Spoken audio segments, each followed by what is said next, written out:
Oh, hi, hello. Oh, hi, hello. I am coming closer to you. There is no escape. Oh, hi, hello. Hi, hello. It's me, the bug. Hi, hello. Yeah. So, welcome, Scare and Frighten. You better be. I'm in your walls. Oh, you think you're safe from me? Check behind your foreskin.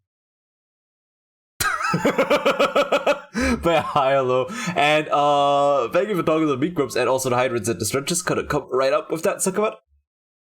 And congratulations on being today's submitting worm Jaggerman Jensen bucket stuff. And yeah, what's the daily warm up? The daily warm up is basically a thing that I have for people if they want me to say hi to them. If they don't do that, I'm not gonna say hi to them because I know this hobby is full of autistic people that do not want to be perceived. And that's why I'm gonna say hi Sukavat and hi Velik because you redeemed it. All right, I'm a genius. I am. That's why. That's. I literally said hi to you right now. I literally just did. What the fuck are you talking about? Ninja would be proud. Wait, which ninja? Who ninja? Like the ninja, as in like the weird guy. The whatchamacallit? The blue herd dude, the Fortnite one. Oh, I mean, if he were proud of me, that would just mean that I've done something wrong. Also, let me just there we go. Let me just put it up. So I can redeem it again. Fuck you, no, why would I do that? You already got your high, fuck off. There we go, alright. Oh, Jesus Christ. There we go, alright. Why would I give you your points back? You want another? No, you got one high. Why do you think to have it, why do you think do I have it limited to one person? Like to one per person, right?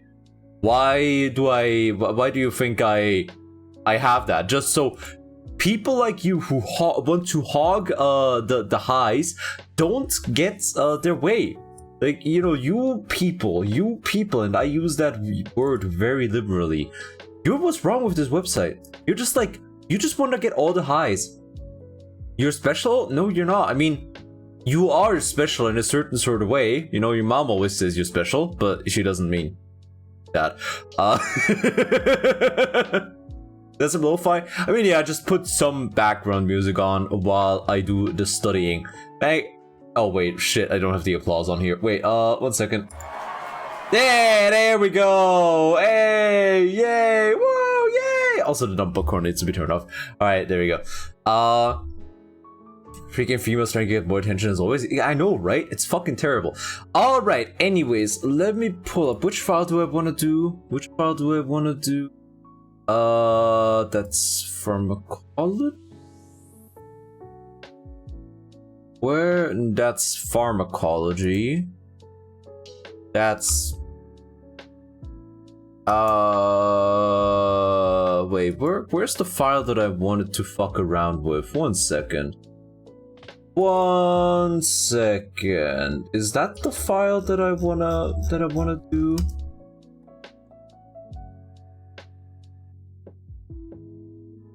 Okay.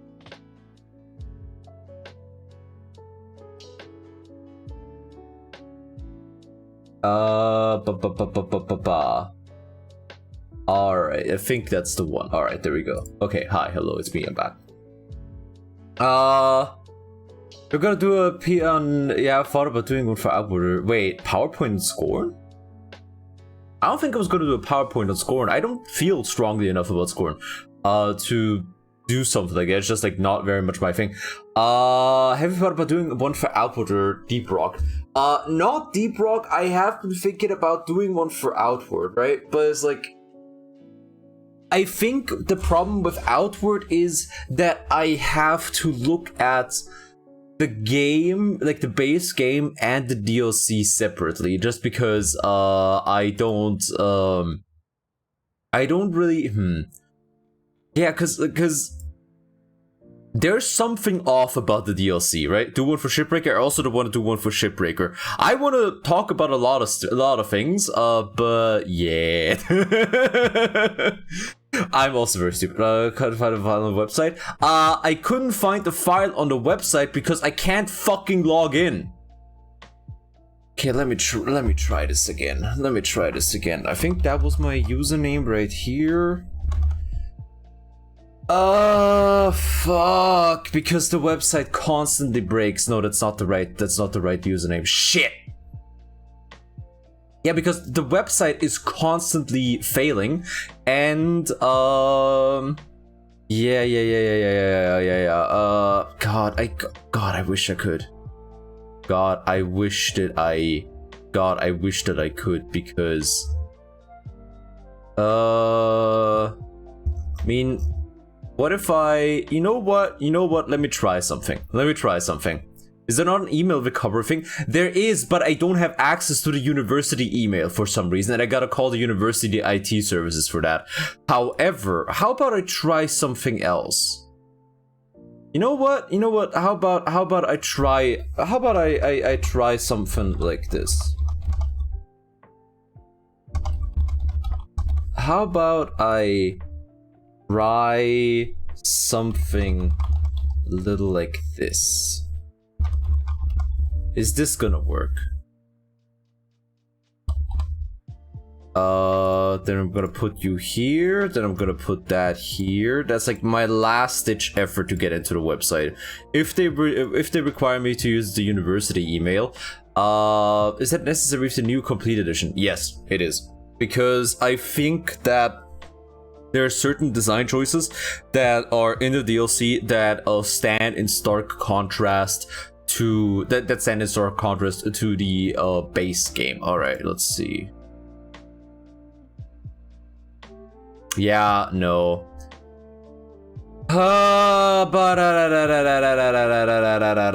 Okay, let me try it again. Okay, so if I have it like this here, if I have this here, and I have this here, and I have this here, what is gonna happen then? Is it gonna tell me that that account already exists? Okay, right. So I have my username for the account, right? Snackerman, kind of, sort of. I'm here for my after school credit. Well, there's no after school credit here, buddy. There's only cold hard studying in this hellhole. I have my username. I don't fucking know the password anymore. Oh god, I'm gonna fucking self. Can I just please?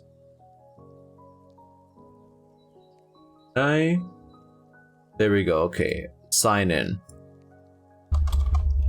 Maybe it's the same as your other uni accounts. I've tried that. I mean, wait, there's this one that I used at the time. But the website also breaks half the time, and like so I don't know if I actually managed to log in or not. It's not the correct one. What about this one? Know that I used that one a little. Fuck. My IP, yeah, I've had too many sign-in attempts. Yeah, I've had too many sign-in attempts, and yeah, it's like the thing is, I can't access that university email right now because for some reason it's just telling me that I need to call the IT service, the uni IT services, and it's the weekend, so yeah. Is he using zip programs again? No, I mean, if I use a zip program, it would work because, you know, whenever I used the zip program to make Anomaly Gamma work, it worked just fine, as it turns out. And everybody telling me to use, I used RAR programs, and everybody telling me to use 7-zip is a fucking loser, and I do not respect him. Oh man, that sucks. All right. Because you use some tunnel to make your PC act as if it's at the university. I mean, that wasn't this one. Can I sign in, please?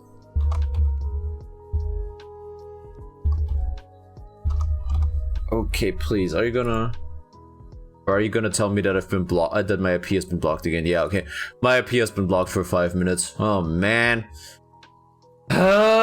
Shit, 6. Yeah, I can't access anything. This sucks.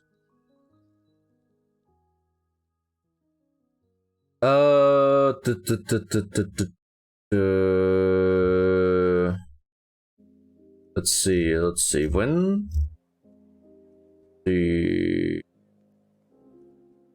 I could just write them an email because there's a good chance that it's because the website that I want to use is run by students and not the university itself. So there's a good chance that I could like get in touch with them on the weekend, but nah, it's like I'm not gonna do that like right now. Caleb Technology, yeah, it's just I mean, okay, let me try it again. What does it tell me? What does it tell me when I try to access my university email? So it's like I go here, I log in, I use this one, I use this one. What? No, I accidentally wrote that one wrong. Oh, yeah, there we go.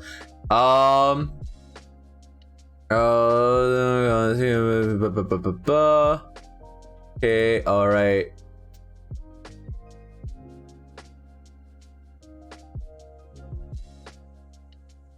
Oh.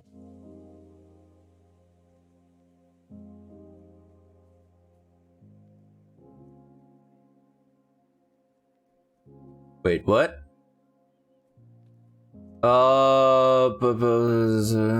Okay. This form of it.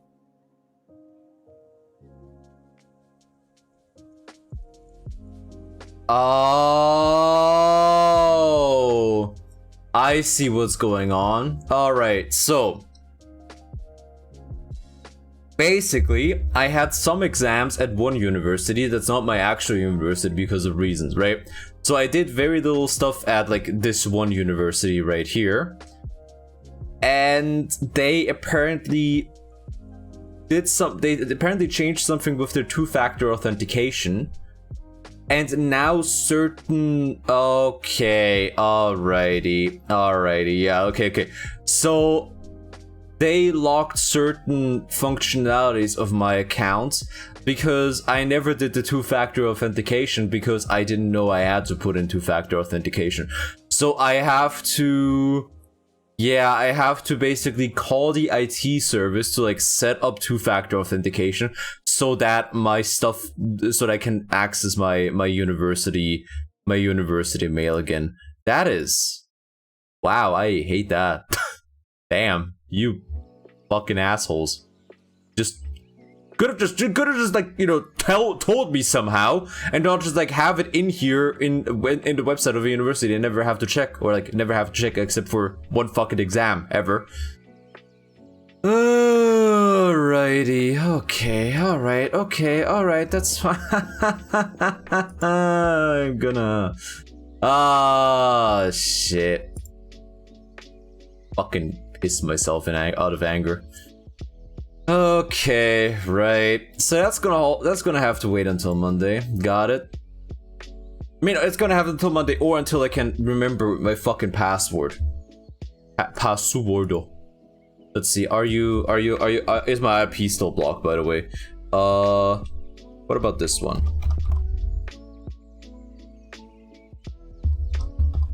What about this one? Am I still blocked? Yep, I'm still blocked. Alright. Hi, Yosayan. How's it going? Hope you're having a wonderful day. Oh my god, this is boding incredibly well already. Yeah. Password manager. I should really get one.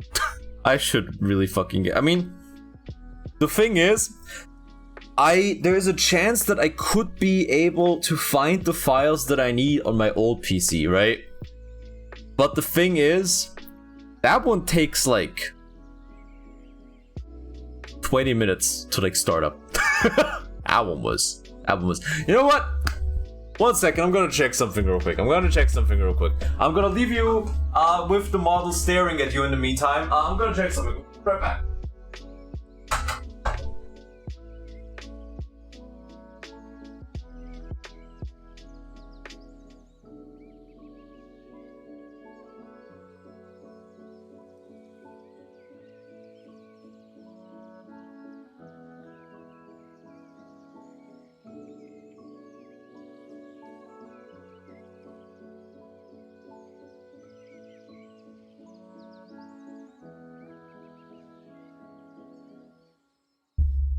Alright, okay, that's not gonna work.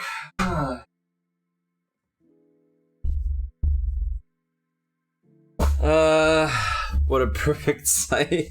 That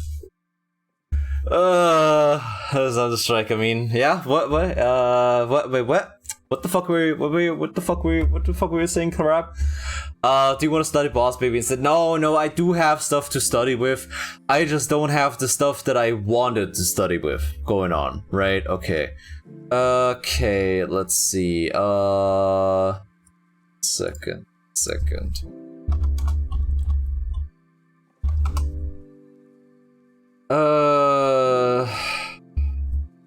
Alright.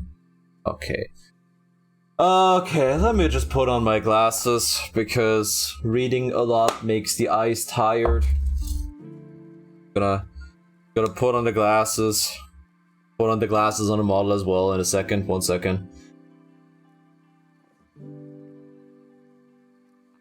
Books, papers you need online. Oh yeah, I can. It's like I can, but like I know the web. Basically, I can get the stuff that I need, but it's like only on one website. Okay, I'm gonna explain to you why I need the stuff from one specific website, right? But yeah, I could get stuff from my old PC, but it's not hooked up to anything other than the power. So yeah, I can't really get any. I'm not gonna like hook up the PC in another room to like a keyboard and a mouse and a screen while the stream is running. I'm not gonna do that. All right. Of course, I started with the glasses on. It helps your eyes be less tired. You know what? Just to signify how hard I put on those glasses. Do you have any glasses? How many glasses in here? Black sunglasses. No. I don't want black sunglasses. I have the DSX glasses. I have the Hawaiian shirt. Pink sunglasses. White sunglasses. Normal okay, I have no fucking glasses. Alright, you know what? Fuck that. Okay, alrighty. We're just gonna move over here. And I'm gonna try and capture this stuff right here.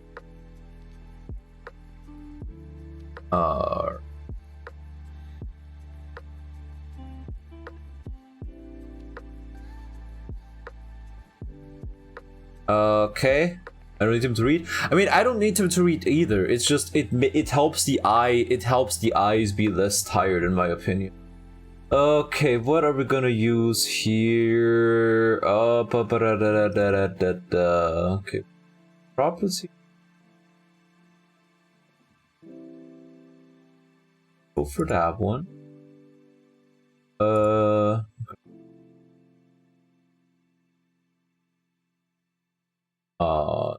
80.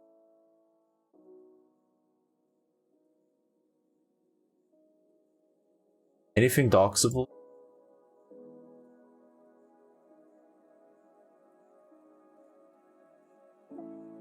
Doxable?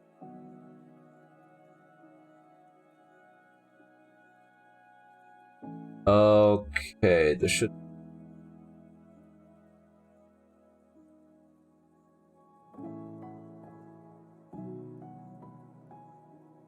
And let's hope that OBS isn't about to crash again.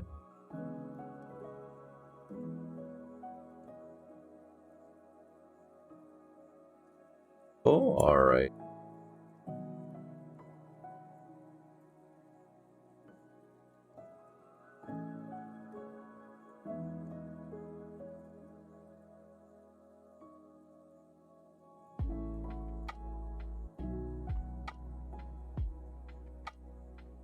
Go, sort of.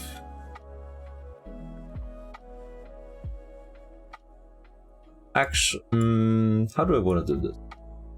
Have it like this.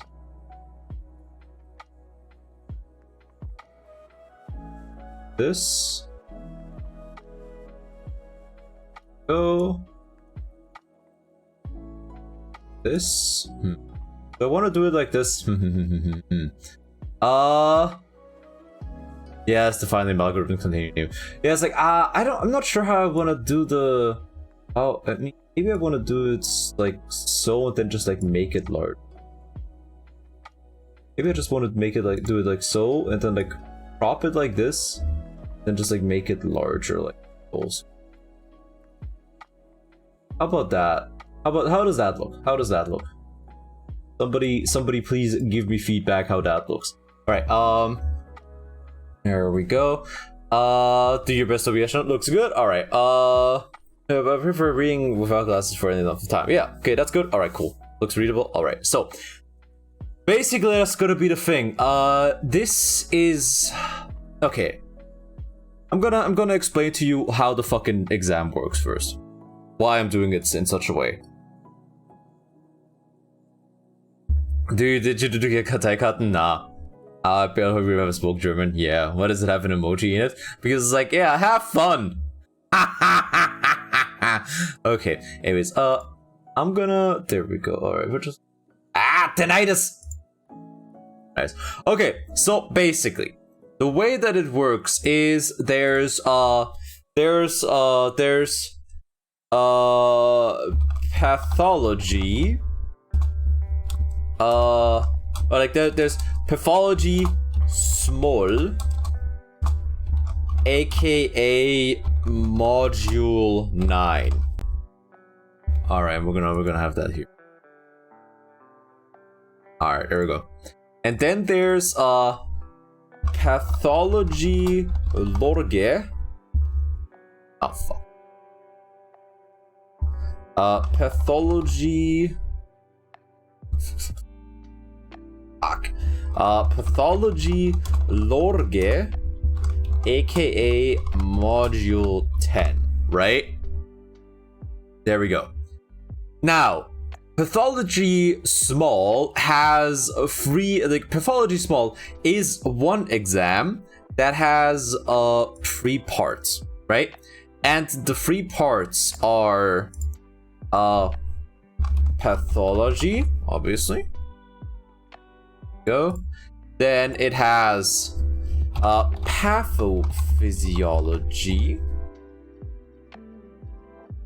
That one. And then it has pharmacology. There we go.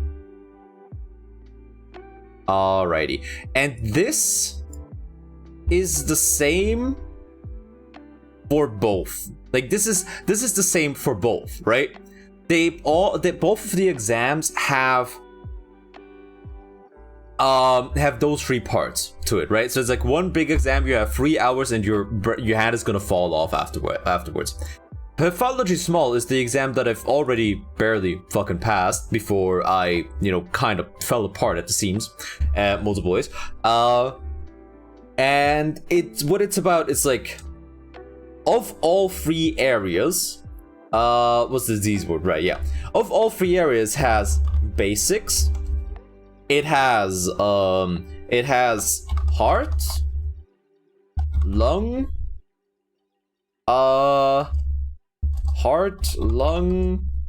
and diabetes. I don't know why they have it like this, but it's like basically this is like all 3 parts, like all three parts of that have are centered around like these concepts right here, right? So you're also gonna have the pathology of these things. You're gonna have like basics of pathology and this stuff. You're gonna have the basics of pathophysiology and all that stuff, and you're gonna have the basics of pharmacology and all that stuff. And with module 10, what you have to focus on is literally everything else. Lamau, you dumb bitch, get fucking bent. Lo. There we go.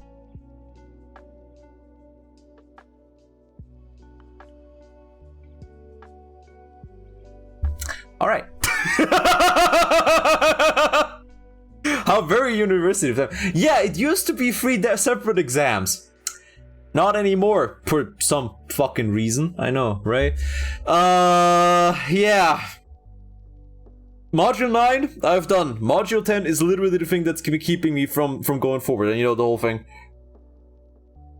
With me being basically on break from studying because, it's just, you know, a lot of bad stuff happened. A lot of stuff that I wouldn't really wish on anybody else. That affected me in such a way that I wasn't able to. That I just, you know, I wasn't able to keep studying. I just couldn't do it. I just kind of fell apart the seam. So I'm slowly trying to get back into it because I'm now at the point where I can actually deal with things again. It's like not deal with things as in like, oh, it's too much stress, but it's like to the point where I actually have energy again to do things, and it's difficult. It's definitely very difficult, but I'm getting there again. And I figured might as well combine something that I picked up in the meantime that I enjoy a lot, like streaming, with something that I've enjoyed a lot in the past, like studying, because as much you know what happens to your anus the moment exams happen. I see. Yeah, exactly. It's like it's actually funny because a part of module 10 is stress, right? So like especially it's like a focus in pathophysiology. It's the effects of stress on your body. He enjoys studying, but a nerd, yeah. No, I fucking love studying. I love studying about medicine. As much it doesn't matter how long the break that I had, I still fucking love it all the same. It's still incredible. And I can't see myself do anything else in my life other than medicine. It's like, to this day, is my passion. But yeah, so part of the pathophysiology of 10, which I would have liked to look over with you today, but nah, apparently it doesn't work out. I'll try and see if I can get the files from the other PC if I get everything hooked up. So yeah, part of that was what should I call it? Part of that was the reactions of stress in the human body and what long exposure to stress does to your brain, and it fucks you up bad. I love numbers, yeah, kind of like that. But yeah, stress fucks you up bad, but we're gonna get to that in another studying stream if people like this one enough. But yeah, so basically that's what, like, so like this one here done. I got our grades go from 1 to 5, with 1 being the best and 5 being failing. I passed it with a 4, baby. Let's go. And I've tried this one once and I got a fat fucking 5. There we go. I got a fat fucking 5 on that one attempt, and you know what? You'll have limited attempts with this, and if you run out of all attempts for an exam, you get kicked out. A pass is a pass. So it's like, I don't want to waste any attempts on this because, yeah, if you fail too many times, you just get kicked out of university. Vieles Bestand is gut und gute Physik. Exactly. Exactly fucking right. It doesn't matter. It's like I understand what it's about. So it's like I'm fine with that. I don't mind that. All right. Anyways, so now that you understand what the fuck is coming my way, I can show you the question here. So practically the only way to pass this exam is by something we call in German Altfragen. Altfragen is basically the questions they had on exams in the previous years, right? This is just pathology, right? This is just pathology. This is one of the in practice you're good. Oh yeah, no. Like, you still have to understand it, but it's like it's still the only way to really go to get through it. This is just pathology. This is just the questions and answers for pathology.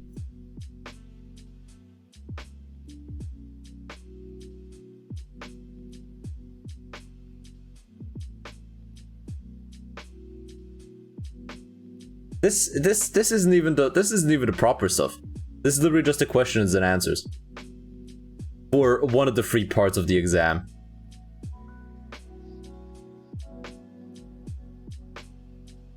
All right. yeah, I have to basically know all this. That's just one of the free. That's just one of the free parts. Because if I wait a second, let me pull up another one. Let me pull up a different part. University. Go.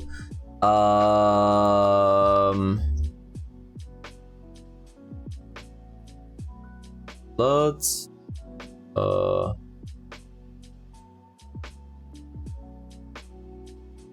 Alrighty.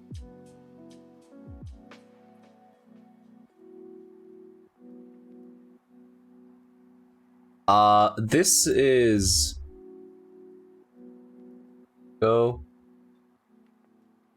This is for pharmacology. Like this is for pharmacology right here.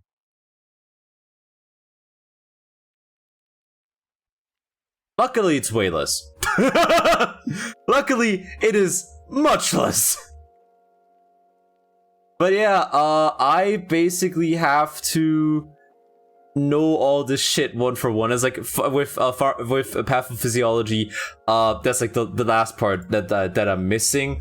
But it's like, you know what? I can just like take it. I can take a picture real quick of like how thick it is, and like how many pages there are. One second, I'm just gonna take a picture real quick, and I can pull it up on stream.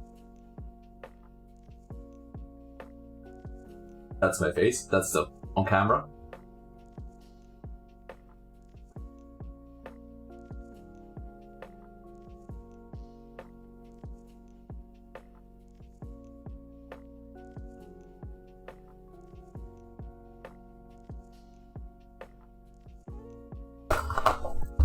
Okay, let me just set the picture somewhere so I can pull it up. All right, we're just gonna that. Alrighty, so you can tell how much I gotta know for this exam. Why this exam is known as the exam when it comes to studying medicine, because it's like the exam. There's never gonna be anything worse than that. It's never ever gonna get worse than that at the very least. That's my one saving grace.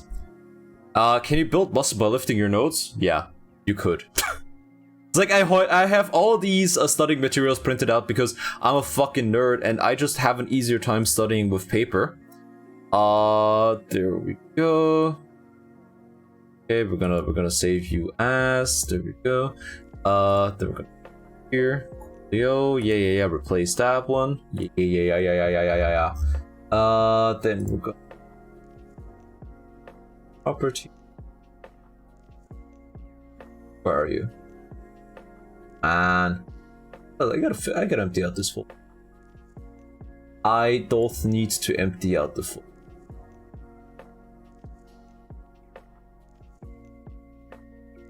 So yeah, it's like you can see how full the pages are with that. Not many pages, and this part I have to basically know verbatim. This part I have to basically know verbatim. I have like all the other folders like over on my shelf, but yeah, this part I basically like. Yeah, I just gotta know all this like by heart basically, because the pathophysiology, the Institute of Pathophysiology is notoriously stingy when it comes to points. And yeah, if you don't have it exactly right, they're gonna dock you points for every tiny fucking thing you forget. Like the tiniest fucking thing in wording. Like at some point, I think when it comes to gallbladder stones, it's like you have the 5 Fs, I think it is, where it's like, you know, basically the 5 Fs or 6 Fs of, you know, increased risk of being at increased risk for gallbladder stones, and it's like fair female fertile for the fat. Yeah, the 5 Fs. There we go. I mean, they kind of sort of. And you know, one of them is like 40, and if you just say, they're super fucking weird about the wording, because just saying it's 40 and above is wrong, because you have to basically say only over 40. Like, you get points deducted for saying that women at 40 are included in that group. Like, you have to say, oh, once you are older than 40, you are at a higher risk. Like, you're gonna get points fucking deducted for that. And it's like every single point matters in this shit. It's like, it's not just gonna be like a minor point. No, it's like you have like 10 points per question to get, and they're gonna deduct 1 to 2 points for that. Like, a fifth of the question is just fucking gone because you forgot that tiny bit. You didn't write the tiny bit just right. It is legitimately insane. Like, this exam is the reason why a lot of students come out of university with a fucking burnout. It's just a collection of inane mnemonics, kind of, sort of. But yeah, it's gonna be interesting because I am going to have to re-study a bunch. Like, I'm gonna have to relearn. I'm gonna have to relearn a bunch of like verbiage that I wasn't. I'm gonna have to relearn a bunch of verbiage I kind of forgot about, just because I haven't really done much in terms of medicine for quite a while. Oh, and forget to meet monastery. Unimi snint. I hope you enjoy your stay. Yet many say not to memorize, just analyze. Yeah, no. It's like, if you want to understand what the fucking thing, what everything is about, you have to analyze it. And it's like that. I even did it that way when it came to anatomy, just because I'm really bad at memorizing. I'm very good at making sense of things, right? So because like, if I make sense of the way that something works, I only need to remember the first point to basically build up the rest of like everything else about the question in my head, if I understand the processes, everything properly, right? But it's important to understand, first of all, which parts are actually going to be important for the exam, and secondly, which parts of the material they expect you to connect with each other, because the material that you have from the lectures is not nearly this condensed. Like, there's a way too much fucking fluff in there to really use that to study. For humanities and theology students, but with the precision of maths. Yeah, so it's like outside of the pathophysiology stuff where they want you to have the exact wording. Even then, supposedly, if they've calmed down a little bit, supposedly. But yeah, anyways, so the thing is, I'm going to speak German for most of the stream, so I'm super sorry for that. I'm actually gonna put on oh, I don't even have the English tag. Wait, do I have the English tag? Oh no, there we go. Stream language. Particularities. So now it's just the languages. Oh, didn't know you had the different languages. But yeah, it's like since all my studying materials are in German, much of this stream is gonna be in German. So sorry about that.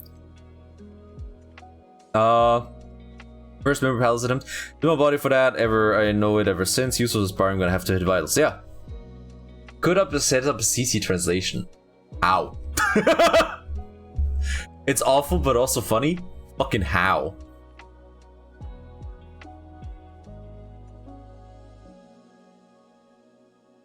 But like, how do you even set it up? I have no idea. I have no idea where to start. The theory does burn the students out. Tedious memorization that most of the times are not explained well, even in books. Nein, kid, nein.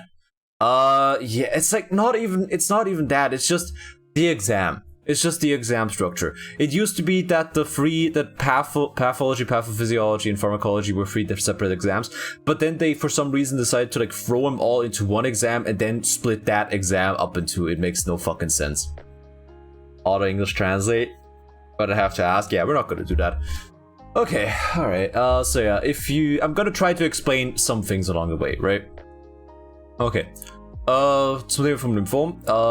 Die Hauptgruppen der malignen Lymphome, Pathologien, pathologische Methoden zur Diagnose von malignen Lymphomen und die 2 häufigsten B-Zell Lymphome. Und zur Unterteilung, es gibt hauptsächlich die Hodgkin und die Non-Hodgkin-Lymphome. Davon gibt es beim Non-Hodgkin B- und T-Zell-Lymphome, je nachdem aus welcher Zellart sich das Lymphom entwickelt hat, sei es jetzt die B-Zellen oder die T-Zellen, was beides wiederum weiße Blutkörperchen sind. Die Unterteilung Hodgkin und Non-Hodgkin ist es ist eine reine Unterteilungssache, weil die Unterschiede sieht man eigentlich nur unter dem Mikroskop. Man sieht die Unterschiede zwischen Hodgkin und Non-Hodgkin, glaube ich, soweit ich weiß, nur unter dem Mikroskop, und es ist einfach eine Einteilung, die von diesem Hodgkin-Typen vor Jahrzehnten, Jahrhunderten, keine Ahnung, entwickelt worden ist. Bezüglich der Diagnose, es geht mittels Immunhistochemie, glaube ich, heißt es. Only under a microscope, ja. Yeah, like pathology is very little digging in bodies and a lot of microscope stuff. Anyways, I think it's like immunhistochemie.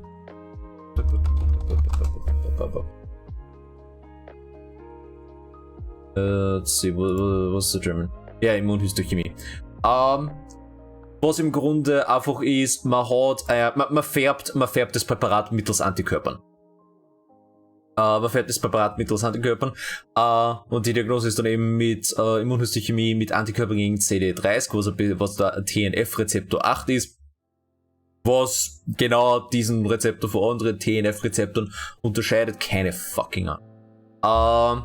Ja, aber das Wichtige zu wissen ist, dass dieser Rezeptor sich auf Hodgkin und Reed-Sternbergzellen befindet, und das ist genau diese Unterscheidung. Wenn Hodgkin und Reed-Sternbergzellen vorhanden sind, dann ist es ein Hodgkin. Wenn diese nicht vorhanden sind, ist es ein Non-Hodgkin. Die Histopathologie ist diffuses lymphozytäres Infiltrat, was einfach heißt, es ist diffus ist, diffus. Es ist nicht konzentriert. Lymphozytär ist, es sind Lymphozyten, und Infiltrat ist eben, es ist infiltriert. History of connected stuff like allergies or MI. That's histamine. What you're thinking of is histamine. Die Hodgkin-Zellen sind einkernige Riesenzellen, und Reed-Sternberg-Zellen sind mehrkernige Riesenzellen. LK.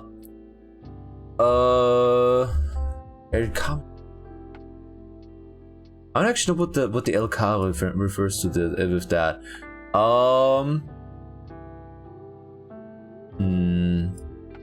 LK. I don't actually remember what the LK refers to. Who's about to be? Right, there we go. Okay, Lymph Nodes, right, Lymphknoten. Mit vollständig aufgehobener Struktur und Fibrose, das heißt, die Lymphknoten sind, die Struktur für die Lymphknoten ist komplett ist komplett im Eimer, und die Lymphknoten sind fibrosiert, was einfach heißt, dass du unter dem Mikroskop in der Histologie die mehr Fibrose-Einlagerungen findest. Und zum Thema, welche die zwei häufigsten Arten von B-Zellen-Lymphoma sind, das ist das diffuse, großzeitige B-Zell-Lymphom und das follikuläre Lymphom. Ja, die gibt's. Okay, das nächste war dann die Anämie. Häufigsten Ursachen einer hypochromen Anämie, was heißt zu wenig Eisen. Häufigste Ursache einer hyperchromen Anämie, das heißt zu viel Eisen. Und außer, das heißt Anämie bei zu viel Eisen im Blut. Außer Blutbildveränderungen finden sich bei Vitamin B12-Mangel häufig auch zwei Antworten. Okay, bei hypochromen Anämie, Eisenmangel, das heißt einfach zu wenig Eisen ist vorhanden, was bedeutet, dass einfach zu wenige rote Blutzellen gebildet werden. Vitamin B12-Mangel ist die perziniöse Anämie. Vitamin B12 ist notwendig zur Bildung der roten Blutkörperchen. Und wenn das nicht vorhanden ist, dann wird Eisen nicht in die Blutkörperchen, in die roten Blutkörperchen eingebaut. was wiederum heißt, du hast zu viel Eisen im System, aber trotzdem zu wenig rote Blutkörperchen. Neben der Anämie finden sich bei Vitamin B12-Mangel auch neurologische Störungen, Störungen der Pyramidenbahn, was spastische Paresen sind, das sind einfach Lähmungserscheinungen, Polyneuropathien, einfach etwaige diffuser Schmerz der Nerven, Gangstörungen, selbsterklärend, und Störung der Tiefensensibilität, einfach bei Sensibilitätsstörungen, sowie Atrophie der Schleimhaut, das heißt, wie zum Beispiel im Magen, was dann die als Hunter-Glossitis beschrieben wird. Das heißt ja, Vitamin B12 brauchst du einfach, damit diese ganzen Sachen ausgebildet werden. Okay, akute Leukämie. Durch welchen Knochenmarkbefund wird die akute Leukämie charakterisiert? Welche zwei wichtigen Pathomechanismen führen zur Vermehrung von Blasten? Und Symptome einer akuten Leukämie sind bedingt durch was? Okay, akute Leukämie ist dadurch gekennzeichnet, dass der Blastenanteil im Knochenmark über 20% ist.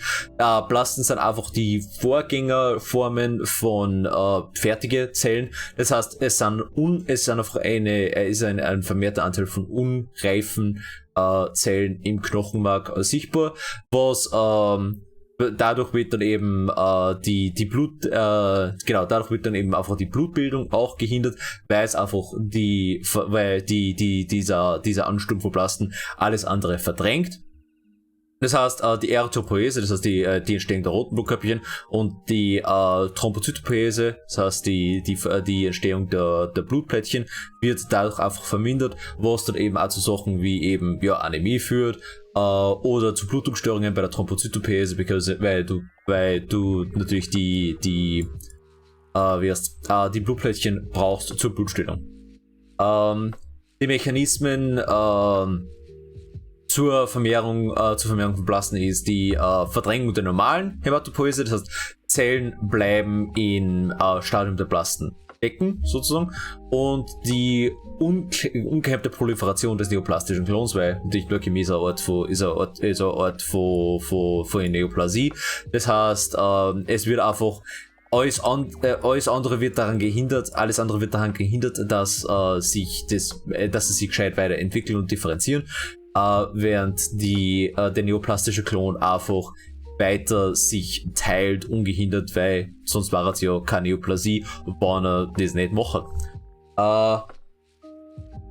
Or anemic this morning. I guess it must be very confusing. Kinda, sorta. Also, why is my model fucking up a little bit? Let me pull it up.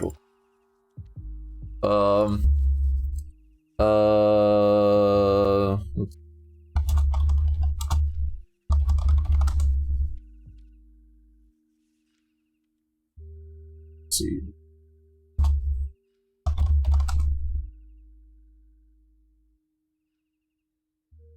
Do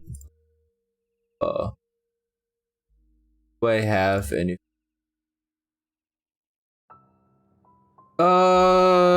Knochenmark Histo. Let's see.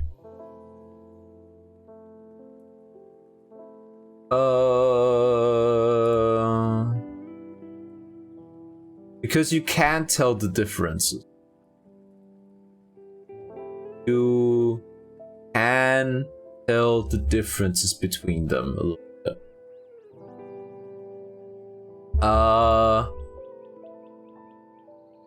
Where's a good one? Where is a good one? Come on, buddy. Just want a good pick.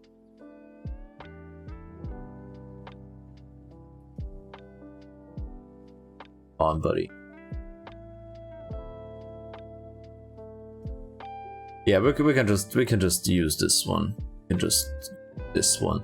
It's like it's not white blood. It's red blood cells and not white blood cells, but it works all the same because it basically shows you that you can tell the difference. Okay.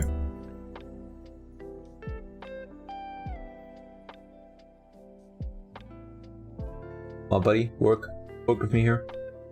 That work. What crack?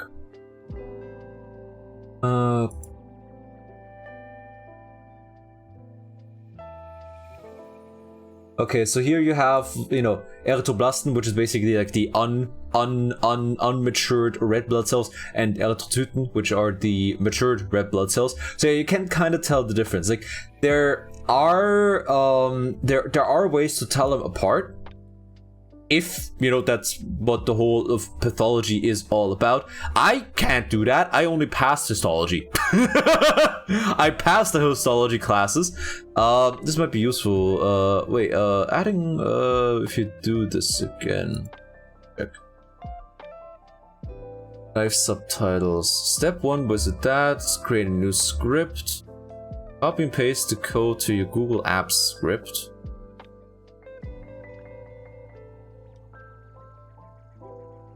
Oh. We try to identify them, but we just leave it to path. Oh yeah, because that's what they're fucking paid for. That's what they're paid for. It's like, you know, you can't tell them apart, but it's like it's been a long fucking time since I last did that. Okay, I'm gonna look into that next time. Wait, do I want to set it up right here? I probably don't want to set that up like right on the stream. Maybe in the future. Maybe in the future if enough people like the stream. You have to analyze cells from birth till you ask someone to kill you because you're burned out from working non-stop. Yeah. Wait, what? Nah. Gonna have to be a little bit more specific. Can throw a couple tardigrades in there. I think that would be very unhealthy if we just like found tardigrades in them, man. Don't think that's don't think that's necessarily something I call healthy. But I was like, you can do it, but pathologists do nothing but that all day, so that's their fucking job. Like they're better at this than I will ever be. So why the fuck? Yeah, why fucking around with it? Okay, alright, und die Symptome einer akuten Leukämie sind bedingt durch die Anämie, das heißt Blässe, Leistungsabfall, Müdigkeit, weil weniger Erythrozyten gebildet werden, weil Erythropoese gehindert ist, Blutungen, weil Thrombozyten, weil die Thrombozyten verringert sind, was ich eben auch gesagt habe, vermehrte Blutungsneigung und Infektneigung aufgrund der Mangel der immunkompetenten Leukozyten, weil normale Leukozyten werden ja auch nicht gebildet, sondern das einzige, was sie proliferiert, ist der neoplastische Klon, das heißt eben die normalen Leukozyten einmal auf der Strecke. And don't try to set up a machine, but go take your time doing so you don't get frustrated. Oh, so it also works ideally. Okay, Nevus Telnevus, which eher bekannt als Muttermal im deutschen Sprachraum. There you go. I never did. It's normal that you aren't good at it. Oh yeah, no, definitely. It's like everybody has their expertise. That's the wonderful part about a hospital. Everybody hopefully knows what the fuck to drink. Also, I'm gonna drink something real quick.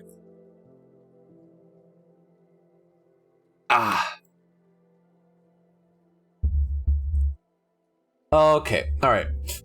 Die Definition vom Nevus Telnevus, die Etiologie und Entstehung, 3 typische Nevus Telnevi und die Histologie der erworbenen Nevus Telnevi. Ja, genau. Okay, weil es gibt verschiedene Arten von Nevus Telnevi, das heißt zum Beispiel, und 3, und man soll dann halt die erworbenen, weil mit manchen wird geboren und manche kriegt man halt dann im späteren Lebenslauf dann erst. Okay, der Nevus Telnevus, Pigmentnevus oder Muttermal, ist eine benigne melanozytäre Tumore, das heißt, benign ist halt einfach gutartig, nicht maligne, nicht invasiv. Es ist gutartige Tumore, die von Melanozyten ausgehen. Our body, hopefully every part works perfectly and organically, otherwise it burns down. And also the mitochondria, aka the canteen, is the powerhouse of the hospital. Because you go in there and usually I've been to very few hospitals where the food was shit. All right, is basically what I'm trying to say. Most hospitals that I've worked, I don't want to say worked then, that I've done internships with, They've had pretty bad canteens. Yeah, I've had to do a couple internships at like hospitals and also at a GP's office at some point. It was great. Okay, bezüglich der Etiologie oder eben halt die Entstehung, die kongenitalen Nevozellenniveau, das heißt die angeborenen Nevozellenniveau aufgrund von Störungen der embryonalen Migration der Melanozyten aus dem Neuralrohr, was einfach ein Stadium der embryonalen Entwicklung ist.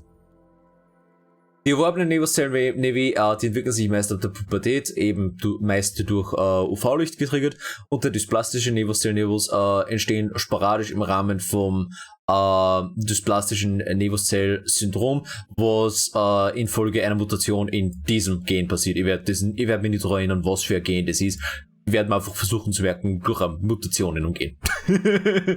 But different medicine, the normal, right? Sometimes even benign ones need to be removed. It depends, right? Because benign literally just means non-invasive.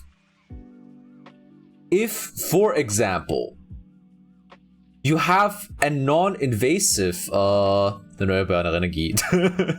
It's like benign, the distinction benign and malign is literally just, is it invasive? Is it non-invasive? Like, do the cells invade through the what's it called?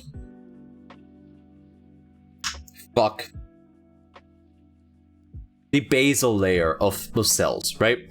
Do they spread through the basal layer of cells, basically? If they are just like growing if they're growing fucking insane on their side of the basal layer, it is still benign. You can see the early signs of malignancy. However, also malignant, by the way. You can see the early signs of malignancy, but as long as it is not yet invaded anywhere, as long as it has not broken through the basal layer, it is still benign. Is basically the distinction. That's all it means. For example, since we're talking about Nevozellenniveau, thank you so much for gifting nobody a 3-month sub. Please look out. Please look after yourself. I'm fucking begging you. Thank you so much. I really appreciate it. For example, for me, I had a really large birthmark on my abdomen. It was approximately, like, it had a weird shape. Wait, let me just pull up MS Paint again. Fuck it. Let me just pull MS Paint up again. Fuck it. Yeah. Go. So what I had was like, there we go. It was like roughly this shape, and it was like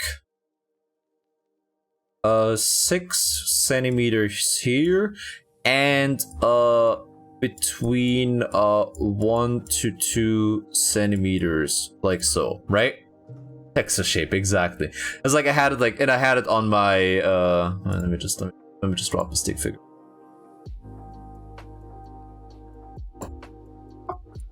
And I had it like here on my abdomen, right? So I had that one. Yeah, it's like kind of a kidney shape. I've had that one since birth. Like, that was a congenital. In this case, that was a congenital Nevozellenniveau. And it never showed any signs of malignancy, right? However, there are certain what's it called? I think it's shit, what's it called? There's certain criteria when it comes to, wait, maybe we're gonna look at those. Are there yeah, okay, they don't, basically I think it's like the ABCDE scheme when it comes to those. Okay,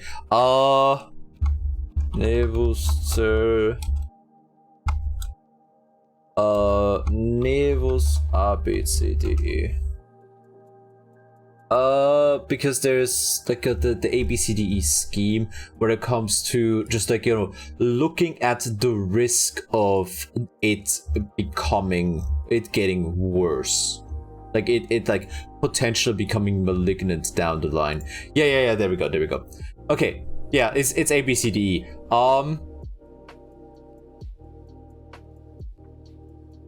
Yeah, she's fucking insane working, and all of a sudden I can't be here for streams. Yeah, but still, just come on. What the basal layer is? Okay, or like basal membrane. Let me just look it up. Okay, let me just get it straight from Wikipedia. It's basal lamina. The basal lamina is a layer of extracellular matrix secreted by the epithelial cells on which the epithelium sits. It is often incorrectly referred to as the basement membrane, though it does constitute a portion of the basement membrane. The basal lamina is only visible visible only with an electron microscope, where it appears as an electron-dense layer that is 20 to 100 nanometers thick. What is the basement membrane? What the fuck is that? What the fuck is the basement membrane? Heard of that? I've never heard of that term before. Weird. How about non-epithelial cells? When it comes to non-epithelial cells, you have different criteria. Ah, fuck. Let me try and recall it. Because this is the kind of stuff that's been a long time ago. Let me look that up real quick. Let me look that up real quick. Because when you're talking about carcinoma, right? Okay, so I maybe should have said it differently. The distinction with carcinoma, whether or not it's like malignant or benign, is whether or not they've gotten through the basal lamina, right? So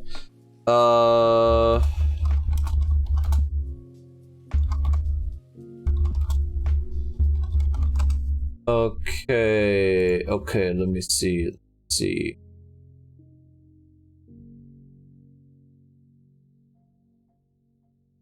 Let me see. So when it comes to non-epithelial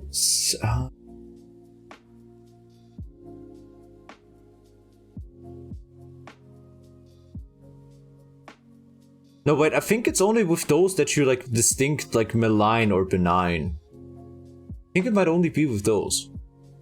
I am not entirely sure. I'm not 100% sure on that.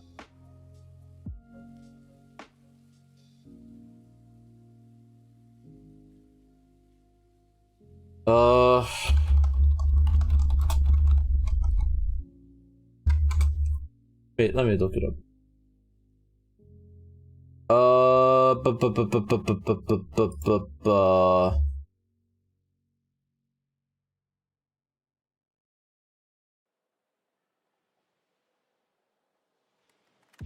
Okay, right. Okay. Tumors can be distinguished in three. Can depend on how invasive or not invasive and their kind of metastasization be put into three different classes. Benign or benign tumors, they they grow slowly. They only push surrounding tissue away without growing over the borders into other tissues. Semi-malign, they grow local. They grow by just being locally destructive and infiltrating, but they do not have any metastasization. They don't have any metastasization. Whereas malign tumors grow invasively into surrounding tissue, destroy it, and they can send out metastasization by way of blood or by way of the blood circulation or the lymphoid system, I guess you could say. So yeah, that's pretty much it. I think it's like just, I guess. Okay. No, I'll go through blood lymph, understood. Yeah. So it's like with epithelial tumors, so if benign get uppity, can cut them out of wholesale, but the malign was need to be killed with chemo and shit. Yes. Wait, no, I don't want. Let me think. Because the fucking distinctions are kind of stupid because So yeah, it's like, if benign ones start to get uppity, you can get rid of them. Or if they just push away surrounding tissue in a way that, causes pain or something, you can also cut them out, because they are not malign in the sense that they infiltrate and build out metastasizations. However, they still have negative effects. Or for example, you see the early warning signs of them possibly becoming malign down the line. Once they are malign and have infiltrated, right? So like, once they've infiltrated the surrounding area, you have to assume that there is metastasization somewhere, right? Once you see in the histology that it has infiltrated, for example, through the basal lamina, basal lamina, you have to assume that there is a metastasization somewhere, and that is usually when you go at it with chemotherapy and stuff like that. And with chemotherapy or radiochemotherapy or something like that, you usually go overboard, because you would rather destroy too much than too little, basically. Is what's going on. So yeah, it's like so with the ABCD scheme, it's okay, we can yeah, there we go. Better safe than sorry. Exactly. I hope my explanations make any kind of sense, and I when in doubt, I'm probably getting a lot of things wrong. It's like, there's a good chance that I'm gonna tell you something, and down the line I'm gonna have to correct myself. So I'm still studying this. I'm not done with med school. I am very much not done with med school. Sorry about that. That knocked me microphone. Oh, and thank you for joining with me, Ubu Ballsack. I hope you enjoy your stay, and hands above the table. Busy in phone calls, making points and stuff for patients. I'm probably not gonna be able to Bluetooth earphone trick. Oh no, how terrible. Nah, everybody please applaud this card for not only finding gainful employment, but for improving her gainful employment. So yeah, it's like the ABCDE scheme is A for asymmetry, then B for Begrenzung or border, C for coloration or Kolorierung zu Deutsch, D for diameter or Durchmesser, and E for elevation or Erhabenheit. So it's basically, the more asymmetrical a birthmark is, the more likely it is to become, to turn malignant. The more diffuse the border of it is, the more likely it is to become malignant. The more uneven the coloration is, so like, with the parts being, with some certain parts like having, black spots, or like the coloration just being very all over the place and being non uniform, the more likely it is to become malignant. The larger the diameter is, the more likely it is to become malignant, and the more it is elevated from the surrounding skin, the more likely it is to become malignant down the line as well. So as you can see, just like by way of diameter and asymmetry, that birthmark would have been like already was a big candidate for stuff. And I had it for like 20 years before I got rid of it, and it never really showed any signs of malignancy, but still, at some point I just wanted to get rid of it because it was annoying. So yeah, it's like, all right, there we go. How did I even get started in this? I don't know. I'm gonna put it back on. There we go. How did I get started on this? Right, it was just like I was just explaining stuff about malignancy, right? Something like that. Proboscis, because they thought it was a congenital birthmark. What? Like having a brown poop-shaped piece on your skin or tummy? No, I just didn't like going for a regular. I just didn't like going for regular checkups. It was annoying. That's literally all it was. I just was really annoyed by going for regular checkups and basically never really being able to be in the sun without sunblock because I had to like apply sunblock to that and the entire surrounding area just to make sure that I would never like get a sunburn there, because getting a sunburn on a birthmark that large is not a good idea. Just don't go to the checkups, then forehead. Exactly. Now I don't have to do that anymore. However, the downside is that I have a thing. I have a thing where scar tissue that I have goes hypertrophic. Which means basically, do you know those scars that are like really swelled up and they look like wormies? They look like wormies? Yeah, those. So it's like, instead of a birthmark, I now have like a really big scar. Which, funnily enough, actually kind of went away once I started lifting. Just because the skin got stretched out. So now I just use now I just use that scar to tell people some bullshit story about how I got shanked for protecting an old lady before I tell them the real and very lame reason.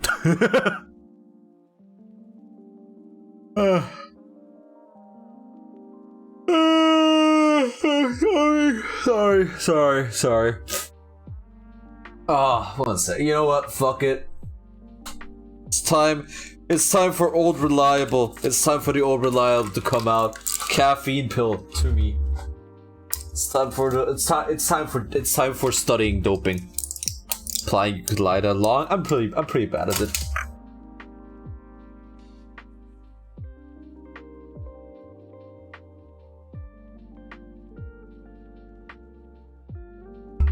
Oh god, it's stuck to my tongue. It's stuck to my tongue.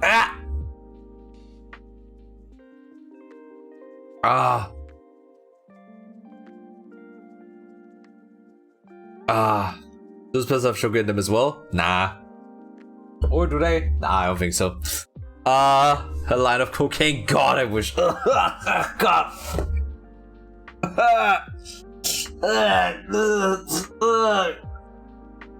God, it tastes like shit. Fucking disgusting. I hate it when it gets stuck to my tongue.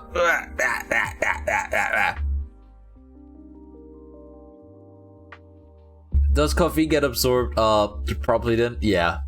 Like, you don't have to take sugar with it. It's gonna help you, and I'm gonna regret it in like 2 hours, but yeah, it's gonna get absorbed properly by itself. Don't worry about that.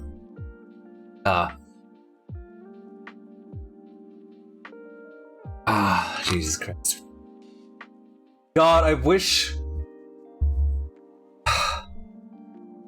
Sometimes I wonder if I have ADD. Sometimes I do wonder if I have ADD, because man, without a fat fucking hit of caffeine, I can't concentrate for shit. It's like that was before I got probably addicted to caffeine, most likely. Yeah, it's like thank you. I know. No, it couldn't be. Look. Wait, why are you applauding me being addicted to caffeine? Is this not the norm? It kind of is. It's like a lot of people that I knew before I had to take the break from studying. They just like took Ritalin for like every fucking exam, or Ritalin isn't the thing here anymore, right? Because we've basically replaced Ritalin with other kinds of meth. Also, my glasses are smudged. With other kinds of meth here in Austria, but a lot of people that I knew just like got through a lot of exams just by taking stuff like that all the time. It's like, I'm too good of a noodle for that. Now just take crocodile. I mean, if I start taking crocodile now, I'm gonna be not alive long enough to like finish the university, dude. But yeah, it's like, but I'm too good of a noodle for that. So he's like referring to like, have to stream to get you fixed. We can have with you more often. What? Wait, what a sec? Wait, what now? Oh, the lacking attention span? Kind of, maybe. I don't know. It's like, I don't know. Like, I don't know if I seem ADD. I legitimately have no idea whether or not I seem ADD or not. It's like, you can't really diagnose that kind of shit with yourself. Don't dope your streamers. Oh, do dope your streamers, because that's what makes them more that's what makes them more fun, right? Crowd control, heroin, IV. Hell yeah, bro! I'm gonna hook up bit donations to this heroin pump. And I'm gonna OD live on stream. Let's go. But yeah, it's like, I legitimately hate that I have a hard time studying, like concentrating on studying without caffeine pills. It's like really annoying because it makes me feel like super burned out afterwards. It's like, it gives me a really nice hit of activity, but I feel like burned out as hell afterwards. Maybe it's because it's boring. It's not boring though. I want to focus on it. It's just my mind just starts drifting. My mind just like goes all over the fucking place, and I don't know why. But I'm too good of a noodle to try non-described drugs, because I've never even had a cigarette before. All right, I am that good of a noodle. I am the goodest of noodlest. All right. Okay. Anyways. Right, so we have den kongenitalen Nevostellnevus des Angeborenen, den erworbenen Nevostellnevus durch UV-Licht getriggert und den dysplastischen Nevostellnevus durch im Rahmen des dysplastischen Nevostellsyndroms durch eine Mutation. Drei typische Nevostellnevi waren eben der kongenitale Nevostellnevus, auch bekannt als Mongolenfleck, oder Nevus fuscozoerulus, was glaube ich eine bläuliche Farbe hat, wenn ich mich richtig erinnere. Das schaue ich kurz noch. Soweit ich weiß, hat er direkt eine bläuliche Färbung sogar. Lass mich das kurz nachschauen. Sie ist ausgelöst. Schau, ich werde nicht dagegen argumentieren, wann das in meinem Skript steht, okay? Ja, so like die haben eine bläuliche Färbung sogar, okay. Okay, ja, die haben eine bläuliche Färbung eben, was deswegen heißt wahrscheinlich Zoerulus, ja.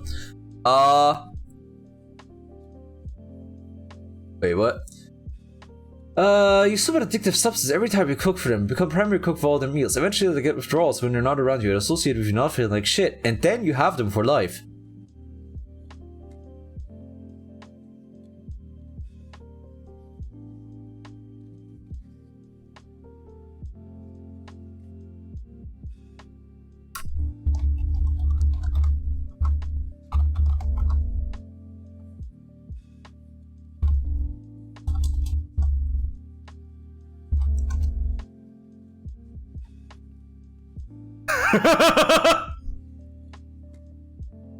It's just 20 seconds. But man, you scare me. Gentlemen, I posit one very simple question. What the fuck is wrong with women? Love runs through the stomach? Yeah, something like that.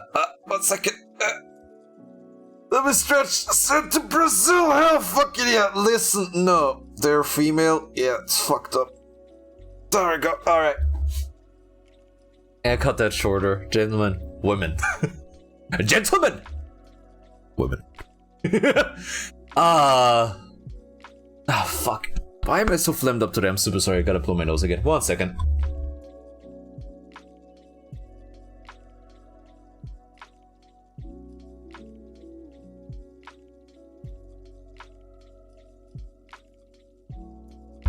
Yeah, I made the joke yesterday during the collab, but man, well, Misery wasn't an instruction manual, all right? To get to the bottom of the question, yeah, it's like that. I wish there was like a question on the exam. Students, what the fuck is wrong with women? Common 4 transitions is a simple plot with a nicotine patch applying when his GF was asleep. Yeah, but as many other things on, you know, image boards, probably didn't happen. No, I mean, of course, with that specific story, that one did happen. I was there. I was the nicotine patch. I fucked that man's girlfriend through her skin. Ew, no, wait, that's a terrible image. Oh, I regret saying that. I'm sorry.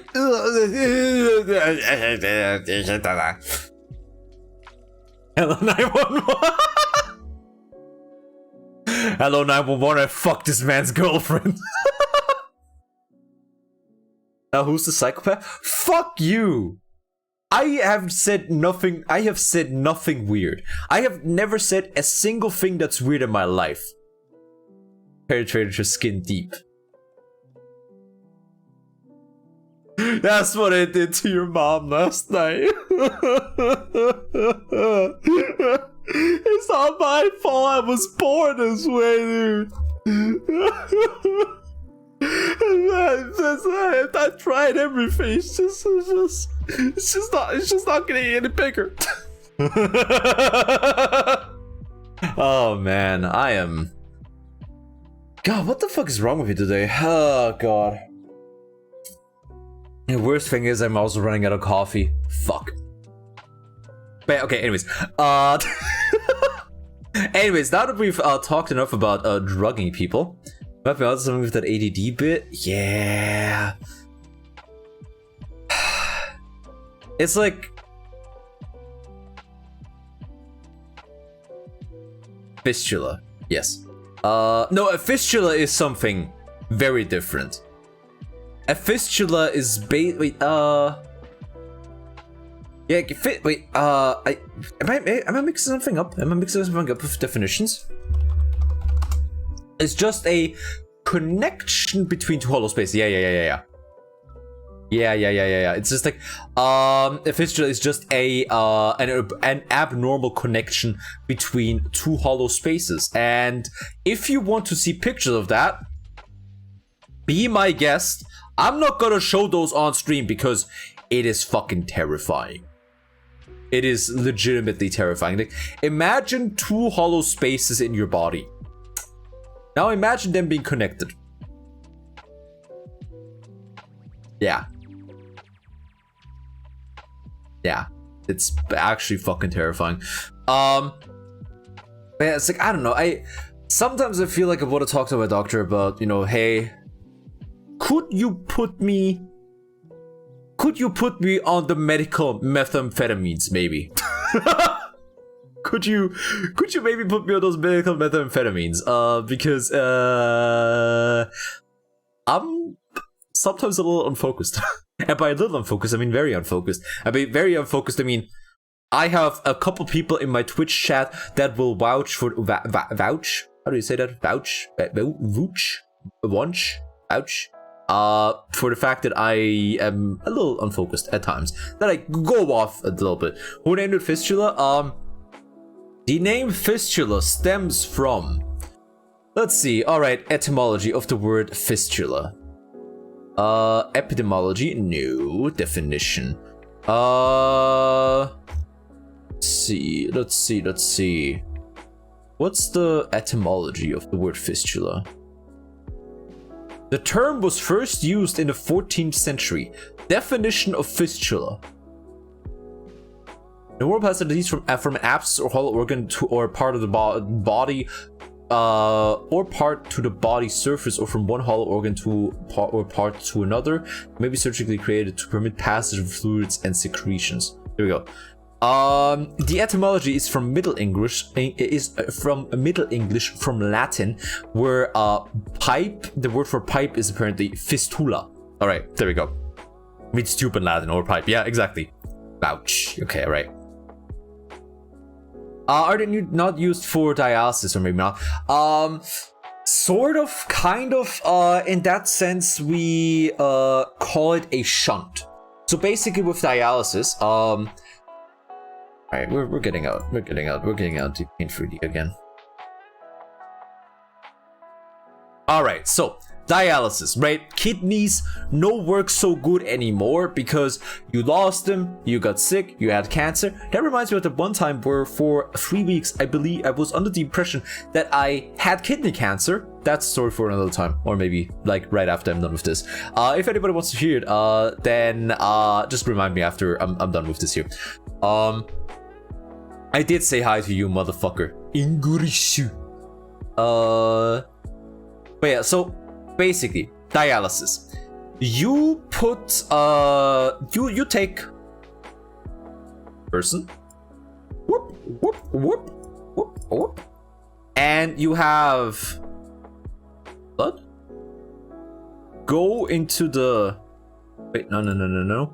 You have the blood go into the dialysis machine. There we go. No, that's a P. Dialysis. Probably writing that wrong. Did I write that wrong? Dialysis. Fuck. Okay, fuck it. We're gonna leave it at that. Central stenosis might be the term. Central stenosis? I don't think I've ever heard that one before. Magic, basically. Alright, magic happens. And then the blood click comes back in here. There we go. Still got the Y in there. Exactly. Med student. Exactly. Med students are fucking stupid. I talked about this yesterday during the Deep Rock collab, but with sterile gloves that you have for surgeries and the like, for doctors, they tell you which one is left and which one is right. It doesn't matter. Like they both go on both hands, but you still have them. Like written down as left and right just because doctors are fucking stupid. May it make you doubt? No, it's fine. It's fine. Is that any game the surgery fit? Probably. But yeah, so basically, blood goes in here, comes through here, blood goes out here, right? The thing is, if you have to do this like once a week or like once every 2 weeks, depending on how bad your kidneys are fucked, right? Or some people go in every day actually. Wait, or no, some people go in like every other day, if I remember. Yeah, basically, where does the pee go? If the kidneys no work, pee goes nowhere. So basically, you filter out the pee through the magic dialysis machine. So basically, some people have to do this quite a lot. But you know, they put, you know, they gotta puncture your blood vessels, right? And the thing is, if you puncture blood vessels too much, they will scar up, and it will be really, really difficult to properly get the needle in them again, right? To like get them hooked up to the pipe works, right? So what they do instead is they okay, this one a little bigger. What they do instead is they have this arm. Here you go. Roted up veins, yeah, kind of like that. They have the arm here, and they have like the artery here, and you have the vein here. And the thing you have to understand about arteries is the arteries and veins is like the arteries have very thick walls, because the arteries have to deal with much higher pressure, because you know they have to deal with much higher pressure because they deal with the blood that's coming directly from the heart, right? So they have to withstand, you know, the constant pressure spikes of the heart, right? Whereas the veins are larger, like have very thin walls, because you know they get their blood from the capillary system, from the capillaries, once like you know the oxygen has been delivered, so they don't have to deal with the high pressures on the blood anymore, right? So what they do is they simply connect the arteries to the veins directly, right? Is that why the dick one is so thick? Yes. Yes, that's it. That's exactly it. They connect an artery to a vein, which means that now the vein has to deal with the vein has to deal with the increased pressure system from the artery, which means that the vein is gonna get ballooned up a little bit, right? So the vein is gonna like get ballooned up a little bit, and it's like gonna get ballooned up in here, but it's pretty good with like a recovering down the line again. But it's like in the moment, like here, it is pretty ballooned up. It's like double caked up on the first day afternoon, right? And this right here is this right here is the point that you use for inserting the needles to, you know, have this is the point that you use to insert the needles for the dialysis, because it's so fucking big. You know, it has a much more difficult time scarring up over time, and it's much easier to get in there to the blood, to like get the blood flowing through the pipe that you have to attach to the dialysis magic machine. And you might think to yourself, but Caleb, that sounds like, if that bleeds, it's gonna be an absolute pain in the dick. Yes! A bleeding shunt fucking sucks. You basically have to apply but trillion you're gonna have to apply a trillion pressure to it just to make it stop again. It fucking sucks ass, but the thing is, that person's kidneys already fucked. It's like, look,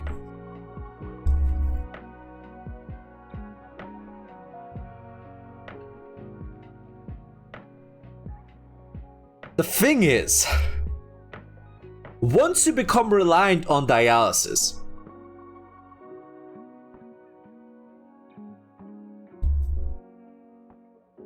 they found a way to minimize it. I mean, yeah, but also, once you become dependent on dialysis, it's a good idea to get your affairs in order. Is this transhumanism? Sort of.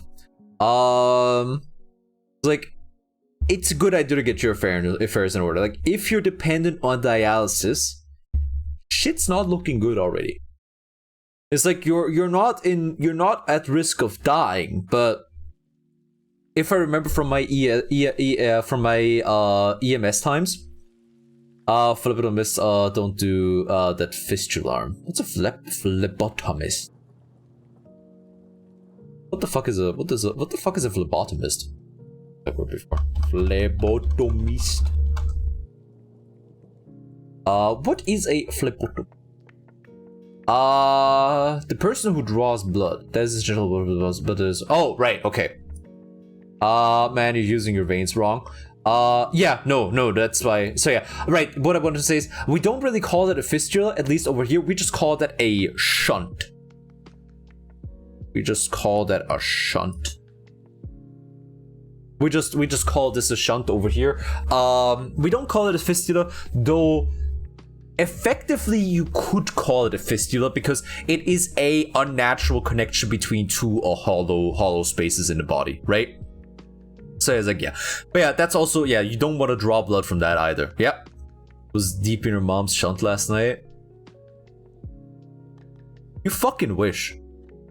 You fucking wish you knew my mom, because my mom is the best mom in the world. She makes me homemade protein bars. Fuck you. My mom's the strongest mom, and my mom could beat up your mom. Fuck you. But shunt is also English, yeah. A thing. There's a lot of English terms in medicine, buddy. But yeah, so it's like, yeah, you don't want to fuck around with that. But if I remember correctly from EMS times, I don't think we had a dialysis patient hold out for much longer than a year. Can you share the recipe for those one day? Sure. It's like, I don't know the exact recipe, but the thing is, wait a second. Let's just, no, we're just gonna clear the whiteboard. The basic recipe, if I recall, is like oats, milk, nuts, way. I think that's like the basic recipe. But yeah, it's like I don't think we've had like having a dialysis patient hold out for a year or more is very rare, because you have to consider, if your handwriting checks out, yeah, my handwriting's not very good. Like if you have to go to dialysis like every day or every other day, right? All the days that you don't go to dialysis, toxins are accumulating in your body. And you also have to live a very strict like lifestyle, because you have to monitor how much water you drink, because otherwise, you know, your body just can't get rid of the excess water. You have to take care of your salt intake. You have to take care of your every fucking intake, right? And you know, a lot of people get into the situation where they need dialysis because there's electrolyte imbalance of the roof. Yeah, that too, because they've had other ailments already. For example, diabetes. Because if they what's it called, like diabetic nephropathy, I think it's called, where it's basically just due to the side effects of diabetes, your kidneys just become basically unusable. You're still gonna have to like deal with the side effects of diabetes as well on the side, on top of your body no longer being able to use one of the main detoxification methods that you have, right? So every time you're not under dialysis, your body's accumulating toxins, and usually after you're done with dialysis, you feel fucking dead. Like you feel fucking just terrible, just because you know, your body, your entire fucking blood just got filtered. All of your blood just got filtered through a fucking machine, and yeah, like you're dead tired. You can't really do too much anymore, because if you were to excessively sweat or something like that, that is, you know, electrolytes and water that you use that you have to very carefully account for whenever you actually like get them back in, right? Like the casuals they are. Yeah, kind of.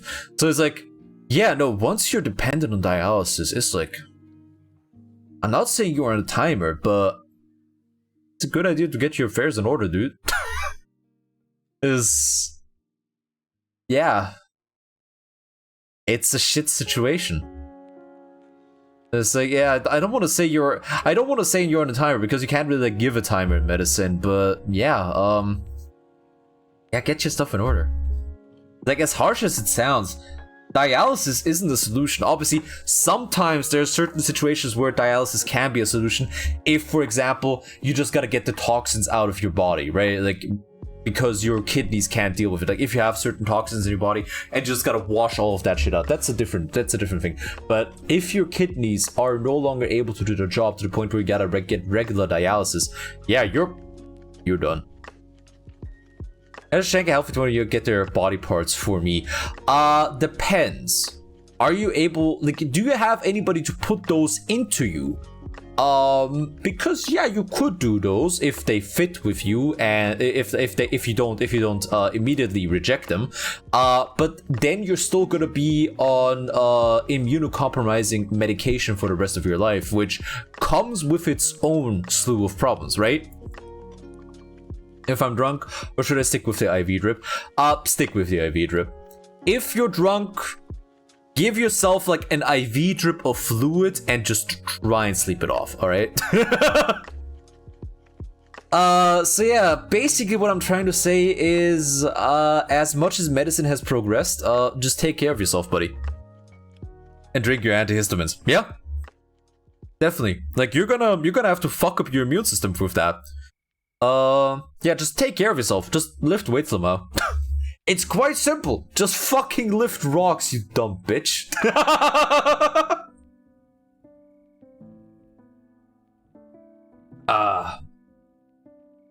That's the lift rocks slunk eggs. Yeah, you will never get sick. Or you're gonna just don't get sick. Yeah.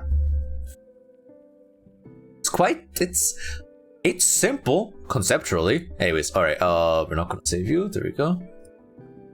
Just don't get sick, Lamau, you fucking nerd. Alright, where were we? Right, okay. Drei typische Nevus-Zellen. Also we had the Nevus Fuscocereolus. Das ist dieser bläuliche Nevus-Zellen-Nevus, meistens im Gesicht anscheinend lokalisiert. Den erworbenen Nevus-Zellen, da haben wir den Nevus, den reinen Nevus Cereolus, was ein bläulicher Nevus-Zellen-Nevus, junktionale Nevus-Zellen-Nevus und der Nevus-Zellen-Nevus vom Compound-Typ, der Maler-Nevus, Spitz-Nevus. Kennen wir sie irgendeinen davor aussuchen, ganz ehrlich. Und der dysplastische Nevus, das war dann der Clarks-Nevus. Das sind halt einfach es gibt einen Haufen von verschiedenen Nevus-Zellen-Nevi. Und das sind einfach ein paar Beispiele. Man muss halt einfach 3 typische davon nennen. Merkt man sich einfach. Fuscocereolus, Nevus Cereolus und dann Clarks-Nevus. Das ist am einfachsten. Longer than bodybuilding man then. Because female devil vagina magic. Apparently it injecting works in mice, but humans is sus. Wait, young blood signs? Wait, what? Mgorfek, do you think it's fixable by human breast milk? No, it gets caused by human breast milk. Give me some. Why would you want devil vagina magic? Why would you want that? Disgusting. Okay, die Histologie der erworbenen Nevuszellen-Nevi, der Nevus Cereolus, bipolare, spindelige Nevuszellen in Dermis, Scheidung desmoplastisch-zellulär, der junktionale Nevuszellen-Nevus, regelmäßige Nester entlang der Basalmembran, Junktionszone, keine Melanozyten in der oberen Schicht der Epidermis und Dermis, Compound-Typ, Nestern von Nevuszellen in Dermis und Epidermis. Das ist absolut grauenhaft. Das ist der das da ist der schrecklichste Teil. Es ist der absolut schrecklichste Teil von der Pathologie. Wenn's wissen wollen, wenn's die Histologien von verschiedenen Sachen wollen. Weil ja, bipolare spindelige Nevuszellen in Dermis, ja, das kennt genauso gut jeder andere also. Yeah, pathologies are very confusing. It's just, there's no rhyme or reason. So like, you know, that one has naval cells in the dermis. This one has nests of naval cells at the basal layer, but no melanocytes in the upper layers. And the compound type has nests of naval cells in the dermis and epidermis. Whereas, you know, so that's like the differentiation. Junctional ones have the nests on the basal layer. Compound types have the nests and the dermis and epidermis. And the dermal type Nester und Stränge von Melanozyten in der Dermis. Keine Atypien und Mitosen ausreifen nach basalen Nevuszellen werden immer kleiner und verlieren Pigment. And the dermal type is basically melanocytes in the dermis without any any visible atypical characteristics or mitosis, and they as they go towards the basal layer, they become smaller and lose their pigment. Right, so it's like that's just something you have to remember because fuck that. Just memorize this detail on the notes. Yeah, just memorize it, Lamau, you dumb fucking bitch. That's not me calling you a dumb fucking bitch. That is the professors calling me a dumb fucking bitch. The only magic you have is bullshit. Jesus Christ!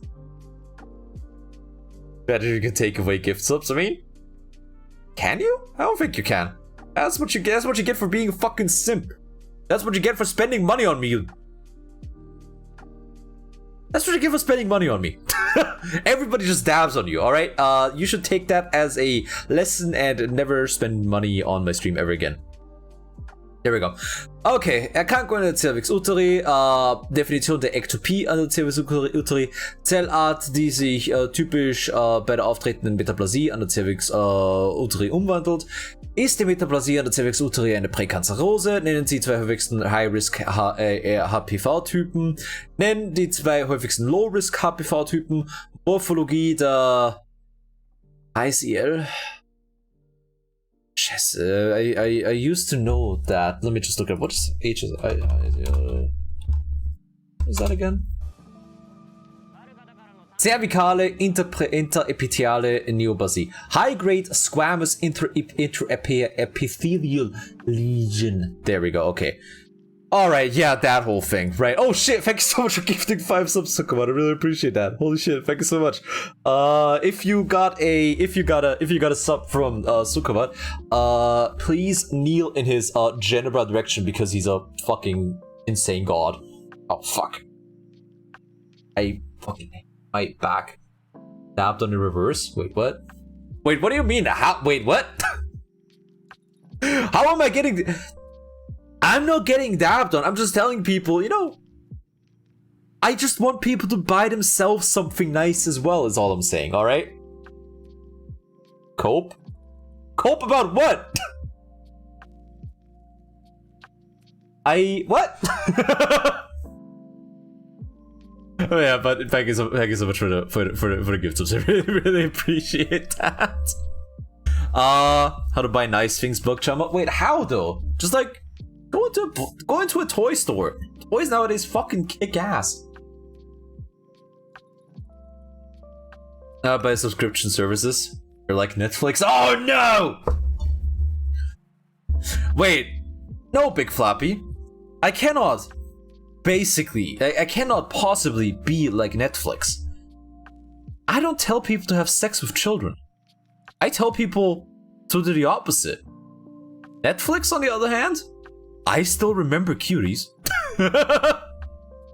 I still remember that, and I refuse to forget. I refuse to let anybody forget. Why did you make me remember? Because you have to. Because I refuse to let anybody forget about that. I fucking hate Netflix. But I can't possibly be like Netflix. Isn't it still on Netflix? I don't know, is it? Probably. Let's see. Cuties, Netflix. Yeah, watch Cuties. Still there. Oh god. Yeah, it's still there.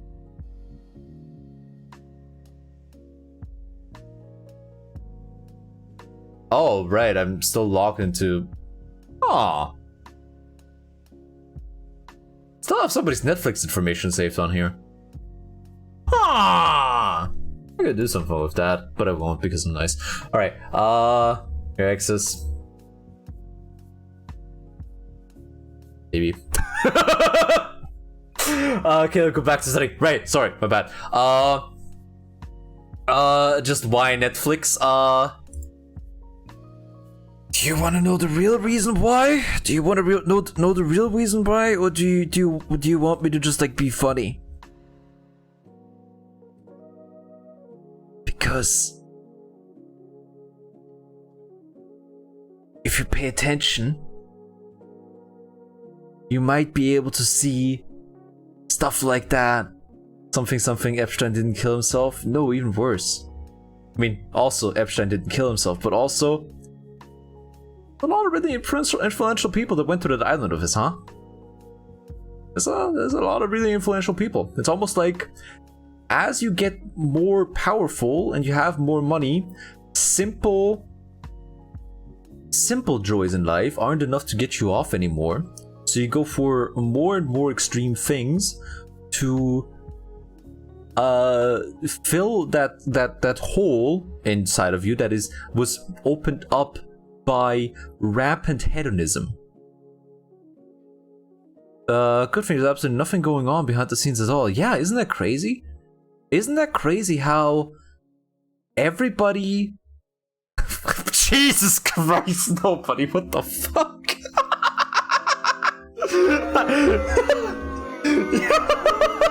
Jesus fucking Christ. Yo, Congo.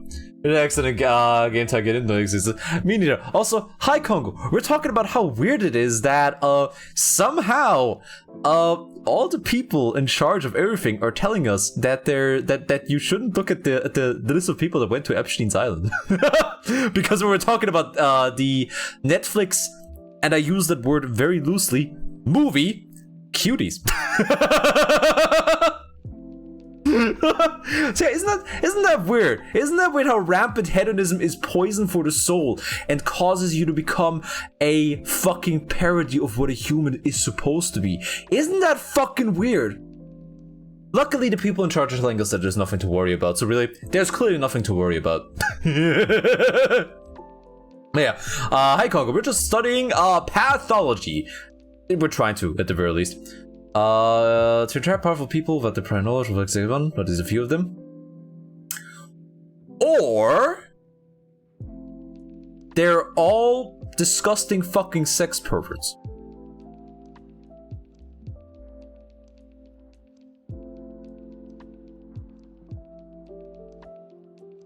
Now, I'm not saying we should apply Occam's razor here. However,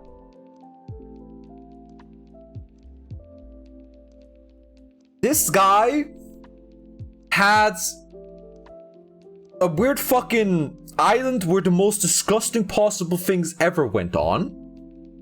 And he was in contact with a lot of people who, many of which were also revealed to be disgusting fucking sex perverts that had disgusting things going on. And they, along with many others, went to this island where disgusting fucking sex things went on. No, that's okay. Like, look, yeah, once is exposed to being on television, they immediately lose any sense of opportunity. Exactly. It's like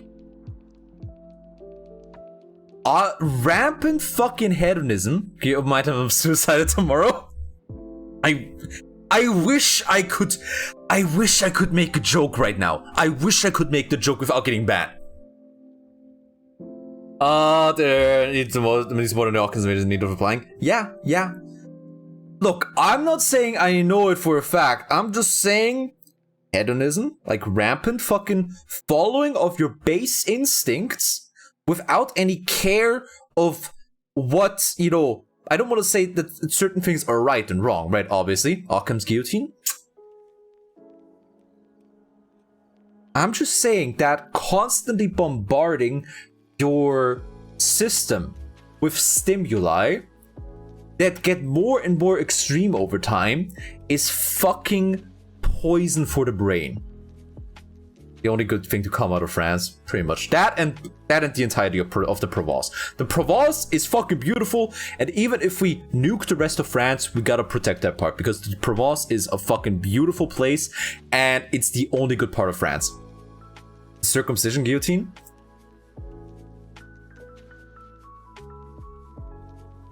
Oh, I'm holding back so hard. Oh god, oh fuck. Oh, I don't want to get banned. I don't want to get banned. I don't want to get banned. I don't want to get banned. I don't want to get banned. I don't want to get banned. Alright, okay, alright. Fight the urge, Caleb. Oh, you don't know. Involve gaining happiness in life by improving other people's days. I mean, that's not really what I'm talking about here. It's like, if you just like follow the base instinct as getting your rocks off the entire time. Stay strong, streamer. Yeah, okay, there we go, okay. Alright, back to studying. We're just gonna whoop! We're just gonna whoop! Just like, gonna drift around that. Alright, back to studying. Right, what do you have? Okay, morphology, high squamous intraepithelial lesion. Folge des Zervixkarzinoms. Welche Gewebstyp herrscht meist beim Zervixkarzinom vor? Vorsorgemöglichkeiten zur Prävention des Zervixkarzinoms. Okay.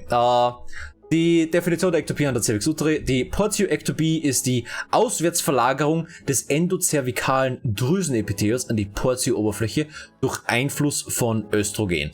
Was, soweit ich weiß, ein physiologischer Vorgang ist, der einfach durch Östrogenvermittlung entsteht. Aber ich schau kurz nach. Ich glaube, das ist ein physiologischer Vorgang.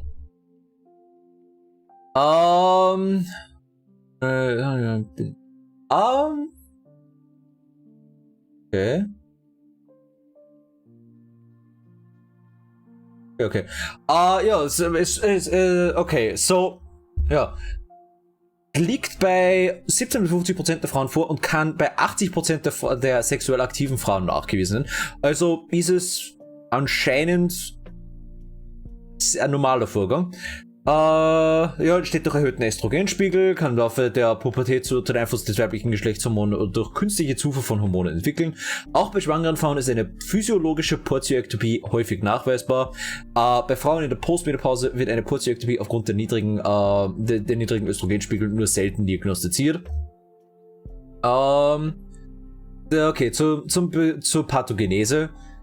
Der äußere Muttermund öffnet sich unter Östrogeneinfluss und schiebt das schleimbildende Zylinderepithel der Endocervix auf die Ektocervix vor. Im Verlauf kommt es zum Ersatz des Zylinderepithels durch Plattenepithel. Dieser Vorgang wird auch als Plattenepithel-Metaplasie oder überhäutete Ektopie bezeichnet. Es wird vermutet, dass sexuelle Aktivität, ein niedriger pH-Wert der Vagina und chronische Entzündungen eine Rolle in der Umwandlung des Epithels spielen. Ausgangspunkt für die Metaplasie ist die Hyperplasie der Reservezellen oder Basalzellen des endozervikalen Drüsenepithels, die sich anschließend zu Plattenepithelzellen differenzieren. Dieser Vorgang bezeichnet man als absteigende Überhäutung. Eine weitere Ursache für die Umwandlung von Zylinder in Plattenepithel entsteht einer sogenannten aufsteigenden Überhäutung durch regenerierendes Plattenepithel. Also, so ja, im Grunde, ja, das heißt einfach, durch Östrogeneinfluss wird, im Endeffekt, durch Östrogeneinfluss wird das endozervikale Drüsenepithel eben auf die Portio-Oberfläche geschoben, was sie dann eben im Rahmen dieser Metaplasie in Plattenepithel umwandelt und dieses, okay, Zelle, bei typischer auftretender Metaplasie in der Cervix-Uterine umwandelt, ja. Where are you on the page right now? I was on a separate page. I was on a separate page, just like to go over the portioectopy. Oh, and thank you for joining me, Mostly Pipes in the walls and the walls and the walls and the walls and the walls and the walls and the walls. Hope you enjoy your stay.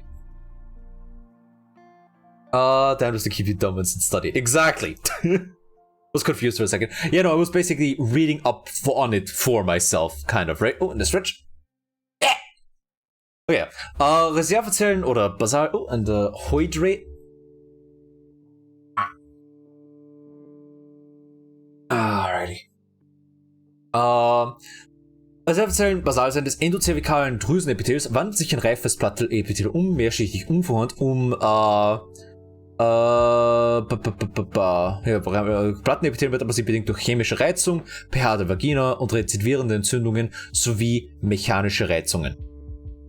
Und ist die Metaplasie in der Cervix-Uterine eine Präkanzerose? Nein, es ist ein Anpassungsvorgang, kein Karzinom-Vorläufer, aber Prädilektionswert für eine HPV-Infektion. Take snacky as well if you need a little break. Yeah, I'm fine right now. I'm feeling the caffeine finally kicking. Alright. Das heißt im Grunde, was man da jetzt beachten muss, eben Östrogeneinfluss. Dieses Zylinderepithel wird an den äußeren Muttermund vorgeschoben. Dort ist es eine Anpassungsreaktion, weil es jetzt natürlich an einer nicht mehr im Muttermund selbst ist, sondern eben an der Oberfläche des Muttermundes sich befindet und dadurch einfach sich umwandelt in eine andere Art von Epithel, um eben jetzt mit dem neuen Milieu klarzukommen. Es kann eben durch chemische Reizung, das heißt der pH der Vagina, der normalerweise im leicht säuerlichen ist, wenn ich mich richtig erinnere, ist eben auch die chemische Reizung, die dazu führen kann, oder halt mechanische Reizungen, wie eben, ja, da. Ja. Was für mechanische Reizung gibt's da unten, ha? Ich glaube, das wissen wir alle.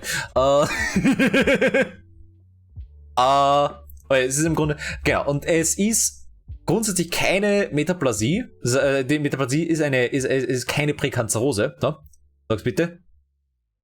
Der Geschlechtsverkehr. Was der Fleisch musst verstecken, spüren. Alright. Ja, okay. Genau, und das Wichtige ist dann halt eben, es ist ein Angriffsort für die HPV-Infektion. Und bei HPV, das ist ein humaner Papillomavirus, ist, wenn ich mich richtig erinnere, Unterart von Herpes, wenn ich mich richtig erinnere. HPV, ich glaube, es ist ein Unterart von Herpes. Nein, und dann, es ist kein Herpes, okay, bin dumm, okay. Okay, Papillomaviren, okay, Herpes Zoster, Herpes Simple. Vorgriffene Virusinfektion, Lippenherpes. Okay, es ist einfach ein Papillomvirus, okay. Ignoriert euch, was ich sage, ich bin steppert für alles. Okay, ja, aber das ist halt einfach, der humane Papillomvirus ist weit verbreitet und ist im Grunde nicht selbst der Auslöser für eine Kanzerose oder eine Präkanzerose in diesem Fall. Aber wenn eine High-Risk-Variante auf diese metaplastischen Zellen trifft, dann kann es zu einer Präkanzerose kommen. Das heißt, zu einer Veränderung, bevor ein Krebs bevor eine Kanzerose überhaupt entsteht. Und ja, da haben wir eben die High-Risk-Typen, das heißt 16 und 18 sind High-Risk-Typen und 6 und 11 waren zum Beispiel Low-Risk-Typen. Was Low-Risk und High-Risk bedeutet, kennen wir sie alle Dinger. Morphologie der HSIL. Genau. HSIL ist, glaube ich, der veraltete Ausdruck. Not true, it's not true. I did not hit her. I did not. HSIL ist, glaube ich, der veraltete Ausdruck. Steht, wenn ich mir richtig. Das habe ich den Tab offen gelassen. Der zervikale intraepithale Neoplasie. Where's the highs here? Moment. Das ist der nächste Ausdruck. Veraltete. Ja. What the fuck do you want me to say, dude? Das ist der nächste Ausdruck. Okay, bin depper. Okay. Wir haben hauptsächlich noch gelernt von der CEN 1 bis 3. Das heißt, genau, High Squamous Intraepithelial Lesion umfasst heute die CEN 2 und 3.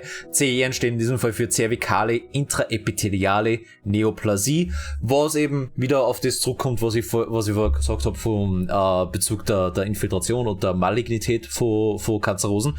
Weil es ist eben, wie im Namen beschrieben ist, es ist eine zervikale, eben weil es am Cervix uteri ist, intraepitheliale, das heißt noch im Epithel bestehend. Das heißt, es ist noch im Epithel, es ist noch keine Invasion passiert. Neoplasie ist halt einfach Neubildung. Genau, und die CIN1, weil es geht von 1 bis 3 und 3 ist halt eben ist halt eben die hochgradige Atypie. Was ist die CIN1 heutzutage? Squamous Intraepithelial Lesion. Gut, die haben 2 Stadien.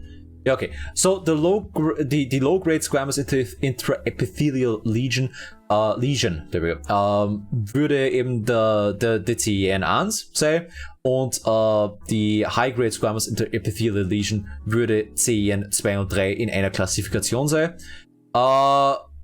Okay, aber im deutschen Sprachraum, okay, das heißt, das ist hauptsächlich was im deutschen Sprachraum, dass man eben nur auf CN 1 bis 3 dass man auf CN 1 bis 3 zurückgreift. Das heißt, das ist einfach was, das in unserem Sprachraum so verwendet wird.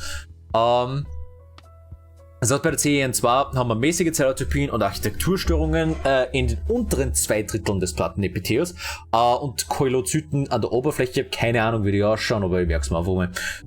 Bei der CN3 haben wir hochgradige Zellatypien und Architekturstörungen, die die gesamte Epithelhöhe betreffen. Und Moment mal, genau, und ich glaube, die CN1 braucht dann einfach eben leichte Zellatypien, die eben nur im unteren Drittel des Epithels sichtbar sind. wenn ich mich richtig erinnere. Kennt falsch sein, aber ich glaube, das ist aber einfach so aufgedrittelt, mehr oder weniger. Genau, die Folgen des Cervix-Karzinoms waren eben eine lokale Infiltration, was durch die Cervixwand passiert, geht dann über in die Parametrien, kann dann auch zu den Uretern gehen, was dann die Hydroureter hervorrufen kann und eine Hydronephrose. Hydroureter ist einfach, dass durch diese Infiltration und das neoplastische Wachstum der Urinablauf durch die Ureter in die Blase gestört ist, was dann bedeutet, dass einfach der Urin zurückstaut in die Niere, die dann eben anschwellt und was dann eben zu dieser Hydronephrose führen kann aber auch lokal infiltrieren, wenn auch seltener, in die Vagina, die Blase oder das Rektum. Zur Metastasierung, es ist hauptsächlich eine lymphogene Metastasierung mittels der pelvinen Lymphknoten und hämatogen ist es in die Lunge. Genau. Gewebstypen von Cervixkarzinom sind Epithelgewebe, weil es eben metaplastisches Plattenepithel. What would happen if it would go back to the bladder? How do you mean go back to the bladder? As in it would, that it infiltrates the bladder? Or that... How do you mean? If it were to infiltrate the bladder, it depends where it would infiltrate that. Let's think.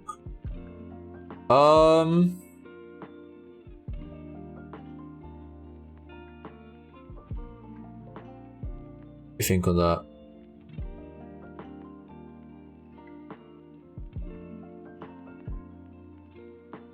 I think in that case you'd have to worry about metastasization again, right?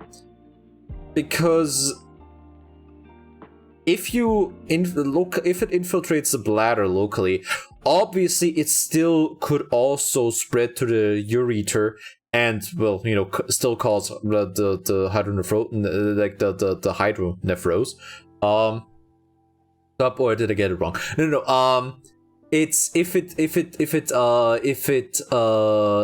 spreads to the ureter. So like, okay, with urine, you have the kidneys, you have the ureter there that goes down to the bladder, then you have the bladder, obviously, and then you have the urethra from the bladder, right? So it's like basically it's that the ureter is the duct that like connects the kidneys to the bladder. So if it infiltrates the ureter, it can, with the local growth, can restrict how the urine is able to flow, and if it restricts it hard enough to the point where it's blocked and it's like backed up to the kidney, then you get like the swollen kidney, just because, you know, the kidney still produces the urine, but there's nowhere for it to go anymore, is what's happening.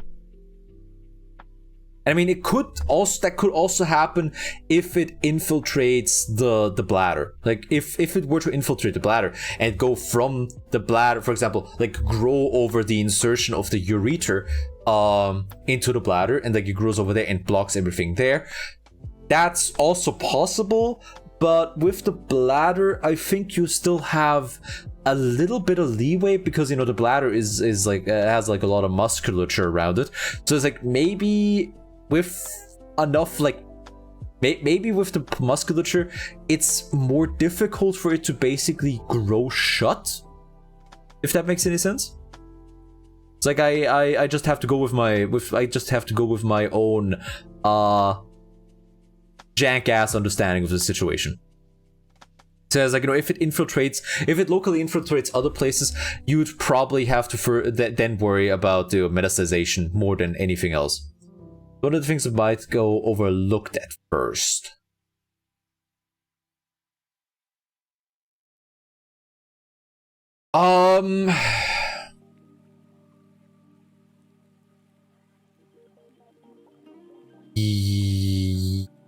Yes, kind of, right? So because the ureter is very thin, it's like it doesn't take a lot for there to be for it to back the urine up with the ureter, and you to very quickly realize something is wrong with the kidneys, right?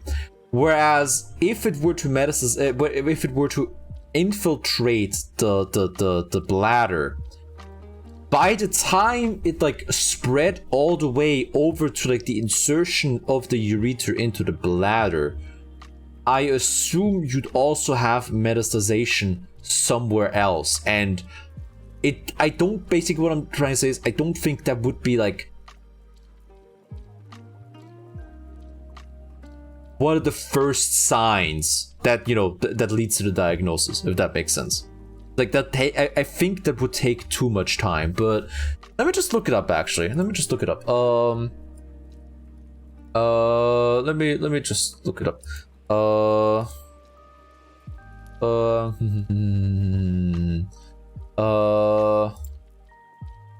Okay, HSIL, infiltration, there we go. Bladder. Let me look that up real quick. Urinary bladder inflammation, filtration, cellular lymphocyte, bladder installations, microwave bladder inflammation.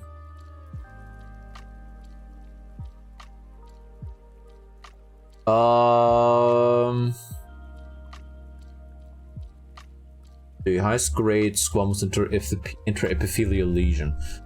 Let's see, how is the diagnosis? What does a high grade? What is P16? Yeah, that's just the papilloma virus. Stadien, Szene, Diagnostik, Pap-Test, Kolonisation, Therapie, Prophylaxe. Schau da. Was haben wir da? Plattenepithelios, Cervixkarzinom. Okay, schauen wir mal. Was haben wir beim Cervixkarzinom? Sonstige Rauchen, Klinik, Metastasierung, lymphogene Metastasierung tritt früh auf, vor allem die Parametrien und Beckenlymphknoten. Relativ spät hingegen tritt eine hämatogene Metastasierung auf, nämlich der Befall Leber, Lunge, Skelett. Ja? Okay. Can't actually find anything on that.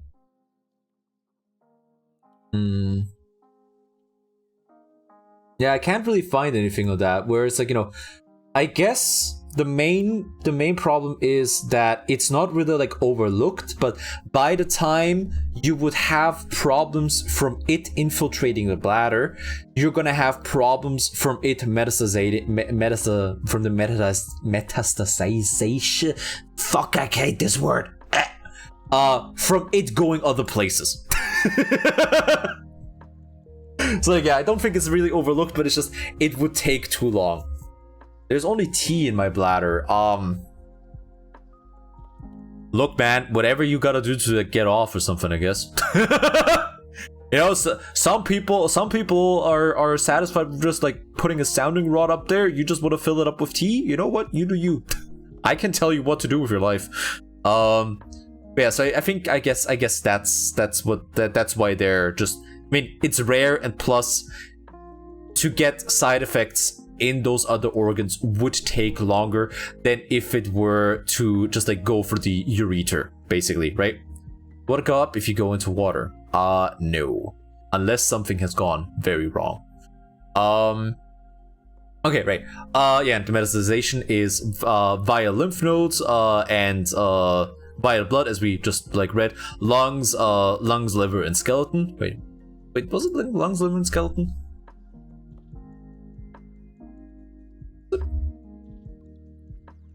Let's see. Yeah, lungs, liver, skeleton. That's usually a pretty good. Like if something is metastasizing via blood, lungs, liver, and skeleton are oftentimes places where they take root down the line. Just because in those areas the blood vessels like become a lot smaller. So if a cell or something like that, or if a part of the tumor was swept away with blood, it is more likely to get stuck there again and to like keep growing in that area there, basically. Okay, there we go. Okay, and Prophylaxe, welcher Gewebetyp herrscht meistens vor. Das ist Epithelgewebe, eben Plattenepithel, weil es aus der metaplastischen Plattenepithel hervorgeht im Zuge von einer HPV-Infektion üblicherweise. Und bezüglich der Vorsorge, da gibt es eben den PAP-Abstrich oder Pap Smear zu Englisch, was dann einfach mittels Zytologie ausgewertet wird. Es gibt die HPV-Impfung und es gibt natürlich allgemein gesunder Lebensstil, kein Rauchen, gesunde Ernährung, Bewegung, yada yada. Alles, was eben den Körper gesund hält. Okay. Dann Ovarialtumore. Die 4 Hauptgruppen der Ovarialtumore beschreiben sie 2 selbst zu erwähnende Beispiele mit Epidemiologie und Ätiologie, Morphologie und Folgen. Ja, die Hauptgruppen waren der epitheliale Tumor, Zystadenom, Borderline oder unsichere Dignität, Adenokarzinome. Okay, die Zystadenome sind benigne, Borderline, epitheliale Tumore der Ovarien sind unsichere Dignität und Adenokarzinome waren die malignen epithelialen Tumore. Dann gibt es den Keimstrang-Stromatumor, das war das Fibrothekom, Granulosezelltumor, den Keimzelltumor, das war dann zum Beispiel das Teratom, von dem man viele lustige Bilder sieht, wo sie dann zum Beispiel Zähne oder was entwickeln, das Dysgerminom oder den Dottersack-Tumor und es gibt den metastatischen Tumor, das halt einfach eine Metastase aus einem anderen Bereich ist. Beispiel, das seröse Zystadenom, was eben Beispiel für benigner seröser epithelialer Tumor war. Die Ätiologie leiten sich vom Tubenepithel bzw. Dem Müllepithel ab, Verlagerung vom Tubenepithel ins Ovar während der Ovulation. Die Epidemiologie ist die häufigste Tumorart des Ovars, 70%. Seröse Zystadenom stellen 60% aller serösen Ovarialtumore dar, vor allem in Frauen der 4. und 5. Lebensdekade. Tief in the ovaries? Yeah. Never seen a teratoma? Oh man, I'm gonna learn today. Teratoma. There we go. Where is it? Yeah, it's funky. There are teratomas are fucking. Like there's hairs, there's teeth. There can be teeth in there. Funky.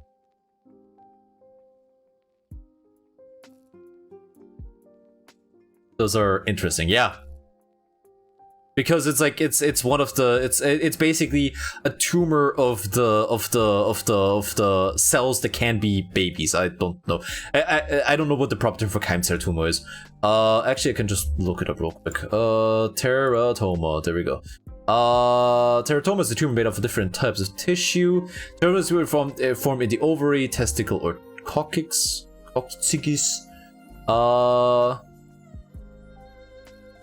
Mediastinum, horizontal side of the resected tumor reveals fibrofatty tissue. There we go. Really need to get on this. Stem cells? No, not stem cells. Fuck, what is it? Pathophysiology. Yeah, teratomas belong to a class of tumors known as seminomatous.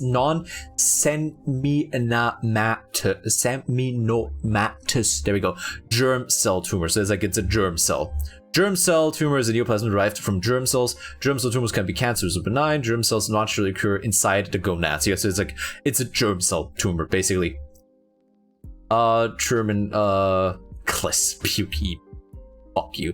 Yeah, it's like, no, the coccyx or the coccyx or whatever the fuck you want to call it. It's like the bit like at the end of your spine. The like the little whoop, little bitty. I don't want to see. Are you sure you don't want to see it? Gross. Teratomas can have teeth and hair and muscle and a lot of things. Yeah, it's like it can have a lot of funky stuff. We're gonna go. Okay, which one do I want to? Which one do I want to pick? Which one's not gonna get me banned? So they only happen before birth. What do you mean? How do you mean that? Yeah, that's gross. Ugh, that's grotty. It's fucking disgusting. Oh yeah, it's the good stuff. All right, fair warning. I'm about to show you a picture of a teratoma. I'm about to show you a picture of a teratoma. Like, do adults grow teeth in their vagina? Yeah, it's like if you get a teratoma, yes. It's just specialized. Most of the times they are benign, treatable with surgery. I think so. Yeah, I'm gonna keep reading. Wait. does the thing that I'm using here go into terror? Yeah, like we're actually gonna go into Teratoma in a second. But yeah, let me just grab the Teratoma picture. But yeah, also the vagina dentata. Yeah, like that's where the whole vagina dentata thing comes from.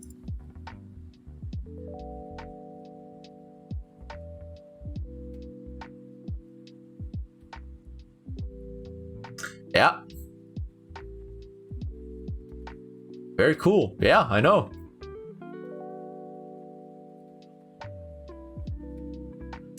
How do teratomas even form? Germ cells. Just a germ cell tumor. Just like a germ cell goes bada bing, bada boom, I'm gonna grow. Fuck you. But yeah, it's like, you know, the teratoma is where the whole vagina dentata myth comes from, right? It's like the vagina with teeth in it, right? Germ cells misplaced somewhere. It's not even that it's like misplaced. It's just it becomes neoplastic, right? Bring out the main monitor, watching the second one. Imagine just a hole with teeth appearing in the corner of your eye. Yeah, it goes where it wants. Yeah. Here we go. But ja, okay, seröses Zystadenom, Ätiologie, wie gesagt, vom Müllepithel oder Tubenepithel, das eben im Rahmen der Ovulation in den, das sie eben ins Ovar während der Ovulation verlagert. Ja, und Epidemiologie, häufigste Tumor des Ovars, 60% aller serösen 60% aller serösen Ovarialtumore. Und hauptsächlich Frauen 4. 5. Lebensdekade betroffen. Dann das Teratom war halt eben das Beispiel für den Keimzelltumor. Die Ätiologie entwickelt sich aus omnipotenten Keimzellen, das war those will be the germ cells that we just talked about. Große morphologische Vielfalt, können Differenzierungen aller 3 Keimblätter ausbilden, weil es eben eine Keimzelle ist. Und Epidemiologie, Keimzelltumor machen 10% aller Ovarialtumors, kommen vor allem bei Kindern, Jugendlichen und Erwachsenen vor und eben 95% der Fälle sind gutartige Tumore. Ja, weil es einfach zu sehr beschäftigt sind, irgendeinen Schaß zum Ausbilden, bevor sie irgendwas infiltrieren.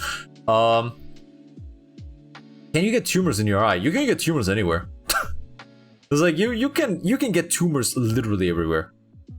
As long as you have cells there, you can get a tumor there, because technically something could go wrong, and you could get like any cell at any part in your body, any part in your body can go neoplastic, right?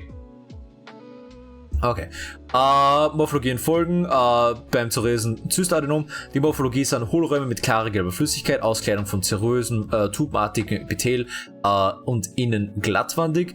Beim Teratom war die Morphologie enthält Gewebe aus Mesoderm, Endoderm oder Ektoderm, kann Knochen, Zähne, Haare ausbilden, Hautgewebe, Talgdrüsen, ist im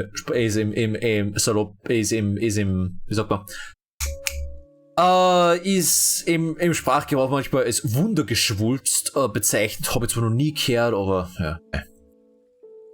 Can I create a plant tumor on my dick to make it ripped for her pleasure?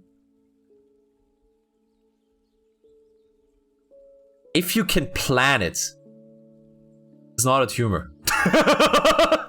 If you can plan it, that wouldn't really work out that way, buddy. Sonderform war die Dermozyste. Zyste mit reichlich Haar und Talg. Das heißt einfach ein Haufen Talg und jede Menge Haare. Nicht so unterschiedlich zu dem, was wir da gesehen. Ja, nur immer ekelhaft. Und folgende beiden war dem Raumforderung, das heißt, die Tumore können stark heranwachsen und die Funktion umliegender Organe beeinträchtigen, ohne dass es sozusagen ohne Infiltration, das ist einfach nur durch die Raumforderung und durch das zur Seite schieben des umliegenden Gewebes und der umliegenden Organe. Und weil eben in diesem Bereich, im Bereich der Ovaren, relativ viel Platz ist, können sie stark heranwachsen, bevor sie sich überhaupt bemerkbar machen. Ist das Transhumanism? I don't think so. I don't think it would be transhumanism. Sie können auch Rupturen und Einbluten, wo sie können auch zu einer Stieldrehung führen, eben bei einer, sie können zur Stieldrehung der Ovarien führen, was wiederum eine Infazierung hervorrufen könnte. Das war dann, glaube ich, eben die ovarielle Torsion, was das weibliche Panda zur Hodentorsion ist. Was beide nicht wirklich lustig sind, soweit ich weiß. Ich hab's noch nicht gehabt, aber ich gehe davon aus. Okay. Erregerbedingte Entzündungen im zentralen Nervensystem, 3 typische Infektionswege und 3 makroskopische Formen Ausprägungen bakterielle Entzündungen. Beschreibe 3 nicht purulente Entzündungen im zentralen Nervensystem. Purulent ist einfach das wie sagt man?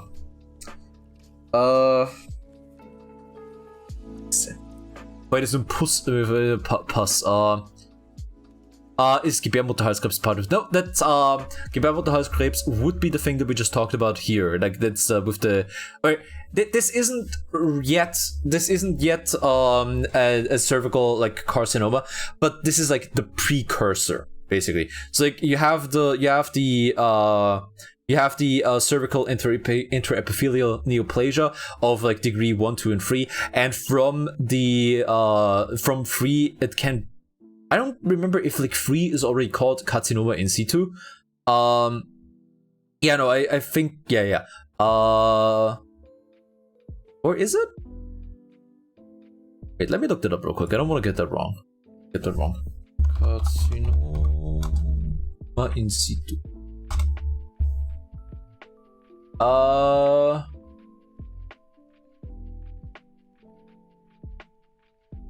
Okay.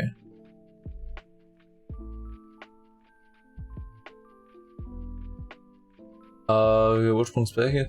Begrenzte Karzinome sind nicht in okay. Okay, alright. So the CM3 would be the carcinoma in situ, basically, where the important part is that's like you have high grade atypical cells that have not yet metastasized, right? They have not yet shown the potential of being able to get through the basal lamina is basically the thing, right? And if you get to that point, then you have the proper carcinoma. Then you have the proper malignant invasive bullshit carcinoma that is absolutely no fun. So please, ladies, just go to your fucking checkups. Just go to your fucking checkups. Please. Like, why? If I had to have a doctor like look at my dick and balls like once a year to make sure that I don't have cancer, you know what? It's not gonna be nice, but it's better than cancer. Anything to avoid taking care of themselves, yeah, that's fucking cringe. That treatment was a simple surgery. No. The simple surgery that she was talking about, that's a different thing. That's a different thing. So like here with this one, it's still also a fairly simple surgery, just because it's large, but it's very simple to get rid of, just because these ones usually don't infiltrate. So because like they're mostly like with the teratoma 95% are benign, and with the cystadenum and serose, the fluid producing cystadenum, it's like that's by definition the benign form of the epithelial tumor of the ovary. So it's like they have it infiltrated, so you're like go in, whoop, and you get them out again. Here with the cervical intraepithelial neoplasia, or high-grade squamous intraepithelial lesion, whatever the fuck the English term is, it's also kind of a simple surgery as long as you can catch it in the cervical intraepithelial neoplasia stage, right? Because then you like have this thing called conization, which is you just take a fucking cone out of the cervix uterine. It's like, and not a nice picture, but it's like better than cancer. It's also fairly simple. I mean, it's also fairly simple, but that is not the simple thing we were talking about before, basically, right? They're both pretty okay to get rid of. But right, Eiter, that was the word I was looking for. Right, beschreibe 3 nicht purulente Entzündungen, das heißt 3 Entzündungen, die nicht eitrig sind im zentralen Nervensystem. Beschreibe 2 Beispiele von erregerbedingten Zellveränderungen im Liquor. Das ist halt einfach die Flüssigkeit, die Flüssigkeit, die man eben rund ums zentrale Nervensystem finden kann, ist. Infektionswege warten hämatogen von bakteriellen Streuherd aus, übergreifend aus der Nachbarschaft, aus zum Beispiel der Otitis media oder eitrige Sinusitis oder direkt traumatisch durch eine OP oder ein offenes Schädel-Hirntrauma. Das heißt, eben hämatogen einfach übers Blut, du hast irgendwo anders einen Bakterienherd, der streut in den Körper und geht dann einfach über den Blutweg über zum zentralen Nervensystem. Übergreifend aus der Nachbarschaft, eben die Otitis media, wo es glaube ich vom Ohr, muss ich richtig erinnern. Muss mich gerade noch schon. Otitis media, das wird glaube ich was vom Ohr sein. Ja, okay, it's an inner ear infection, also Innerohrentzündung. Oder halt Monster OP am Schädel hast oder im zentralen Nervensystem oder eben beim Schädel-Hirntrauma. Ich glaube zum Beispiel, wenn ich weiß gerade nicht. Wenn du zum Beispiel Punktion, wenn du zum Beispiel eine Liquorpunktion hast beim Rückenmark, kann es sein, dass eben durch die Liquorpunktion Bakterien in das System eingeführt werden. Self-harm is the entrance of the cervix. That sounds so painful. Not anymore. That's like kind of old. That's like kind of old news. These days, they're just like, you know those like brushes that you use to butter up a form whenever you bake? They basically have like one of those. They just like have a brush with like thin plastic. And like, yes, they do technically scrape the outmost like layer of cells, but it's like slight discomfort at like worst usually. It's like the why are you asking like you have never had a checkup?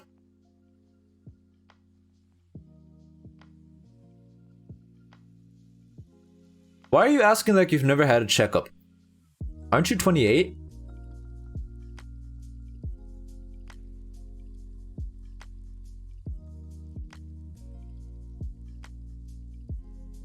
What the fuck? No, legitimately, what the fuck is wrong with you?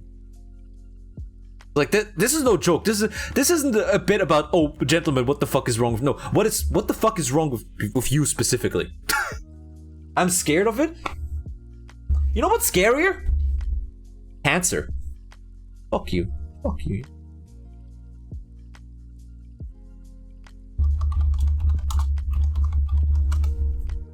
Is an elderly woman. Fuck you. Fuck you.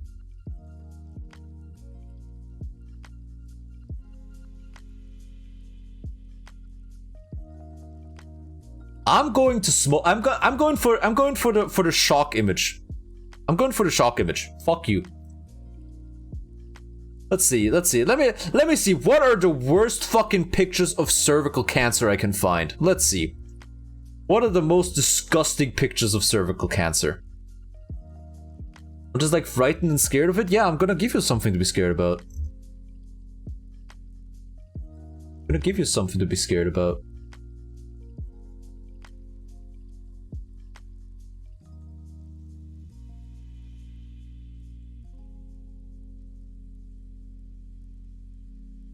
Go. Real quick, yeah. Carcinoma is uncommon. No, that's not the right kind. Let's see. I'm gonna give you something to be scared about.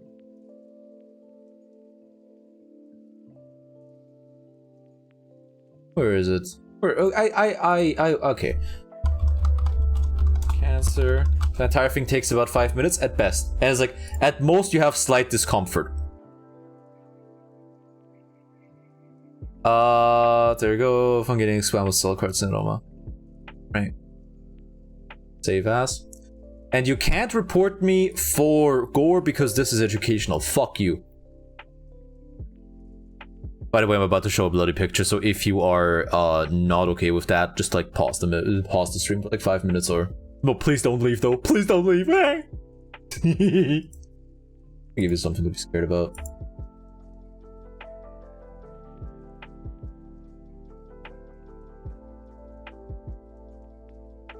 You wanna have that in you?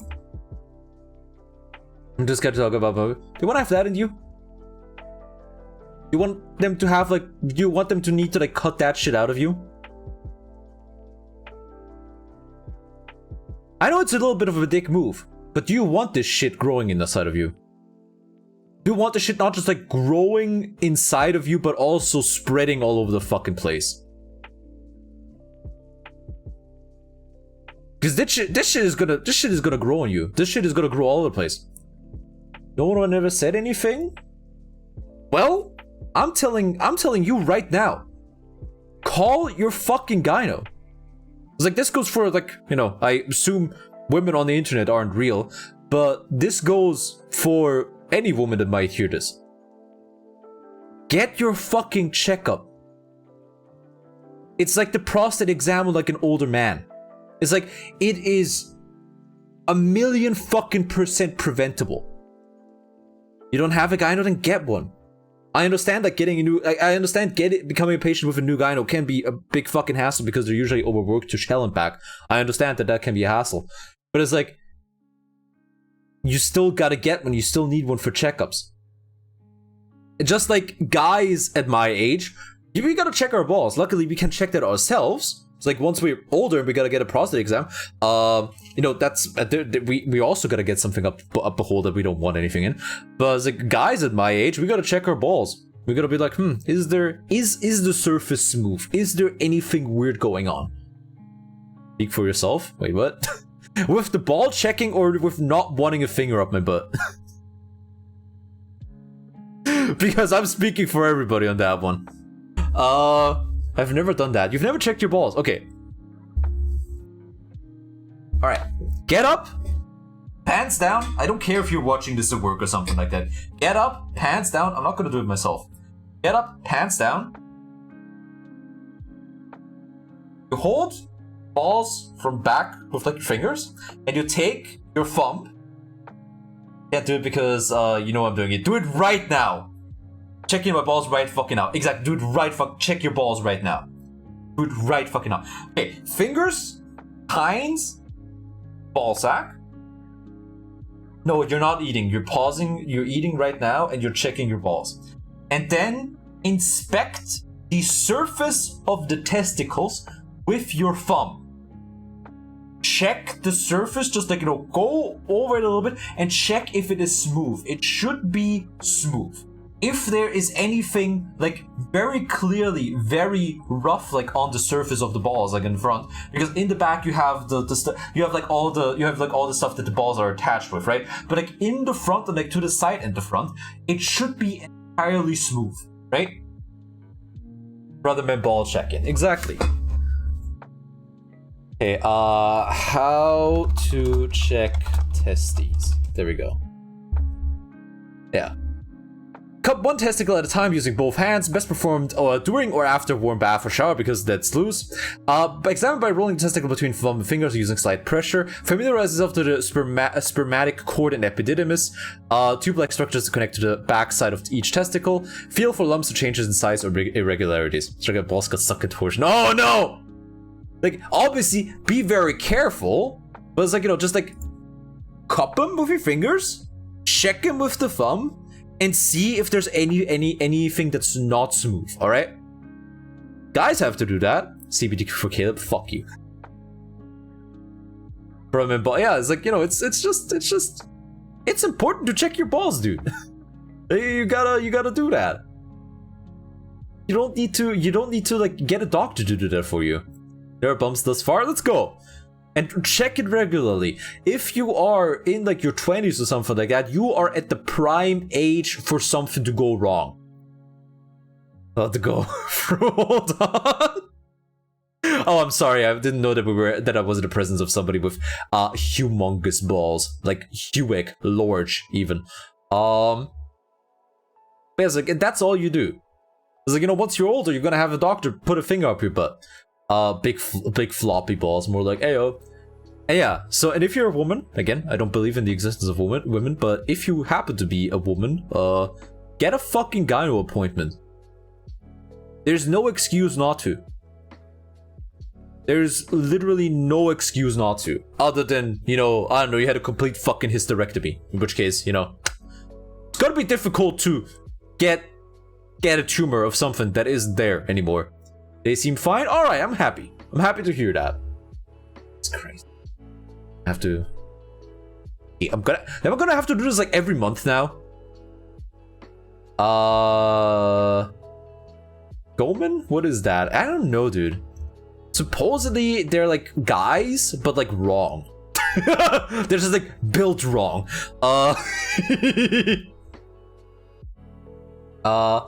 Whatever they're checking for in there. With what? Girl, I know refused to visit gynecologist because her abusive adoptive mother is one. The men of woe. the men who say nag. Like the knights who say knee, but I mean, that's fine that you have a problem with that, but the thing is, that's a whole different problem. It's like you still then you have to deal with, you know, a lot of other things first, because you know, you obviously got to work through some shit, but that's a whole other ordeal. That's a whole other can of worms. Like, I'm just talking about people that are like, for some fucking reason, that for no good reason, refuse to go get checked, right? Like, they just, for no good reason whatsoever, they refuse to go to a gyno. Like, it's because they're scared or because they don't know what to do. I'm just like, you're usually old enough to like do this yourself. Is it gonna be pleasant? No, absolutely not. It's like, is it pleasant to talk about anything below the belt line with your doctor? Oh, fucking not. Oh, absolutely not. Nobody enjoys that. Absolutely nobody enjoys doing that. Like, you're talking about some very private stuff. Like, you're talking about some private stuff that, you know, you wouldn't even talk with somebody who's very close to you. Dr. Google is enough? I mean, I don't know. I mean, if you go to like Omegle or whatever, is that website still around? What do people use to like randomly chat with people these days?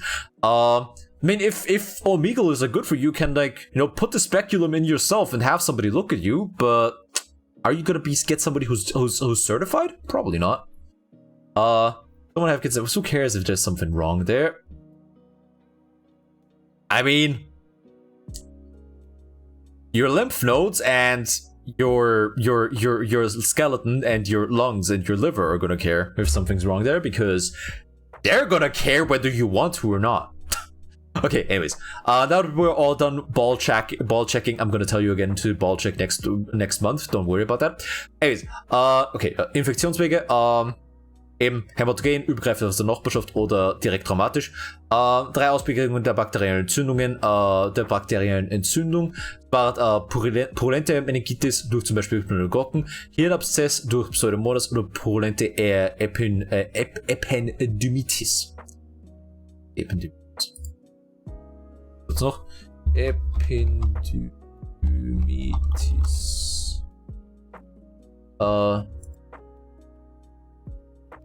Na, Epididymitis. Nein. Das ist der Nebenhoden. Ependym. Sagen wir's. Ist eine dünne Epithelschicht aus Ependymzellen, die das Ventrikelsystem des Gehirns und den Zentralkanal des Rückenmarks auskleidet. Ah, okay, passt. Okay, verstehe schon. Das heißt ja, drei bakterioskopische Formen ausprägen Bakterienentzündung, ja, das heißt, ja, das heißt, durch Bakterien eben purulent, eben durch mit Eiter, durch Pneumokokken, Hirnabszess ebenfalls purulent, und purulente Ependymitis, was eben die Auskleidung der Ventrikel und des Spinalkanals, eine Entzündung der auskleideten des auskleidenden Epithels der Ventrikel des Hirns sowie des Spinalkanals. Da haben wir's. Nicht purulente Entzündungen warten der Herpes simplex Enzephalitis. Akut meist durch Herpes simplex Virus 1 verursachte nekrotisierende Enzephalitis mit bevorzugtem Befall des limbischen Kortex. Poliomyelitis durch Poliomyelitis-Viren bei Kindern hervorgerufen. Akut verlaufende Entzündungen des Rückenmarks mit selektivem Verlust motorischer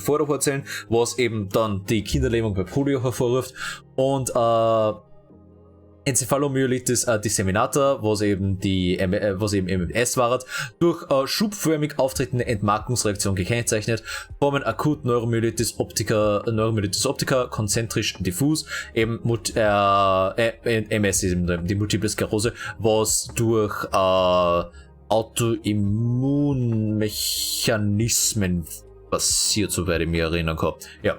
Das heißt eben Herpes simplex, Polio und Autoimmun Autoimmun in Bezug auf die Enzephalomyelitis disseminata. Someone's clearly going out of comfort zone and get frightened easily. That's, well, you're a grown fucking woman. You're a grown fucking woman. Nobody's gonna look out for you other than yourself. That's the thing. A doctor will always try. Like, I am a filthy idealist. A doctor will help you if you talk to them about it. But they are not gonna, like, seek out everybody who needs to talk about stuff. You have to look out for yourself. It's like, don't be sorry to me. Be sorry to yourself. Be sorry to yourself for neglecting yourself like that. It's like, there's nobody you should be sorry to other than yourself. Because effectively, this is gonna sound extreme. You're crying? Alright. Okay, I'm gonna stop then. Alright? I'm just telling you, take fucking care of yourself. Holy shit. Okay, erregerbedingte Zellveränderungen im Liquor, große Saumzellen mit Fettvakuolen bei der purulenten Meningitis im Zuge einer Kokkeninfektion und viele segmentkernige neutrophile Granulozyten bei der Bakterienentzündung immer granulozytär betont. Ja. Okay, also das ist einfach, ja, das muss man sich einfach so merken, große Saumzellen mit Fettvakuolen bei der purulenten Meningitis und viele segmentkernige neutrophile Granulozyten, Bakterienentzündungen immer granulozytär betont. Das ist einfach bei Bakterienentzündungen einfach vermehrte granulozytäres Auftreten im Liquor, einfach weil das Immunsystem gegen die Bakterien vorgeht. Was eben dann auch bedeutet, eben weil die bakteriellen Infektionen die purulenten sind, dass eben der Eiter einfach nur tote Bakterienzellen und tote Granulozyten sind, weil einfach die Granulozyten im Grunde einen Kamikaze-Ausflug auf die Bakterien machen und der Eiter ist dann einfach das Endresultat von dem Ganzen. Du bist ein Streamer to your viewers? I mean, I'm gonna say something a little bit extreme here. And it's gonna sound a lot more extreme because I'm autistic, and not only am I autistic, but also I'm Austrian. If people in my stream don't take care of themselves, at the end of the day, it's not gonna affect me. Like, it's not gonna affect me directly. You get what I mean? Because it's not my body that they don't take care of, it's their own body that they don't take care of. It's like, I'm not gonna chase after everybody to take care of themselves, because even if I am always willing to help people take care of themselves if they have questions, like I said, the only person that is ever gonna take care of you, the only person that you can trust to take care of you is yourself. You can't depend on other people for that. So it's like, it doesn't affect me if you ruin your life. As extreme as that sounds, I can only try and give advice. Like, is it gonna be good advice? Probably not. I have no fucking qualifications whatsoever. But like, that's the only thing. I can only give advice. I can only be well-meaning. But the person that actually has to, like, pull through and do something is, like, the person in question, right? So yeah, I can only try and tell people, like, how important whatever it is they're doing. What an incredibly physician thing to say. Yeah, it's like, that's like one of the first things they teach you, dude. that is something that one of the first things they teach you whenever you do internships. It's like, don't get hung up on it. It's like, patient autonomy is the single highest thing that you can't ever fuck with, in my opinion. Like, patient autonomy, if you start to fuck around with that, modern medicine is dead. You can't force people to do something. The only thing you can ever tell people is you can inform them and you give them options. But whether or not they choose one of those options or any option at all is always going to be in the hand of the patient. And you can't fuck with that. Because the moment you start to fuck with that, it's... You're no longer... yeah, it's like, I don't think that has a place in modern medicine. Like, the moment you start to fuck with patient autonomy, and the moment you start to take that autonomy away from people, it's like you basically take the freedom to be human away from them. I do still think that things like certain vaccines, I mean,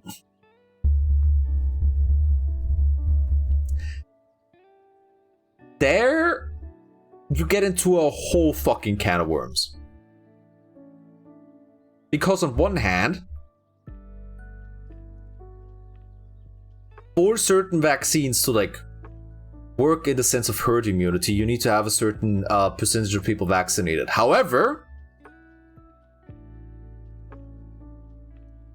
patient autonomy. It's like, I just have a really hard time. I just have a really hard time to think about, I trust that most people do the reasonable thing. It's not even about that. It's just, I can't tell other people what to do with their body. That's like the base belief that I have. I cannot tell people what to do with their body. I can't tell them, oh, go the fuck to the doctor to get your checkup. But at the end of the day, if they don't do it, then they don't do it. Like, I can't do anything with that. You told me to touch ball. You can only suggest. Exactly. Oh shit, and hi biscuit. Look at a cricket head Jack. Oh, fox eye with super Caleb arms flex. That is all. Alright, thank you. And thank you for talking to meat grubs. Like, I told you to touch your balls, but I can't force you to. It's like, I'm not gonna be like, oh, we're not gonna move on until you touch your balls. And it was a reasonable suggestion. Yeah, it was like, I understand that the whole vaccine thing is, you know, a hot topic, but it's like, what if I want to touch them? Then you're free to touch them. It seems that I've entered a funny stream. That all free meat grubs? Oh no, I'm so sorry. Oh, which one is the one that you turned off? Ooh. Oh, I love the meat grub roulette. I thought about putting them like in order so there's like 1, 2, and 3 from left to the right, but it's way more fun to see people bumble around with it. But I understand that the whole vaccine thing is a hot topic, but it's like,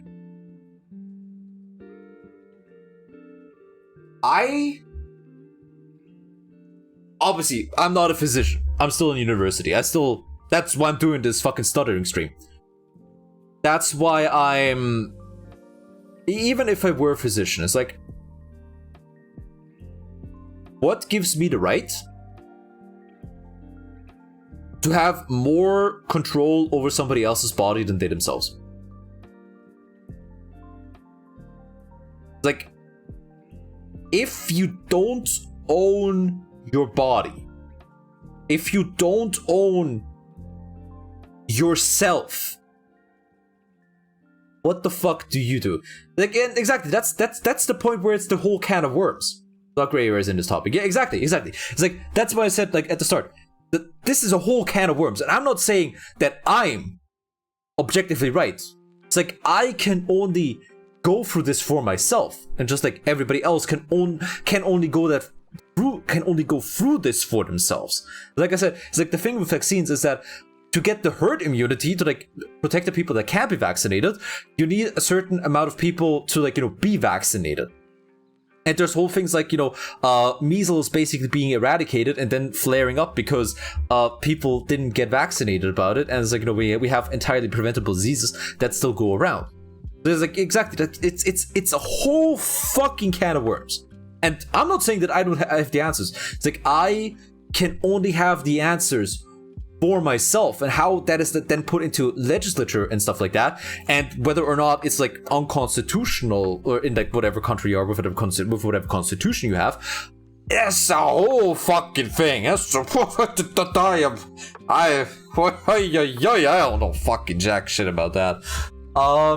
It's like the only person that I can answer that for is myself.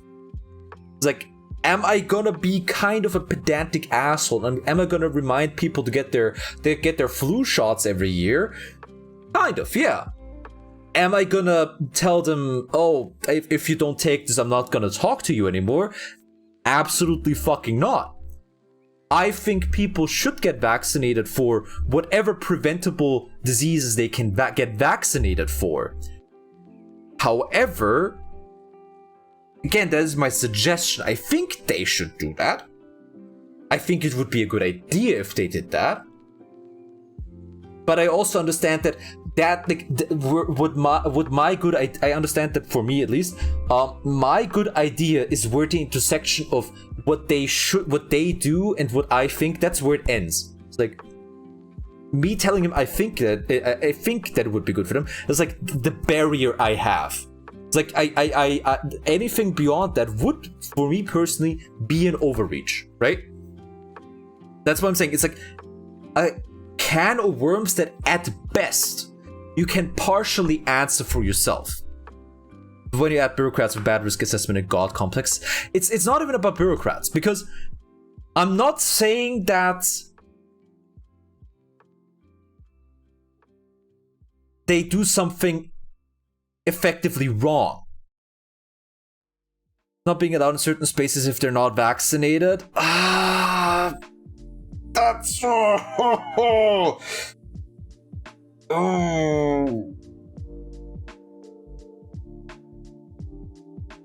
That's a whole fucking ordeal. Holy shit. Man, no matter what I say, I'm gonna piss somebody off.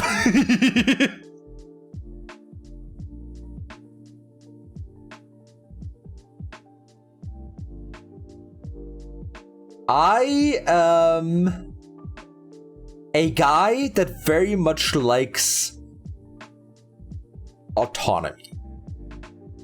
Follow the rules of those who own the place. Kind of. It's like, if a shop says you're not allowed to go here without proof of vaccination, I am okay with that. Because what that means, it basically creates another point of competition in the market. Be that good or bad. I am fine with that, because if there's a shop that is very outspoken about you're only allowed to go in here if you're vaccinated, there's gonna be a vacuum that is gonna be filled out probably by a shop that says, oh, you can't come here if you're not vaccinated.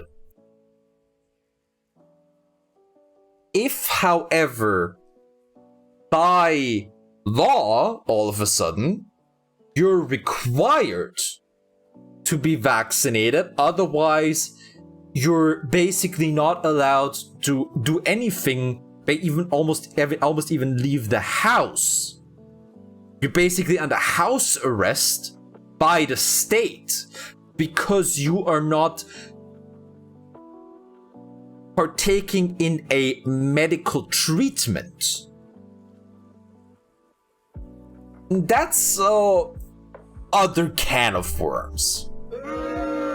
I'm sorry. I know. This is not what anybody wants to talk about. I know we've been sick of that for like 2 years at this point, alright? Shop and then emptied by those people no longer existing? Maybe. Because if all the people that aren't vaccinated are gonna die, then, you know, there is no longer gonna be a market for that shop. If they keep existing, then there's gonna be a market for that shop, right? Alas, it rarely works like that. That's why I'm saying, I'm not smart. Bottom text. I'm not smart enough for this either, like specifically. It's like I don't have a lot of the answers. None, to be exact. So all I'm saying is that it doesn't necessarily sit right with me when a medical treatment or the lack of a medical treatment being performed is used on a governmental level to strip rights off of people, like, you know, with the extreme example being, oh, you're basically under house arrest in your own home, right? All I'm saying is it doesn't sit right with me. That such is always made by media-driven risk assessments. I'm too much of an idealist. I'm a filthy fucking idealist, right? I've talked about this before. I'm a disgusting idealist. I think that it is a rarity that people do things out of malice.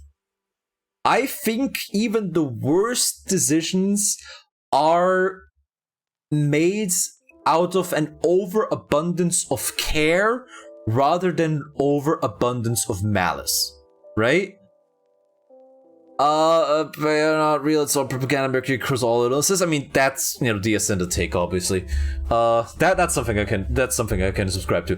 But it's like, I'm a filthy fucking idealist. It's like, I wanna something for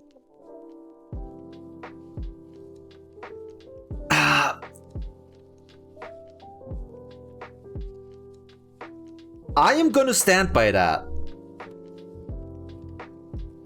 I think even the most malicious of acts are committed out of a desire to do right, even if it ends in an objective atrocity. Because the care was projected through a distorted lens of what is okay to do. Right? I feel like I'm walking across a fucking strip of land, like where like landmines were scattered right now. I am like, every fucking step is calculated. Malicious stupidity. I don't wanna, like, okay, I've got to look up what exactly is malicious stupidity in that regard. Hanlon's razor. Rather others suffer than them be happy. Let's see. Never attribute to malice which is adequately explained with stupidity. Exactly. Yeah, no, 100%. Forget a pile of land, build a trampoline on a pile of them. Yeah, I'm just. Yeah, it's like, it's not even that stupidity is enough. It's just enough to have a very skewed view of reality. Because if you try to do the right thing, but your perception of reality is too fucked, then you're still gonna end up committing atrocities. Does that make sense? When the average opinion is insane, right for another person might not be to the other. Malicious action to one can be a good. Exactly. It all comes down to perspective. It all comes down to the fact that you can't ever 100% understand another person. It's like, to the point of, you know the whole thing, how do I know that my blue is the same as your blue, right? I can't possibly know. Maybe we two see different colors, but we both call them blue. Like, we don't know that. So it's like, it's, yes, reasonable opinion. I don't want to say that I have a reasonable opinion. I am the first person to say that I'm fucking insane. But it's like, I've done, for all intents and purposes though, that is the same blue. It is. And we're always gonna call something that we perceive as blue, blue. But we will never know whether, like, you know, if you look at the sky, it's blue, right? Like on a nice day. And for me, that is the color blue. But how do I know that you don't perceive it in a different way? Right? Does that make sense? Wishing death to me for not taking a funny shot. I think you're being trying to be kind of reason in this weird madness, this weird mess. Yeah, it's like,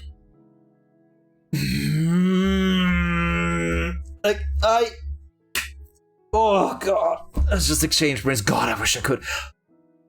And it's like, god, this fucking topic. All right. Yeah, you have that, and you have fucking, what's it called? Right, the fucking Atlantic recently had something. The Atlantic,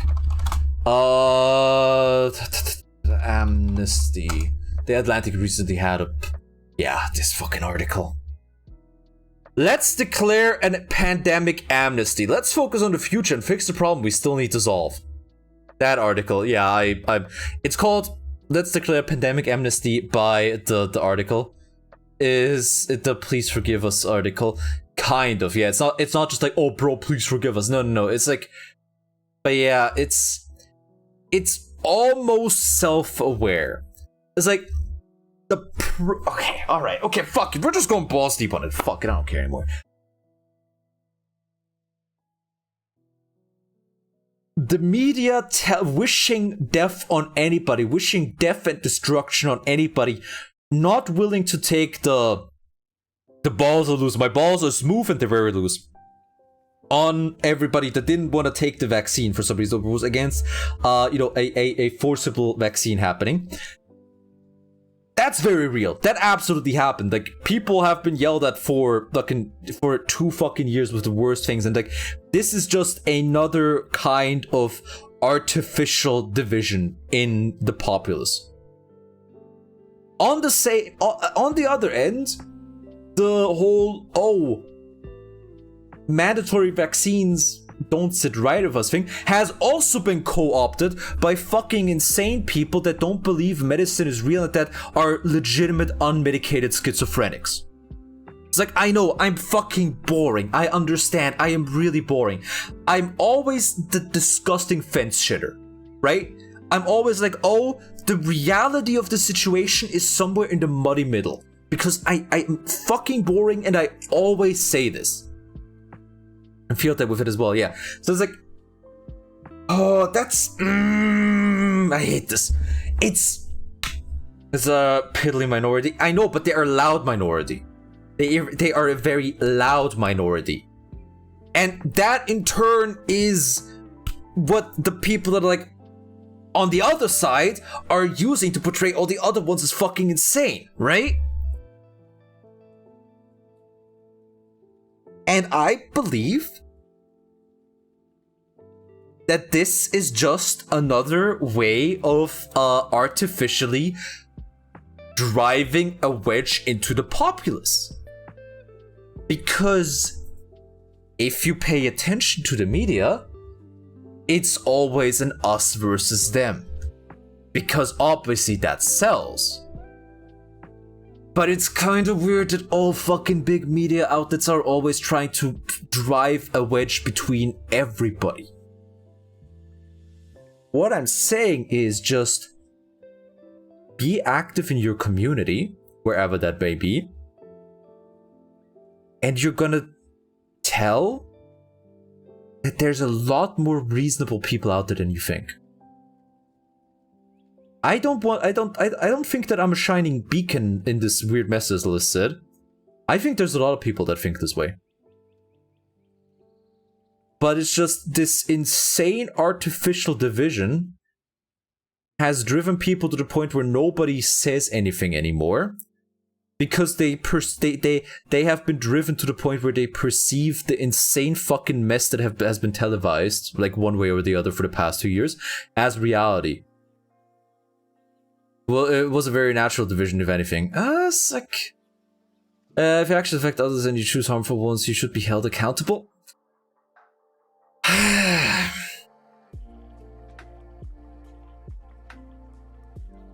You get into a whole fucking can of worms of that.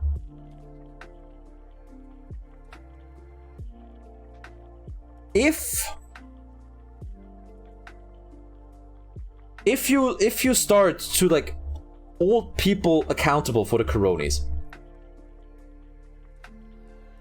you're gonna have to start holding them accountable for all of stuff, right?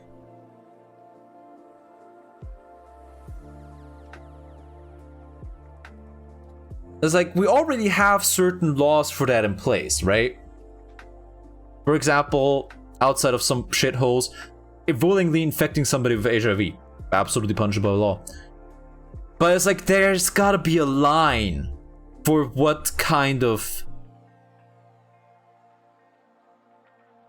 for what kind of stuff like you follow up in terms of like you should be held accountable. Does that make sense? I upexcel very Hutu Power Radio-esque even. People willingly went along with it.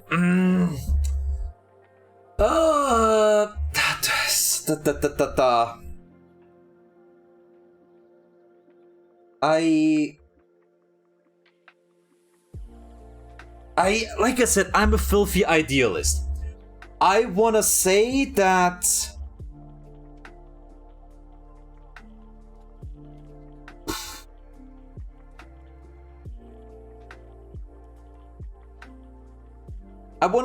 people willingly went along with it, but as a consequence, a lot of the people in retrospect are less likely to go along with shit like that again. Because I still think that if you just go out and talk with people in your local community, you're gonna find a lot more people that agree with you on things than you think. Or like that agree with you on very moderate views, very fence shitter views. Again. Yeah, see, okay, that's if they don't really nothing but better insult fast. Like that's a what if that I am wholly under-equipped for. But people in my local community, they're not moderate. Maybe local community is local to you. Maybe. Could entirely be the case. It's like I said, I'm a filthy idealist. It's like I said at the start of this entire thing. I do not have the answers. It's like I have things that are true for me, and that's like that work for me. Like not even necessarily that are true for me, because I don't know what the fuck truth it necessarily is, because then we're going to go into a whole other thing of like what is truth. I have things that work for me, right? And it's like, would it have been faster to like would have been better and faster? I don't fucking know. I know people who still don't believe it existed. Yeah. And I only ever hear those like people from through the grapevine or like online, because I've never met a person like that. Again, maybe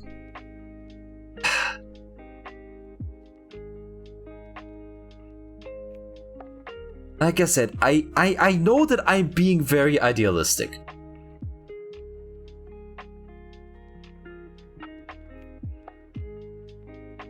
Doesn't believe COVID is real. Yeah, but she's also an unmedicated schizophrenic, so. It exists, but would have gone unnoticed by most of our constant media attention. That's thing. You can say that, right? But I understand that I don't know.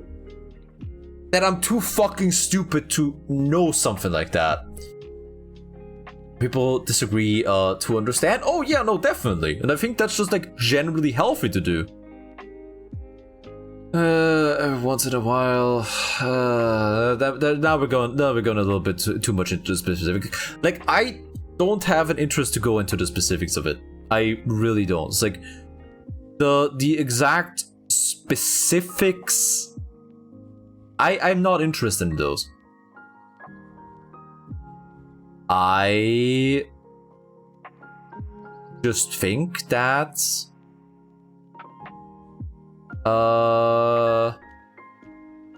healthy makes me feel crazy. No, I think it's healthy to have your ideas challenged. No, definitely. I think it's very healthy to have your ideas challenged. I think it's very healthy to have friends with completely different ideals than others, than your own. Like, I think that I honestly feel like I'm crazier if I'm surrounded by people that all have the same opinion as me. Like, it legitimately makes me feel uneasy. Because I want my ideas to be challenged all the time.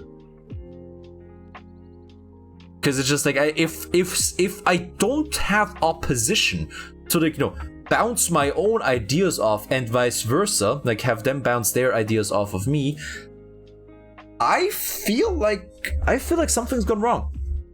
Those ideas must become actions. What then? How do you mean? What do you mean at some points those ideas must become actions? I think you can have ideas without acting on them. You can absolutely have ideas without acting on them. That's why, we don't have thought crimes. Hopefully. It's like, yeah, like ideas and actions, like there is a very easily controlled division between those two.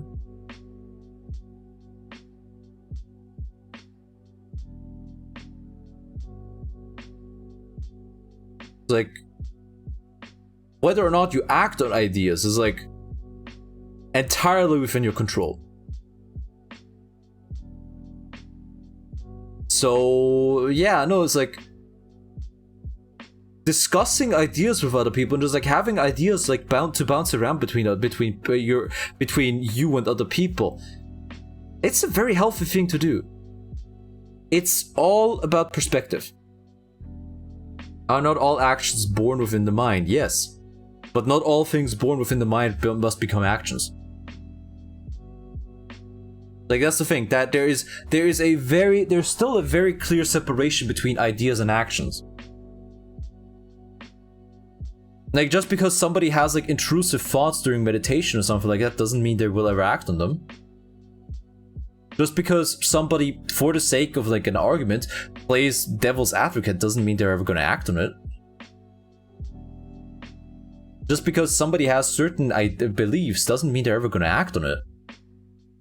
Like, if you go into the idea of at some point ideas must become actions, you go into the direction of thought crime. You go into the idea of like every person that has ever had a criminal thought will at one point act on it. So it's like the main part of that sentence that I have a problem with is must. Ideas can become actions, but for an idea to become an action is a very active process, in my opinion. It's an act, but it's not the actual motion doing exactly. It's why I generally, have a problem. He didn't say all my important things are, well, he didn't say. No, but he said at some point those ideas must become actions. Like, that's the only part that I had a problem with, like the must part. I guess the other one, like, that's why, it's like I think that there's a clear separation. Like, obviously, people that lack that separation, or they lack the care to be careful about which ideas of theirs become actions, those are the people that, hopefully we have, checks and balances in place, like as a thinking animal, to like deal with them as they are oftentimes disruptive to society. But what is considered disruptive to society asks, again, a whole lot of fucking can of worms. Which ideas do you choose to nurture and foster, though?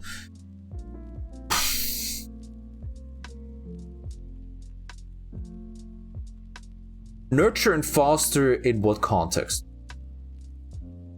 Is thinking about things and thinking things through to like their logical conclusion, nurturing and fostering? Because if so, again, it's entirely fine to think everything through. Make life measurably worse for most. There you fall into the thing. There you fall into the perception again. Into your subjective perception of what is better or worse from people. You suppress given topic. Yeah, it's like, you know, when you go into the judgment of a better or worse again, that is where you fall into the pitfall of trying to apply objectivity to subjective things. Because again, through the lens, you gotta think of things like you view things through your own personal lens, and you will never properly be able to understand somebody's like own personal lens like all the way. Like no matter how well you know someone, you're never gonna be able to understand them like in their totality and how they view things, like how they judge things, basically how they grade things, more or less. So it's like you, unless you have the same mind. Exactly. It's like, again, it falls into the problem of my blue and your blue is different. You are never gonna be able to fully understand something. You can't be empathetic. You can understand people to a degree. But once you go into something incredibly subjective, like, you know, what's good for others, what's good for me, but that just like, once you come into something like very sort of subjective that uses very, very foggy and smudged terms like good, bad, good, evil, very difficult terms. I'm not saying you automatically will start to encounter pitfalls, but it becomes very easily to stumble over a pitfall, right? It's like, I'm trying to say this as like non-absolute as possible. Because the only thing that I know absolutely for sure is that I'm fucking idealist, right? So it's like, oftentimes I do say things like with an absolute certainty to it, but I understand that this absolute certainty about certain things comes from me being a filthy idealist. From my point of view, the Jedi are evil. Kind of. I mean, yeah, it's like, if we go with, oh my god, it's the Star Wars Palpatine somehow came back in Star Wars 10. Woo! But that's exactly it. That is like exactly it. That's like the best part of Revenge of the Sith. Like, who's evil? The megalomaniac that wants to control the entire galaxy to prepare, you know, for the eventual appearance of the Yuuzhan Vong. But like, you know, he wants to have like full control over everything. Or the people that don't want him to have full control, but instead want the dictatorship of a few with the Senate, and that also consider any kind of humanity, you know, like within their order a flaw, right? Like that's why I actually really like Revenge of the Sith, because it's a very interesting concept. But it talks exactly about that. It's like it talks exactly about that. It's like, what is good and evil, as much as I hate those terms, is as subjective as the meaning of those terms themselves.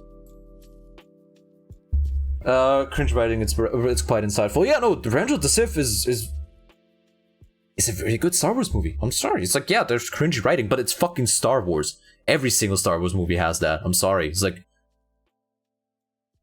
every single Star Wars movie has that. So yeah, wait, how the fuck did we even get started on this shit? How did we get to Star Wars? I don't know where we even started, bro. So yeah, it's just... I hope you do well in your stuttering. Yeah, it's like... And I don't think any less because I don't think any less of anybody because the person in question has like more certainty in things than I do. It's like again, it falls into the whole I can't control that. All I can do is tell people that, you know, it helps to take a step back. It helps to take a step back and just unlink yourself from a lot of negativity going on. And I understand that that might be a defeatist attitude, but I think it's more important that you take care of your own headspace. It's like you gotta mellow the fuck out, because otherwise the world is gonna drive you fucking insane. No matter what side you're on anything. This is a very blanket statement. I don't care what your views on whatever the fuck it is you're thinking about are. It's gonna help you to mellow out. It might seem counterintuitive, it really does. But when I went on the 6-week rehab, it's something that I actively saw with people. It's like people changed over the course of 6 months just because they realized that they needed to mellow the fuck out about things. Just real world happenings. It's again, you might call me a fucking retard for thinking that. That's your right. But it's like, all I can do, as I said at the start of this, so to bring it full circle, all I can do is give advice. I can't tell you what to do. I don't want to tell you what to do. Whether that be with the way you live your life, whether that be with the way you go about medical issues, I can't tell you what to do, and I don't want to do that. That's all on you, buddy. Whoever the fuck you are, that's 100% on you. And you know what? If that makes me a disgusting fence shitter, then lock me up and throw away the key or something. Anyways, right. Chronic polyarthritis. Don't worry, we're gonna still study some more. Okay, Definition der chronischen Polyarthritis. Jahrelang chronische Entzündung der Gelenke mit Gelenkszerstörung. Frauen sind häufiger betroffen als Männer und häufiger ab 50 Jahren. Die Etiologie, primäre Ursache ist unbekannt. Es wird wahrscheinlich eine humorale, das heißt aus den Flüssigkeiten, oder eine zelluläre immunologische, also in Flüssigkeiten befindliche immunologische Mechanismen oder zelluläre immunologische Mechanismen auf bakterielle Erreger. Das heißt zum Beispiel, das Komplementsystem war eine humorale humoraler immunologischer Mechanismus auf bakterielle Erreger, während zellulär eben was warten, wie zum Beispiel neutrophile Granulozyten. I feel like a derp. Are you pressing German pronunciation? No. I'm studying in German because my university speaks German. And I see an Erreger right now. Why do you have porn open on the other screen, dude? But yeah, so I'm gonna try to translate things whenever possible. But for the most part, it's gonna be a German reading stream. Yay! Antigene, exogene oder endogene Peptide, Knorpel, Glykoprotein 39 werden auf HLA-2-Molekülen der CD4-Zellen aktiviert. What is HLA again? HLA-Rezeptor. Humanes Leukozytenantigen. Fängt die Glykoprotein zu den Urkörperchen gezählt werden, es wird in der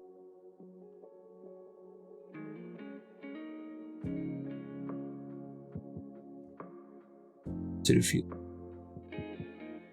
Let me see. HLA1, HLA2.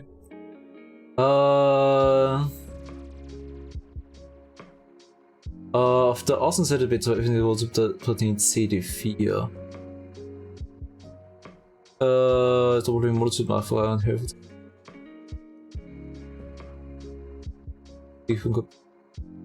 C plus 2. Alright. Alright, just gotta read up on that because it's been a hot minute. Just an airhead wouldn't do that. That's fine. Like it works. I don't know if this is gonna work, like even as a stream or for myself.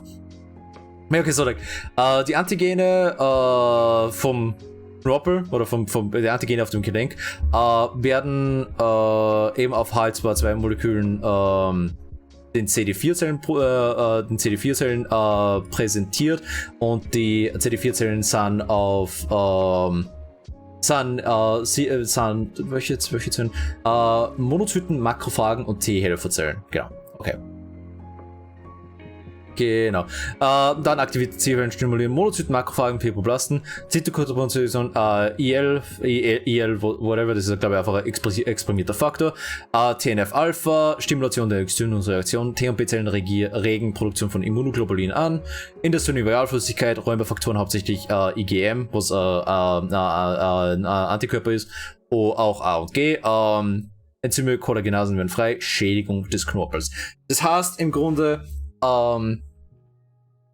genau. Genau, das heißt einfach, Antigene wie zum Beispiel das Knorpelglykoprotein werden den T-Helferzellen präsentiert, die wiederum die Monozyten, Makrophagen, Fibroblasten stimulieren, was wiederum zur Ausschüttung von Interleukinen, glaube ich, heißt das, ist glaube ich IL, und TNF-Alpha führt, was die Entzündungsreaktion weiter steigert. Das heißt, ja, es was it just because it's free autism? I always read this fast. Hinder your learning. No, I usually do that by myself as well.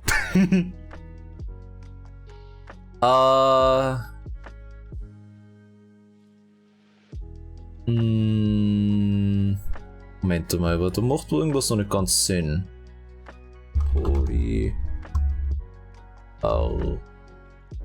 Arthritis, da haben wir's. Entzündungen von mindestens 5 Gelenken gleichzeitig, Rheumatoide, Arthritis, Rheumatoide, chronische Entzündungen, welche den Innenhaut befällt, Polyarthritis, Ursache, Autoimmunerkrankung. Okay, right. So, it is an autoimmune disorder, right? That's the part I was missing. So it is an autoimmune disorder where it's like basically the protein or like peptides, like certain proteins are presented to the immune cells, which in turn go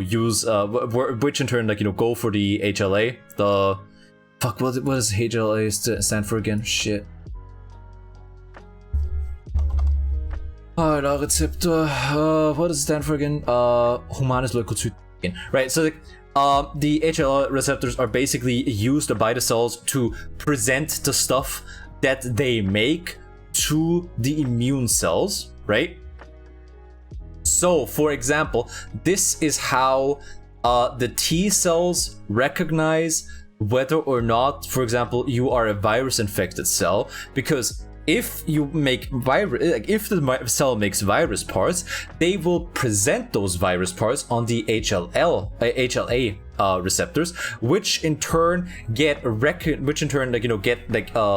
inspected by the T cells, or like the T helper cells, and which get inspected by the T cells, which in turn is what then causes the T cell to get rid of, for example, the virus infected cell or the bacteria infected cell, or whatever the fuck, or like the bacterial cell, whatever the fuck is going on, right? So it's basically just like, oh, I'm making this, and if the T cells don't like what you're making, they're just gonna fucking shoot you. Okay, die Morphologie: fibröse oder knöcherne Gelenksversteifung aufgrund der Gelenksknorpeldestruktion. Das heißt einfach, der Gelenksknorpel der Gelenksknorpel wird zerstört und wird dann einfach fibröser. Das heißt, mehr fibröse Einlagerungen, oder beziehungsweise einfach der Knorpel verknöchert, was eben auch zur Versteifung des Ganzen führt, weil eben der Knochen selber nicht so gut für die Bewegung geeignet ist wie der Knorpel, proliferative Synovalitis, zottige Hyperplasie der Synovialis und ihrer Deckschicht, akuter Schub mit NGR. Was muss ich? Neutrophilen Granulozyten, später Lymphoplasma zellulär, Rheumaknoten, zentrale fibrinoide Nekrosen, umgeben von Epitheloidzellen, there we go. Systemische Manifestation, Perikarditis, Pleuritis, interstitielle Pneumonie, Osteoporose. Okay, so einfach zur Morphologie, zur Darstellung, eben habe ich gerade erklärt, proliferative Synovialitis. Die Synovia ist im Grunde die Schicht um das Gelenk herum. Das heißt, die Synovia proliferiert, hat eben diese zottige Hyperplasien der Synovialis und der Deckschicht. Aufgrund von der Entzündungsreaktion. Akut, wenn es mitten im Schub sozusagen der Polyarthritis ist, kann man neutrophile Granulozyten finden, während im längeren Verlauf eben lymphoplasmazelluläre Zellen sichtbar sind, eben zum Beispiel T-Zellen und dergleichen, weil einfach bei Entzündungen zuerst akut die neutrophilen Granulozyten auftreten und später halt alle anderen lymphoplasmazellulären Teile des Immunsystems. Rheumaknoten, zentrale fibrinoide Nekrose und Gräben vom Epitheloidzellen. Das heißt, das findet man dann einfach in der Histologie, findet man diesen Rheumaknoten, was eine zentrale fibrinoide Nekrose ist. Das hat einen Haufen Fibrin und eben nekrotische Zellkerne, die halt immer sehr spezifisch sichtbar sind auf der Histologie, umgeben vom Epitheloidzellen rundherum. Und systemische Manifestation, was eben im Laufe der weiteren Erkrankung sein kann, weil es eben eine Autoimmunerkrankung ist, kann es eben auch darüber hinaus auf das Perikardium zugreifen, es kann auf die Pleura zugreifen, es kann eine Pneumonie auflösen und Osteoporose auslösen, weil dann halt einfach der Knochen zu stark angegriffen wird und sich nicht genügend regenerieren kann. Klinisch-pathologische Korrelation ist eben dann Gelenkschmerz, sieht auf symmetrische Schwellung der Gelenke und Rötung der Gelenke, morgendliche Gelenksteifigkeit, Ulnardeviation der Finger, das heißt sozusagen die Finger gehen zu sehr zur Ulna, die gehen halt einfach zur Ulna und nicht zum Radius, weil es sind einfach die Unterarmknochen. Und nur 80% weisen Rheumafaktoren auf. Das heißt, Rheumafaktoren sind einfach dann nachweisbare Sachen im Blut. Okay, ich werde kurz... I should probably say it in English. I'm gonna put on the pause screen for just a minute because I need to take a leak, but I'm gonna be right back and we're gonna go for a couple more things before I'm done with today. Just because I'm feeling the flow right now, so I'm gonna be right back.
Alright, we're back. Sorry about the fact that I do not in fact need dialysis yet, but my kidneys are doing their job. Alright. Okay, medullaris carcinoma, Schilddrüse, so thyroid carcinoma for anybody who wants to know that. Yeah, I still don't know why thyroid is like called, is Schilddrüse. I have no fucking idea. Ich verstehe, wieso es, like, so heißt, weil man sieht sozusagen die schildartige Form von dem, was es ausschaut, wie es halt in vivo, glaube ich. Okay, vivo sagt man, glaube ich, ja. Wie man es halt in vivo sieht. Ich weiß nicht, das ist fine. You know what? I'm gonna look up the etymology of thyroid now. Man, might be onto something with the ADD thing. Thyroid etymology. Where does that come from? Etymology, origin, meaning of thyroid. Reference to both cartilage and the gland, because you know there's cartilage there as well. From Greek, thyroideus, shield-shaped. Oh! Oh! I had no idea that was Greek for that. Alright, now we know. Okay, right. Okay, medullaris carcinoma der Schilddrüse, Definition, Formen einschließlich sporadischer und hereditärer Fälle, Morphologie, Folgen, Metastierungsprognose. Your Tito, how's it going? Hope you're having a wonderful day. How you doing? Yep, we're doing pretty good. We're doing some German studying today. We're, like not German studying. We're doing studying in German today, where sometimes I pop off about something else. Okay. Definition eben maligner Tumor der Schilddrüse mit phänotypischer C-Zell-Differenzierung. Eben das Wort Karzinom sagt gleich mal, dass maligner Tumor ist, einfach weil Karzinom sozusagen einfach der maligne, der Term für maligne epitheliale Tumore ist. Phänotypischer C-Zell-Differenzierung.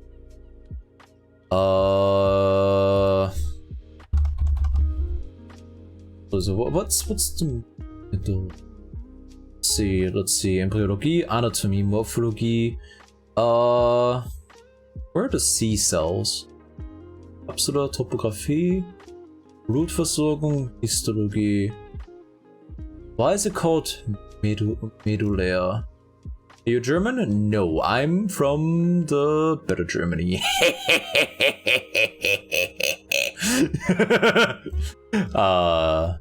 That's gonna piss some people off again. Get Ben. Okay, anyways, whatever. Okay, I can find out why it's called that. Nice, I love Switzerland. Okay. Mit C. It's not gonna leave me any. Okay. Schilddrüse C-Zellen. What the fuck is the C-Cell? Spezialisierte Zellen der Schilddrüse des Hormon Calcitonin bilden. Die befinden sich in der Regel innerhalb der follikulären Basalmembran. Okay, I don't get it.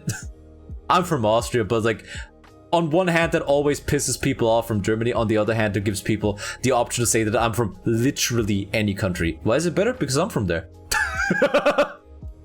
It's quite simple, really. Herzlich willkommen aus der parafollikulären Bindegewebe vor. Im Vergleich zum Follikel-Epithelzellen scheinen C-Zellen größer, heller und dass sie zytoplasmareicher sind. I don't know why it's called medullare. I get that. C-Zell-Differenzierung. Yeah, whatever.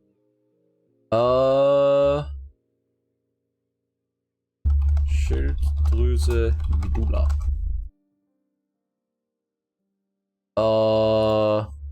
Okay, what's the... Okay, let's see. Control F. Medulläres Karzinom. Das geht von Calcitonin-Prozent in Zellen der Schilddrüse. Es handelt sich um ein neurointegriertes Karzinom, das neben dem Calcitonin auch weitere Hormone wie Somatostatin, Serotonin und vasoaktives intestinales Peptid produzieren kann. 5% für alle Schilddrüsenkarzinome verantwortlich. Krankheit kann sporadisch. Okay, right. Don't tell me why it's medullary, so I'll fucking know. Has nice car companies, good food. Yeah, but you only think that because you've never been to Austria, dude. Sporadisch? Yeah, it's like sporadisch.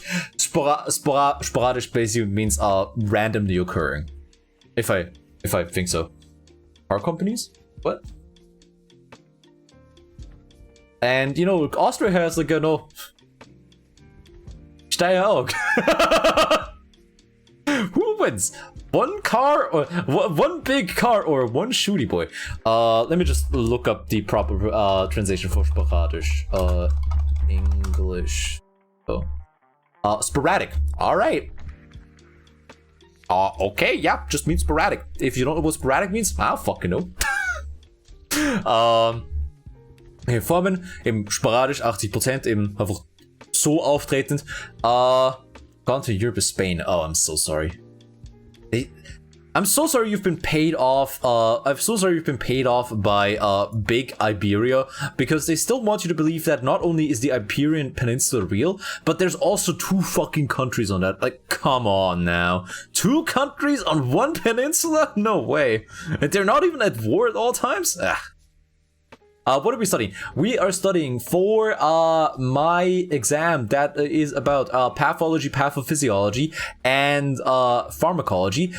We have, over the course of the stream, though we did go off a little bit, over the course of the stream, we have done all this so far. We're here currently. Until I do take the exam, I also gotta know all this still. Yeah. Yeah. Yeah. Yeah, it's a thing. It's a thing. Fuck is that pink shit? Histology.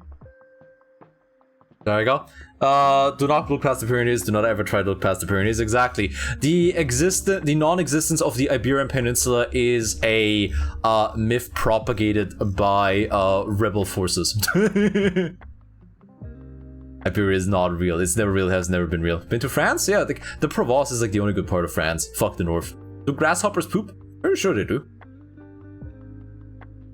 I mean, every living thing poops in one way or another.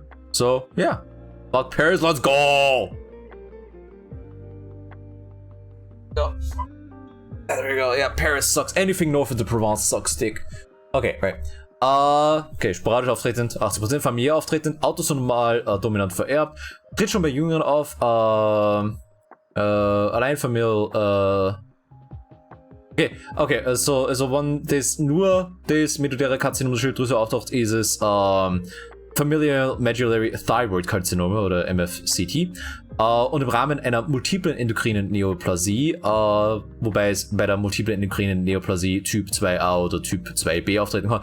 Multiple endokrine Neoplasie ist im Grunde, wann eine Neoplasie bei mehreren endokrinen, grundsätzlich, wie sage ich das am besten? Von mehrere endokrine Gewebe eine vermehrte Neigung zu neoplastischer Entartung präsentieren. Ich glaube, so kann ich es am besten sagen.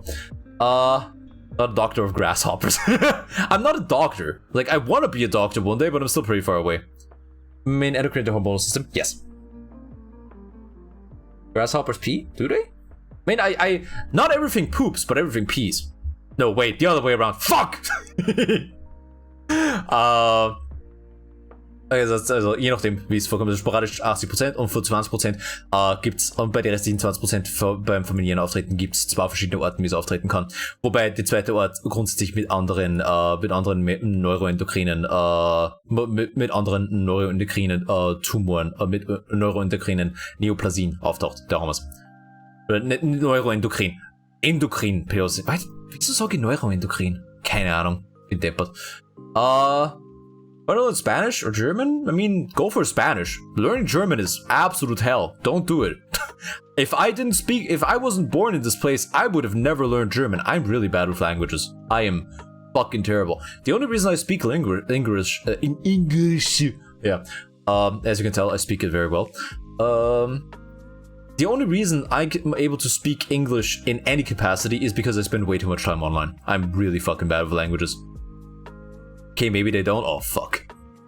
Big Grasshopper is gonna come for your ass, is it?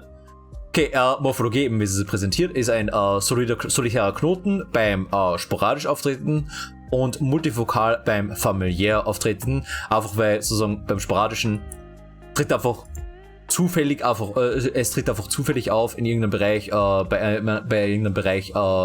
bei bei irgendwelchen von den C-Zellen, während bei multifokalen entweder eben genetischer familiärer Grund ist, das heißt, es wird mehrmals auftreten oder einfach genetisch im Rahmen der endokrinen Neoplasien einfach vermehrt auftritt. Was sie dann eben mit der Morphologie, wie es dann eben, wie gesagt, wenn es sporadisch ist, werden nicht mehrere Knoten sporadisch irgendwo auftauchen, und wenn es von genetischer Seite her verursacht wird, dann wird es nicht nur in einem einzelnen Punkt, sozusagen in einem einzelnen Knoten auftreten. Can see used better because of large Latin population, because close to Cuba. I mean, I don't know which one. Which one's gonna be more useful is like dependent on your location, right? Or like dependent on where you want to go down later down in life, right? For example, if you really want to live in Japan, learning Japanese is a good idea. If you never want to live in Japan because not really a nice place to live, then you know learning Japanese is probably kind of a misplaced effort, unless you just really want to understand that anime. I will teach Spanish. Oh, let's go. I'm so sorry to hear that, by the way. It's like, yeah, just go for it. Okay, polygonale oder spindelige Tumorzellen in solider Anordnung. Schau, das ist der Scheiß, den ich hasse bei der Pathologie. Es gibt keine Möglichkeit, wie zur Hölle, dass ich mir das merke. Wieso sind es polygonal oder spindelige Tumorzellen? Ich habe keine Ahnung. As a tutorial, it's fine except for whenever they want me to remember the histology of certain cells. I think German are both on the language tree. Are they? I mean, kind of, but also they're... Are they? No, wait. Are they? Are they? I'm not smart. I don't know linguistics. It's a very specific effort, not widely used language. Yeah, English is a Germanic language. I'm gonna have to look. There's a certain streamer I watch that constantly pops off about linguistics. I don't remember any of that. I just like listening to people that go off about things they like. I don't remember anything. Pulls out the language tree. Oh no, please, no, not the tree, no! Gonna get fucking hung from the language tree. And then they're also gonna hang me. Woo!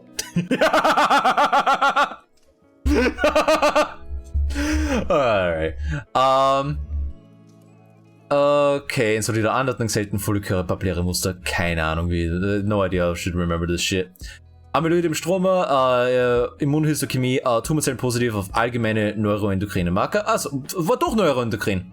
Bin doch noch nicht ganz deppert.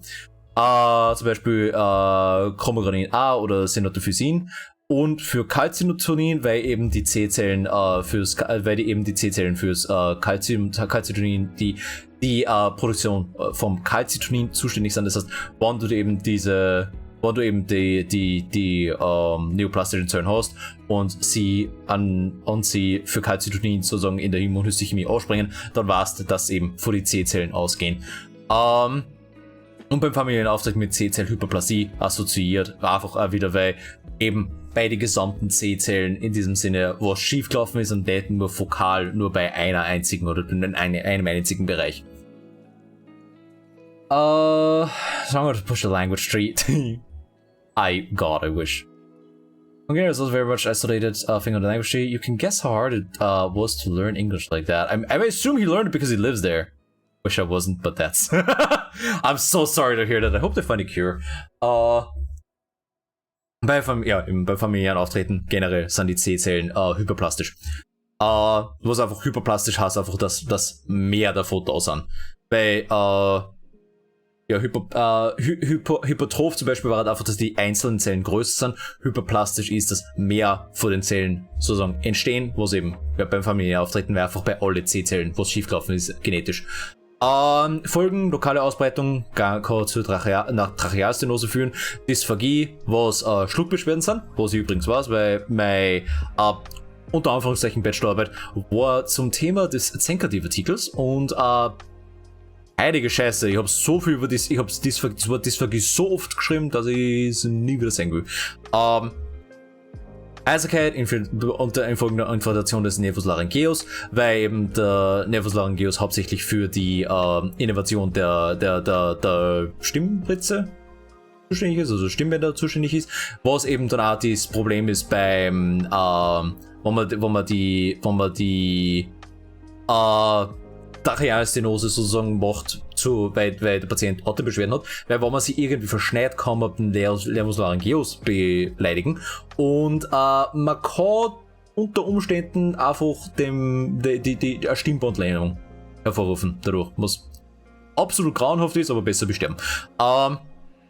Zur Metastasierung eher früh Lymphogen, später Hämatogen, eben Hämatogen generell immer Lunge, Leber, Skelett. Da steht nur Lunge und Leber, aber man kann generell sagen, Skelett gehört gerne mal dazu. Kein Ansprechen auf Radiojodtherapie, weil keine Follikelzellen betroffen sind. Das heißt, bei die Follikelzellen der Schilddrüse, die eben sehr viel Jod hernehmen, weil es einfach weil es T3 und T4, das Hormon, ausstoßen. Da kann das nicht funktionieren, weil eben die sehr viel Jod annehmen. Das heißt, wenn du Radio-Jod hast, kannst du einfach direkt genau auf Zellen, die schon sehr viel Jod an sich aufnehmen, gezielt damit drauf hege. Geht eben bei denen nicht, weil es keine Follikelzellen sind. Und Prognose abhängig vom Stadium, das 10-Jahres-Überleben bei Stadium 1 90%, bei Stadium 3 57% und ab 4 sind bis bei 20-50% eben bei der 10-Jahres-Überlebensdiagnose. Collect some coins from there sometimes. Wait, what is the currency in Hungary? Look this up. What the fuck is the currency in Hungary? Currency Hungary. Let's look at this. Hungarian forint. That's a sick name. Shekels. No, shekels is what you just call every kind of monetary. That what you call. Oh yeah, that looks cool. Yeah, it reminds me of shillings. Like it reminds me of like the currency we had before the euro in Austria, which is just called shilling, which is ironic given the fact that that's what I do on Twitch.tv these days. Okay, hepatozelluläres Karzinom, davon die Epidemiologie, Ätiologie, Pathogenese, Makroskopie, Histologie und der Verlauf. Okay, eben wieder Definition maligner Tumor, der von Hepatozyten abstammt, also wieder basiert eben Karzinom ist automatisch zeichnend, dass er maligner ist und einfach hepatozelluläres Karzinom eben einfach abstammend von Hepatozyten. Do you have any lying around, Caleb? I think we have maybe some somewhere, but I wouldn't know where to look. Add such nice chest insertions. What? Only the ones that lift? Yeah. only the ones that can bench bodyweight too. Okay. Epidemiologie, weltweit großes Problem der Volksgesundheit, machen 80% aller Fälle weltweit in Entwicklungsländern aus, bei Frauen 3,2% und Männern 7,4% aller malignen Erkrankungen, was ziemlich heftig ist, wo man sich denkt, das ist nur eine Art von Karzinom, die sozusagen bei so einem Prozentsatz der Bevölkerung weltweit das eigentlich ausmacht. Ätiologie, Pathogenese ist aus der Leberzirrhose und damit jede Ätiologie, die anders als der Zirrhose gibt, wie zum Beispiel eine chronische Hepatitis B-Infektion oder eine Hepatitis C-Infektion, Alkoholtabusus, Aflatoxin B1, was ein Wort für Schimmelpilz ist, was dann auch erklärt, wieso es in Entwicklungsländern so häufig ist, wieso 80% aller Fälle weltweit in Entwicklungsländern sind, weil einfach wenn Getreide nicht korrekt gelagert ist, da sich nur dieses Schimmelpilz ausbreitet und wenn man das ins System kriegt, dann einfach das relativ schnell ausgelöst wird dafür. I think I have shilling somewhere. Oh hell yeah. Yeah, it's like I like currencies. Currencies are neat. Makroskopisch ist meist eine gut begrenzte, bekapselte, singuläre oder multiple Tumore. Schnittgewebe sind gelbbraune oder gelbgrün, meist septiert bei größeren Tumoren. Nekrosen und Einblutungen sind variabel möglich. Es sind einfach begrenzt, bekapselt, multiple Tumore, also mehrfach auftretend. Wäre einfach aus der Ätiologie und Pathogenese heraus, wann Probleme sind bezüglich Hepatitis B, Hepatitis C oder Alkoholabusus oder Aflatoxin, ist einfach generell auftreten. Oh shit, sorry about bumping my mic. Ist einfach generell überall auftreten und nicht nur an einem Punkt. Gelb, gelb-braun oder gelb-grün, einfach daraus ergeben, dass es Hepatozyten sind und die halt verschiedene Arten von farbige Sekrete haben und die großen und Einblutungen können halt auch einfach entstehen, weil es ein Tumor ist. Von der Histologie her sind die Tuberzellen leberzellähnlich, meist kleiner als normale Leberzellen, interessanterweise, mit basophilem Zytoplasma, das heißt einfach basischem, im Grunde, nicht basischem Zytoplasma. Basophile Zellen sind eigentlich sauer-weiß auf eine bestimmte Färbung ausspringen, genau. Basophile Zellen sind eigentlich sauber und eosinophile Zellen sind eigentlich basisch, weil es einfach das Gegenüber sozusagen bei der histologischen Färbung anziehen. The body can secrete green fluids. Yeah, bile. It's like bile is very much greenish, like dark green. Besonderheiten der Tumorzellen sind eine Verfettung, Ballonierung, Gallebildung, also they make bile. Zytoplasmische Inklusionen, Myeloidenkörper sind einfach, das ist einfach was, das im Zytoplasma sichtbar ist. Foreign coin from 1977. Jesus Christ. Where'd you pull that one from? God damn. A man's a time traveler.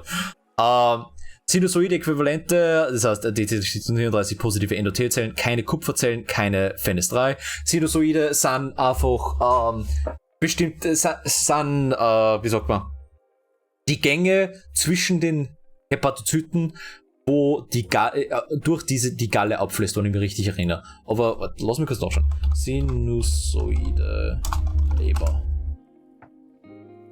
Lebersinusoid. Lebersinusoide laufen radiär auf die Zentralvene eines Leberläppchens zu. In ihnen mischt sich das sauerstoffreiche Blut aus den Ästen der Arteria hepatica propria und das nährstoffreiche Blut aus den Ästen der Vena porta.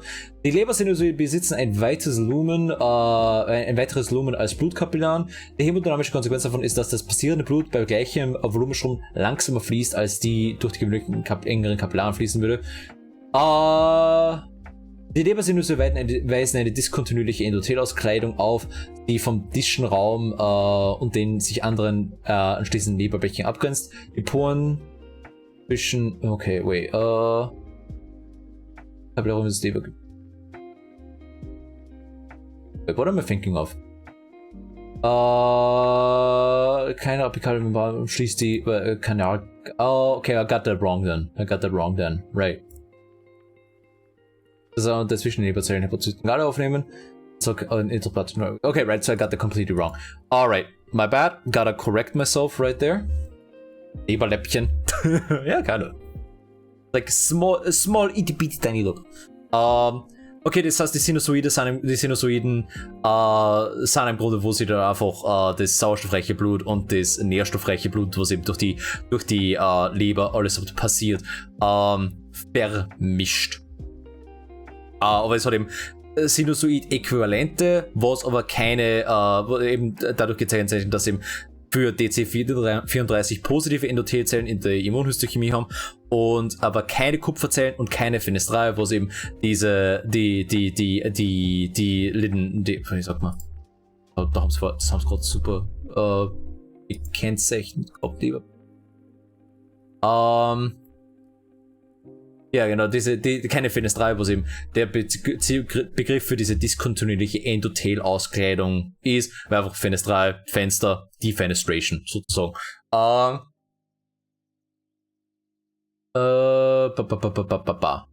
So ist die Menschliche und Vena porta. Das Sauerstoff wieder aus den Ästen der Arteria hepatica propria, nährstoffreiche Blut aus den Ästen der Vena porta. Das heißt im Grunde einfach die Pfortader, die Pfortvene, eigentlich die Vena porta, geht dann einfach in die Sinusoide mit der Arteria hepatica zusammen, mehr oder weniger. Loblet. Look at this dude, he's a fucking Loblet. Rarifiziert, also einfach seltene oder fehlende Reticulinfasern, Knoten im Knoten, no fucking idea what they mean with that, Stromerarm, also heißt im Grunde bei der Biopsie wird es fragmentiert, das heißt, das Stroma ist sozusagen, wo es dann einfach die Stabilität gibt beim Zusammenhalt, ist aber stromarm, deshalb bei der Biopsie, wenn man es in Scheibchen schneidet, fällt es im Grunde schon auseinander. Wachstumsmuster Trabekulum mit mehreren Zellagen, pseudoglandulär acinar solid zirrös. Das heißt, ja, einfach pseudoglandulär ist das drüsenähnliche Ausbildung. Das heißt, ja, wie Leberzellen. Im Großen und Ganzen einfach wie Leberzellen, aber halt falsch. Unglaubliche Einsicht, die was. Verlauf grundsätzlich schlechte Prognose, Ausbreitung häufige Gefäßeinbrüche, weil einfach die Leber sehr gut durchblutet ist. Metastasierung ist dann immer meist hämatogen, zuerst intrahepatisch, das heißt hauptsächlich in der Leber sich verschrängend, dann aber auch extrahepatisch wie eben Lunge und Knochen, was immer guter Kandidat ist für die hämatogene Metastasierung, aber auch die Haut. Auftreten von paraneoplastische Syndrome. Noch nie gehört. Paraneoplastisches Syndrom. Aber keine unmittelbare Folge lokalen Tumorwachstum. Keine Symptome. Ein Symptome, Besen. Okay, also das paraneoplastische Symptome sind einfach unspezifische Symptome, die im Zusammenhang mit Tumorkrankungen auftreten, aber keine unmittelbare Folge von lokalem Tumorwachstum oder Metastasenbildung sind. Das heißt, zum Beispiel die B-Symptomatik, was Symptomkomplex ist, da hat einfach als Fieber, Nachtschweiß und okay. Und einfach die Tumorkachexie, das heißt einfach die Abmagerung in Bezug auf die Tumorkrankung ist also einfach Abmagerung. Das heißt, weil einfach weil der Tumor sehr viel mehr Energie auf einmal aufnimmt und eben der Tumor extrem schnell wächst, ist einfach der Nachtschweiß und das Fieber, weil einfach die Kerntemperatur erhöht ist und die Kachexie, weil der Tumor einen Haufen von den Nährstoffen einfach aufnimmt. Fatigue, einfach die Erschöpfung. Okay. Und alle möglichen anderen alles mögliche, was eben im Rahmen einer Tumorerkrankung auftreten kann. Okay. Let's see. Let's finish with osteoporosis. Let's finish osteoporosis. So, catch all time for all symptoms. Kind of. It's just like, symptoms that you oftentimes find on the side of tumor, because a tumor basically throws your entire body like into complete fucking disarray, right? Because even if it's just local, it's basically growing with absolutely no self-control and no control from outside, fucks with every other part of the body, because the body works in a very, very fine equilibrium, basically. Osteoporose, Definition, Formen, Ätiologie, Pathogenese und klinisch-pathologische Korrelationen. Definition einfach Verminderung der Knochenmasse mit Mikroarchitekturstörungen aufgrund eines gestörten Zusammenspiels von Osteoblasten, Osteozyten, Osteoklasten.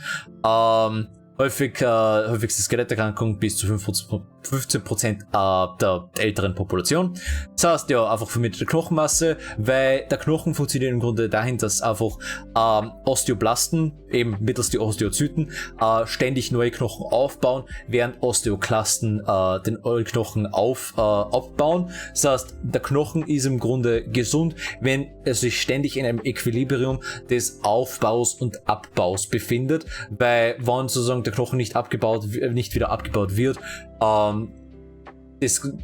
du leicht zu Alterserscheinungen danach kommst, weil es einfach instabiler ist, das Ganze zum Beispiel leichter bricht. Das heißt, ein gesunder Knochen ist im ständigen Flux sozusagen.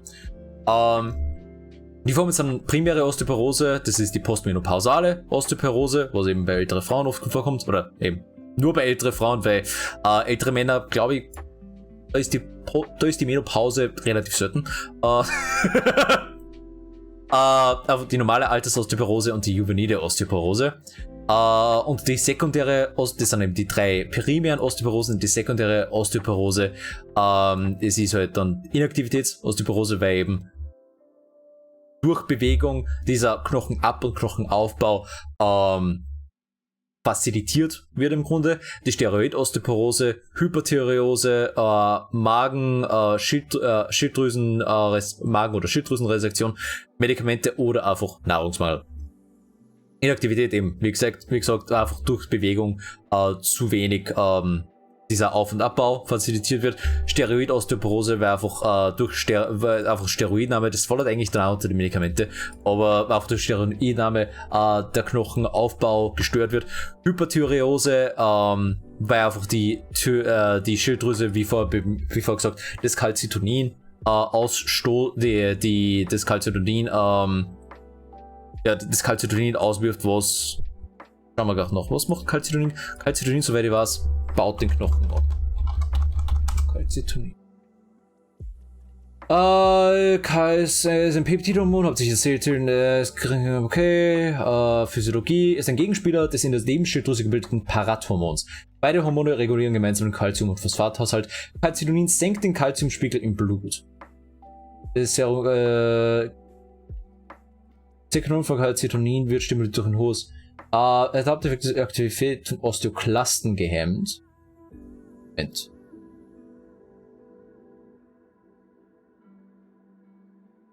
Moment mal. Klinik, Hypokalzämie, Ausbau der Calcitonin mit der Osteoporose eingesetzt. Yeah, no, wait, it strengthens the bone. Yeah.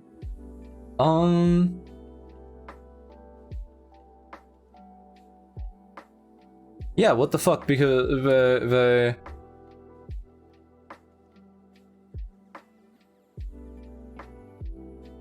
ja, weil die Schilddrüsenresektion macht einen Sinn, weil einfach weniger Calcitonin ausgestoßen wird und dadurch eben der Knochen weniger aufgebaut wird. Aber wieso die Hyperthyreose?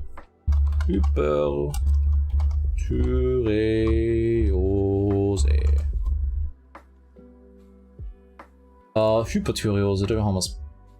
Überfunktion der Schilddrüse durch eine Hyperthyreose bedingte Stoffwechselentgleisung bei Thyreotoxikose. Einteilung, Ätiologie, Symptome.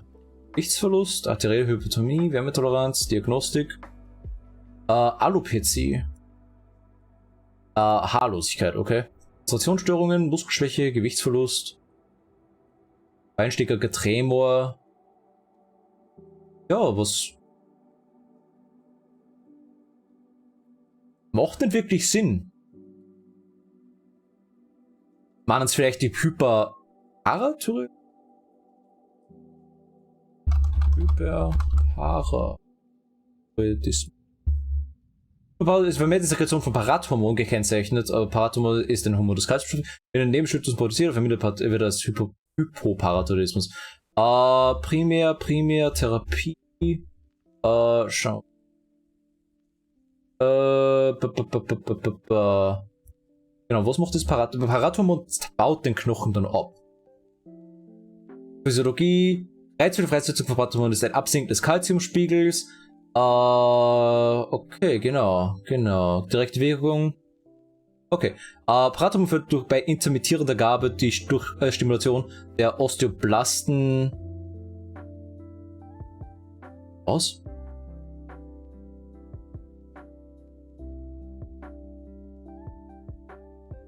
Okay, das fördert die Knochenneubildung.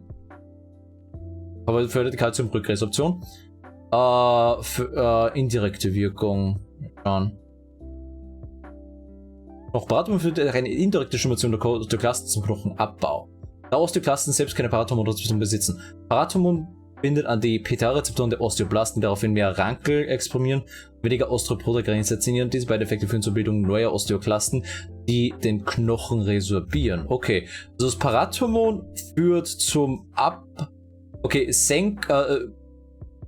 erhöht Calciumspiegel durch Rückresorption, aber führt auch zur Knochenneubildung. Okay.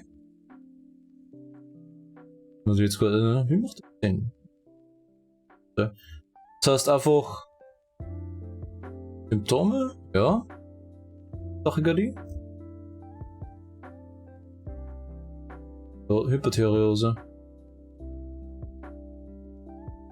Trying to make sense of that right now. Hyperthyreose. If there's too much calcitonin. That do. Calcitonin. Schauen wir einfach mal. Klinik. Osteoporose eingesetzt, Labormedizin, Material, Tumormarker, zentrale energetische Wirkung, das ist interessant. Okay, Calcitonin, Osteoporose. Abbauweise Medikamente in der Osteoporose, nicht intranasal, Calcitonin-Rolle des Hormons. Bone Remodeling.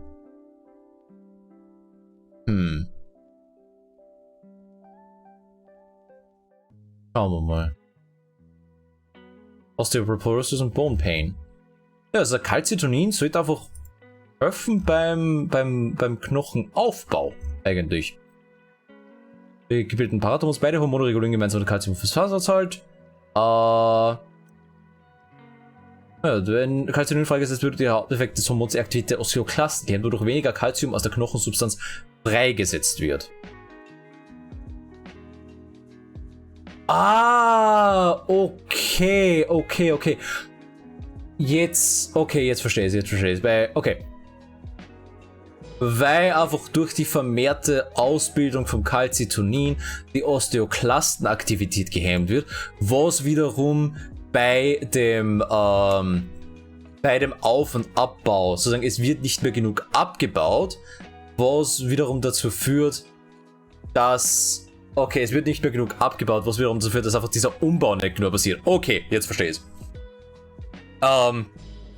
Und deswegen ist es so interessant, dass die Hyperthyreose sowie die Schilddrüsenresektion, das heißt, wo die Schilddrüse im Grunde ausgenommen wird, genau dasselbe Problem ist, weil einfach auch dieser Umbau nicht mehr genügend stattfindet. Okay, jetzt habe ich es. Okay, endlich, verstanden. Schau. Und das war's inzwischen. Das macht mir Spaß. Einfach, wenn ich sowas sehe und ich muss einfach das ganze Sinn machen. Einfach nicht stupide overlernen, sondern einfach wirklich verstehen, was genau der Grund ist dafür. Das ist einfach viel leichter, dass man sich das Ganze dann merkt.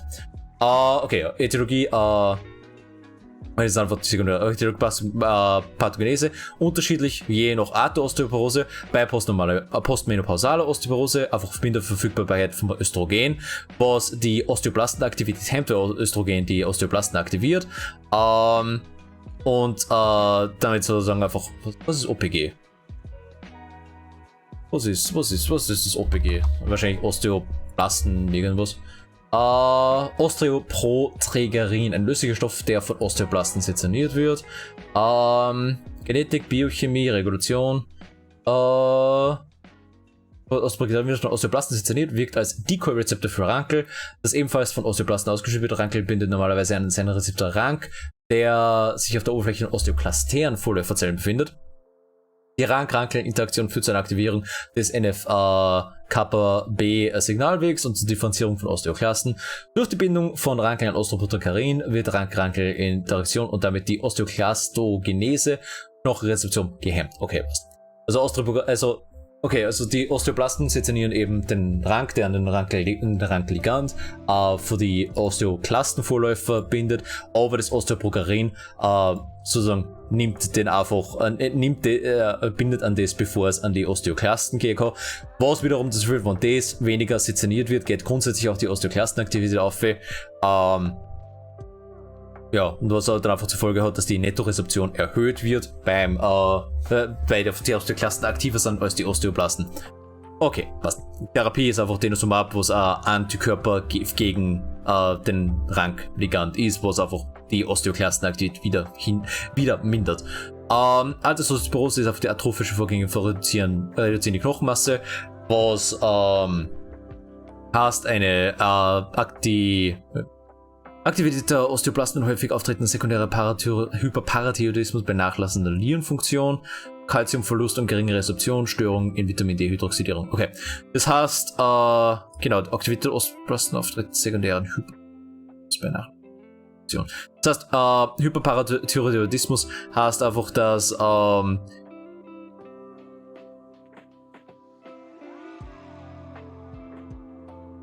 sekundärer Hyperparathyreoidismus. Warte mal, gar Nebenschilddrüse, Klinik, Hyperparathyreoidismus. Beim sekundären. Sekundärer Hyperparathyreoidismus wird durch eine Hypokalzämie ausgelöst.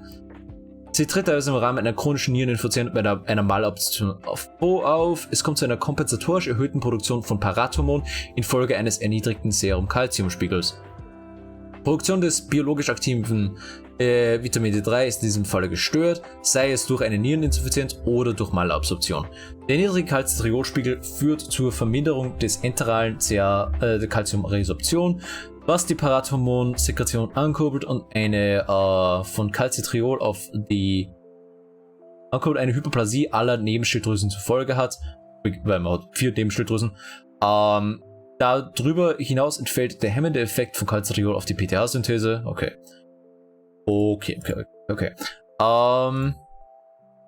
Altersosteoporose als Muskelvorgang, Korrektion Knochmasse, aktivierte Klassen, häufige andere. Okay. Hyperparathysen benachlassende Nierenfunktion. Okay, genau, war einfach die Nieren. Die Nieren verlieren ständig Calcium, was zu einem Hyperparathyreoidismus führt, weil der Körper einfach versucht, so viel Calcium zu resorbieren, wie nur geht, obwohl die Nieren ständig schon verlieren. Okay. Ja, das ist einfach Altersosteoporose. Ist einfach hervorgerufen eben durch vermehrten Calciumverlust durch Alterserscheinungen. Okay, passt. Steroid-Osteoporose, endogener Hypercortisolismus, wie zum Beispiel, deswegen ist er unter Medikamente, weil es einfach im Sinne von einem Morbus Cushing oder eben medikamentenartig durch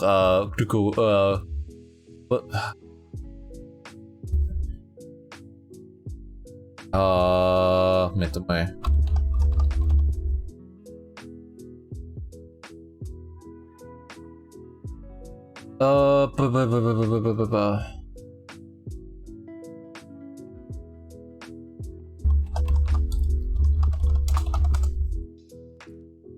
Glucocorticoid, yeah. Oh, okay. Yeah, you can tell that I haven't been in this for a little bit. Ja, endogener Hypocortisolismus oder halt durch Glucocorticoid, Glucocorticoid-Therapie. Where do you go to study assology? The gym.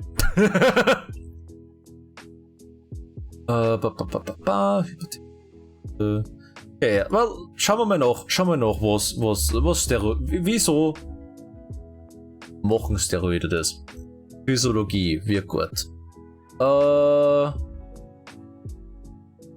Pharmakologie, metabolische Effekte. Zelluläre Glucose auf antiphlogische, schauen wir mal.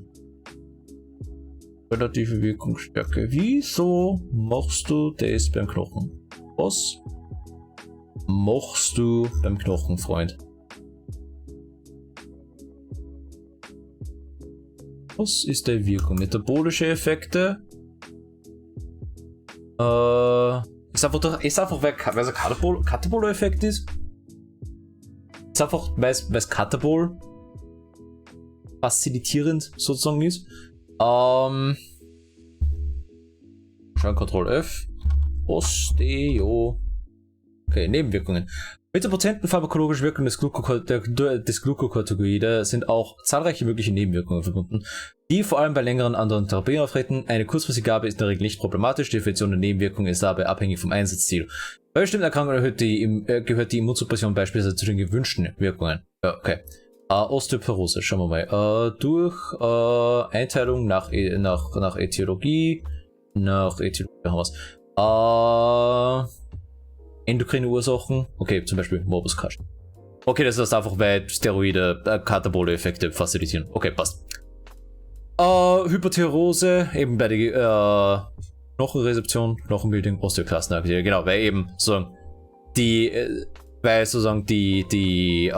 Schilddrüse sekundär die Osteoklastenaktivität eben durch vermehrte Osteoplastenaktivität aktiviert. Okay, gut, Hammer. Translate these pages, I can't find new words I can't believe it. Yeah, isn't it fun? Isn't German fun, guys? Immunomobilisations-Osteoporose durch fehlende mechanische Belastung, eben Bettlägerigkeit zum Beispiel ist einfach dann im Sinne von einer Atrophie von dem ganzen, Atrophie des Gelenksapparates oder des Bewegungsapparates, ne? Gelenksapparaat, einfach Bewegungsapparat. Klinisch-pathologische Korrelation ist einfach der Röstenverlust, weil einfach die Wirbelsäule betroffen ist. Radiologische Auffälle im gesamten Skelett, weil natürlich weniger Material einfach da ist, was zum Beispiel im Röntgenbild bei der Bildgebung die Strahlung aufhält. Frakturgefahr erhöht, vor allem im Schenkelhals und der Wirbelkörperfraktur, was eben dann auch beim Größenverlust interessant sein kann, weil einfach bei Wirbelkörperfrakturen bzw. leichte Wirbelkörperfrakturen schon Größenverlust festgestellt werden kann. Und Abnahmeführung des Knochentrabeckel fehlen sogar stellenweise. Einfach die Knochentrabeckel sind einfach diese quer verlaufenden Knochenbalken, die eben zur internen Stabilität des Knochen beitragen. Oh, hi Fafi, how's it going? Hope you're having a wonderful day so far. We're truly blessed. Please don't make it. Fucking begging you. However, that's it. I did I want to say 4 hours of studying because we did kind of go off the deep end of that for like half an hour there in the middle. So yeah, I think that was a good time. I think that was a good time. We're gonna close all of you. So close you. There we go. All right. Okay. All right. So what did you think about? Oh, Clovebug. All right. Sure. So what did we learn today, class? Osteoporosis sucky, and also liver carcinoma sucky, and also go get your pap smear done, you motherfucker. Fühlen wir im Spital. Schau, wenn du das sagst, ist ein Kompliment, weil ich fühle mich im Spital voll zufrieden. Also ich bin schon seit ich jung war im Spital, fühle mich einfach super. Da fühle ich mich einfach wohl. Also, how to check my balls? Yeah, also how to check your balls. Also, that there's blue birthmarks. Yeah. If you don't want to tell, like, if you, for example, are like, Caleb, this stream sucked ass, you dumb motherfucker. You should never do that. I have like right below the stream the anonymous feedback / questions thing. So if you want to tell me that I'm a sucky idiot, be sure to let me know through that, or just send me them and be like, Caleb, you should kill yourself now, because that would also tell me that I should not do that anymore. But yeah, if people liked it, I'm gonna probably keep doing it in the future, and I'm slowly trying to get back into the studying. It's gonna be a very slow process just because I've been out of it for so long. But yeah, hope we get the next one earlier. I'm probably gonna have it on Sundays and Saturdays usually. I only wish I understood German. Yeah, it's like, if I can sort out the closed captioning, yep, that too. That's hopefully gonna help with translating at least a little bit, or at least it's gonna be funny because it's super, super wrong. But yeah, it's like, if I translated every single bit, we wouldn't get anywhere, sadly. So I try to translate whenever possible, but it's like, just explaining things in German is already plenty time consuming as is. It's probably a good idea. Yeah. I got it open in one of my tabs, so I'm gonna look into that till next week for sure. All right. Anyways, we're gonna rate Cloth because my voice is going out. Okay, rate Clothbug. Right here, like, wait, didn't even name it the Clothbug? I thought it was Cloth Razor. Whatever. All right. We're gonna rate Clothbug. All right. Well, that was a lot of talking today. I hope you had a good time. I hope you found it at least a little bit educational. I am going to be live again. Oh god, my neck is sore. Oh, no, not sore. My neck is stiff. Yeah, there we go. I'm going to be live again on Monday with possibly Thief, because it's kind of a job sim, sorta. Technical terms translated. Yeah, it's great, isn't it? Probably Thief, just because it's a job sim, sort of. Look, it's an immersive sim where you are jobbing as a thief, so it's gonna work out something. Look, it's my stream and I get to cope about what I put on the schedule. But yeah, look forward to that. Yeah, exactly. He literally steals to pay his rent. Exactly damn fucking right. But yeah, I hope everybody's gonna have a wonderful day. Hope you had a good time. Schedule probably later today, ideally. I don't know. Not gonna make any promises. But yeah, go and have a good time over at the art stream or special events. But what the fuck is he doing? I don't know. Anyways, have fun over there. Have a good one. Stay safe, stay healthy. Get your paps when you're done, and see ya.